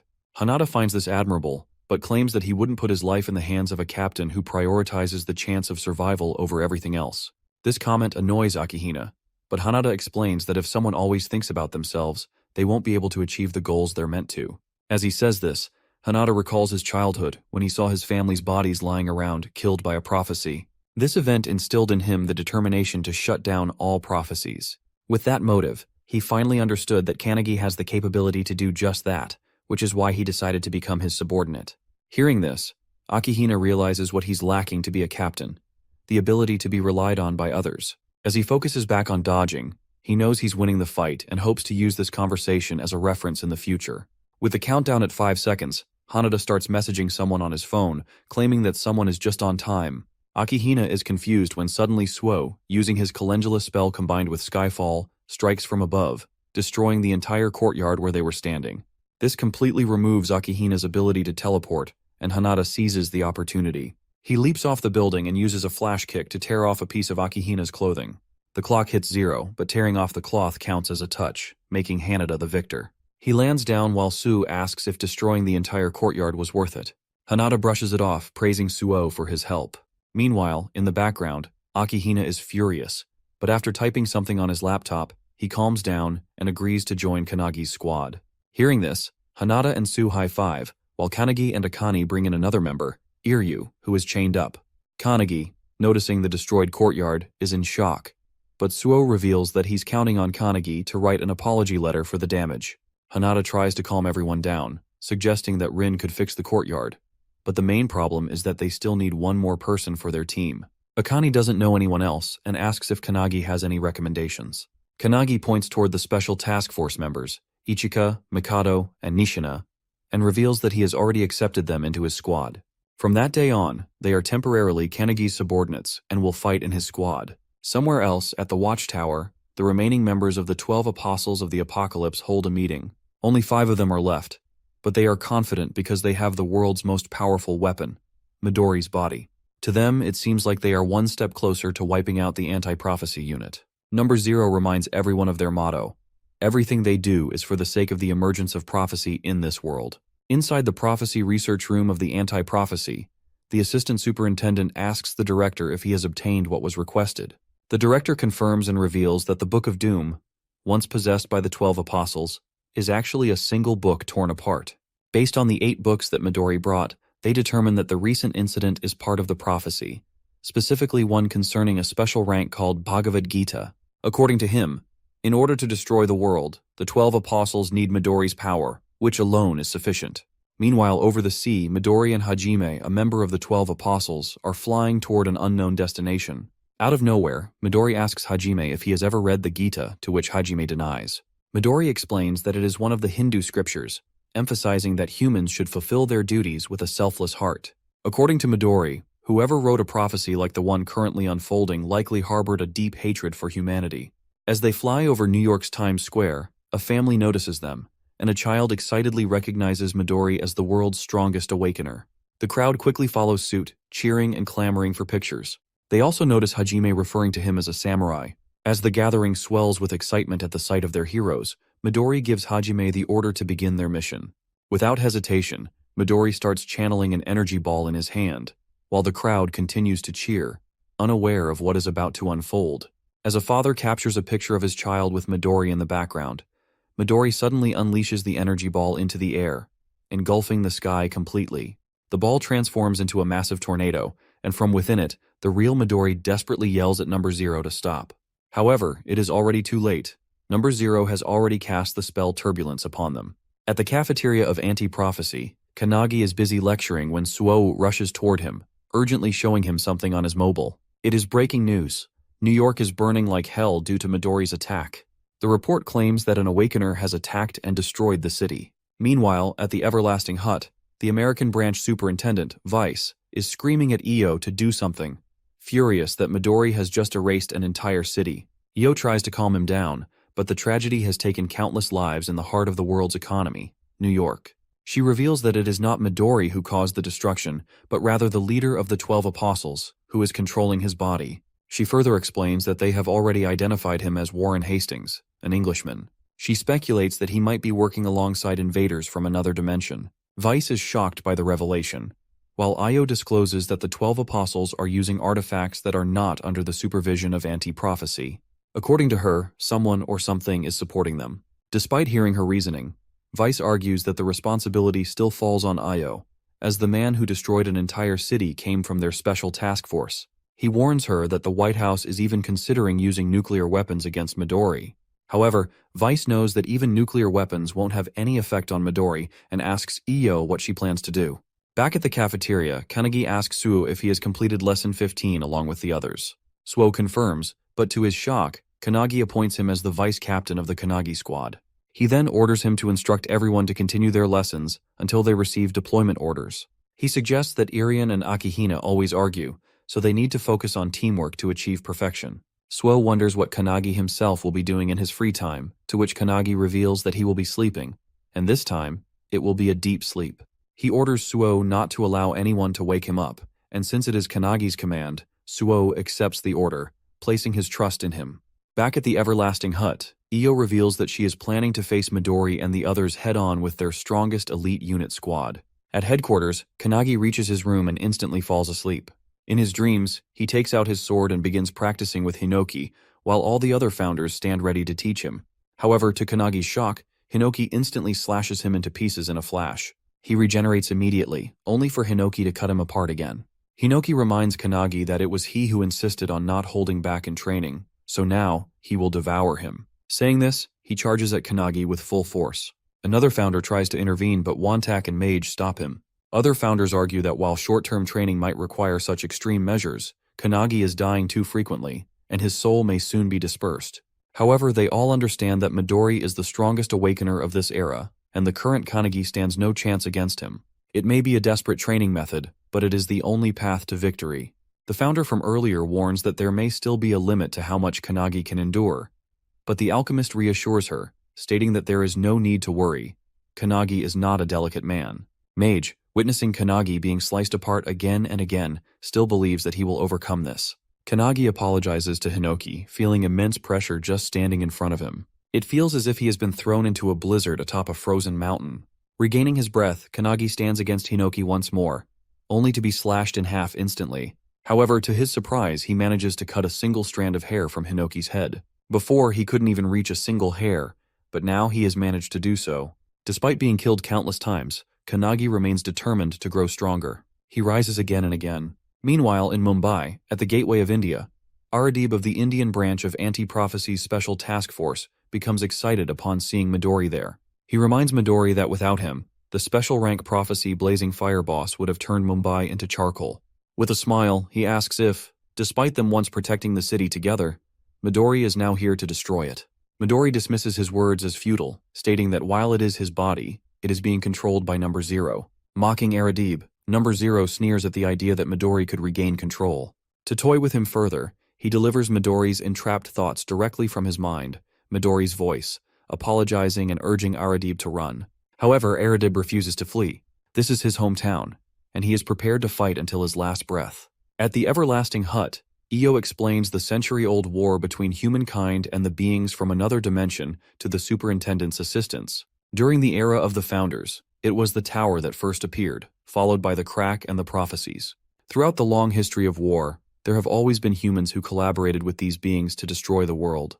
As she explains, one of the assistants, watching the news of India's fall, becomes alarmed, realizing that the enemy now seems to be heading toward Europe. Io expected this, but remarks that it would have been preferable if they had gone straight to Japan instead. When the assistant asks why, she reveals that since Number Zero only recently took control of Midori's body, he shouldn't be able to fully harness its power yet. Furthermore, he is in a situation where the more he fights, the stronger he becomes. Saying this, she instructs the assistant to summon all the captains. She then turns to Tengen, the male assistant, and informs him that he will also be sent to the battlefield. Tengen responds with a joke about how they only use him for labor during peacetime. However, the real shock comes when Io announces that she will personally join the fight as well. Meanwhile, the Kanagi squad is in the final stages of preparation. They are the only real hope of defeating Midori, but until they are fully ready, Io orders the other squads to delay him. Hibiki and the other squad captains, visibly tense, ask how long the preparation will take. Io reveals that, according to Kanagi, he needs 2 days. She then declares their destination, the Pacific Ocean, where they will attempt to stop Midori. There, the entire Japanese branch of anti-prophecy gathers, preparing for battle. As Midori charges toward them, he casts his powerful turbulent spell directly at them. However, it is stopped in its tracks by Io's own defensive spell. Midori, visibly surprised, narrows his eyes, while Io smirks and mocks him not to underestimate them. A while back, as the captains were heading to the ocean to fight Midori, Hisagi and her squad members ran to their captain, pleading to be taken along to face the leader of the 12 apostles. The captain refuses, but Hisagi, tearing up, insists that even if they can't make a significant impact, they can at least serve as shields to protect the captains. The captain, along with the others, turns to face them and asks if they understand why the captains have chosen to participate in such an unreasonable battle. He explains that even though they know they won't return, as the power levels are vastly different, they still hold on to the hope that their subordinates will survive and carry on the fight. The captains place their trust in their subordinates, believing that they will take on the responsibility of protecting the world. Saying this, the captains leave, leaving their subordinates behind. While some break into tears, others steel their resolve, determined to protect the Kanagi squad until their preparation is complete. Even though their eyes are filled with sorrow, they know they must act instead of merely crying. And they must act quickly. The squad captains, along with the superintendents and assistants, teleport to the ocean, where they now stand face to face with Midori. As Io effortlessly blocks Midori's turbulent spell, the other captains watch in amazement at her immense power. Midori too is taken aback by this unknown ability. Number Zero, reading through Midori's memories, recognizes Io as the superintendent of anti-prophecy, a mother figure to Midori, who has always kept her true strength hidden. Io, standing before him, declares that this is the first time in 100 years she has used her abilities on the battlefield. None of the captains have ever seen her unleash her full power before, but now, before their eyes, she activates her 8-Eta mirror spell. This spell has 2 stages. The first stage allows Io to completely nullify any ability as long as she understands its effects, granting her a 100% defense rate. The nature of this ability is a direct countermeasure, combining perfectly with a mage's advanced analytical skills. Wasting no time, Midori follows up with his blazing turbulent spell, unleashing a barrage of powerful tornadoes toward Io. Seeing them, the captains realize that this is the same skill that burned all of India to the ground. However, to their fortune, Io knows this ability and effortlessly deflects it. The second stage of her skill allows her to copy an ability once she has reflected it in the first stage. As she sends her own tornadoes, they collide with Midori's and completely destroy them. Midori, now focusing on the battle, understands how her skill works, but grows annoyed as he senses someone trying to attack him from the side. One of the captains launches his infinite fist attack, bombarding Midori with a barrage of punches. Each time a punch lands, Midori feels his body growing numb. However, despite delivering countless blows, the captain is shocked to see that Midori remains unfazed. Suddenly, the captain grabs Midori in midair and signals the others to attack while he restrains him. Hibiki instantly activates her sound visualization release, Phoenix, while the other captains follow up with their own powerful abilities, striking Midori all at once. However, Midori counters them with his Wall of Cutting Pearls spell, generating a massive blast of tornadoes that crash into all the captains. As the smoke clears, Midori emerges unscathed, mocking Io for bringing weaklings to fight him. But just as he speaks, he senses a powerful aura above him. Looking up, he sees the superintendent's assistant summoning a massive, sun-sized energy ball, preparing to unleash it upon him. Midori immediately realizes that this ability grows stronger the longer it is channeled. As he attempts to summon his own energy ball to counter it, The female assistant uses her slave maker spell, shackling his hand. Midori is stunned. He hadn't expected them to have a warp awakener. Now trapped in the shackles, he is unable to cast his spells. Meanwhile, the male assistant finishes channeling and hurls the massive fiery sphere toward the immobilized Midori. Seeing the attack closing in, Midori realizes he can't dodge it. However, if he unleashes his most powerful wind-based attack at the last moment, he might be able to lessen its impact. But just as he processes this plan, he notices another identical fireball coming from the opposite side, created by Iyo using her mirror spell. Both fireballs collide, erupting in a massive explosion, engulfing Midori in the fiery blast.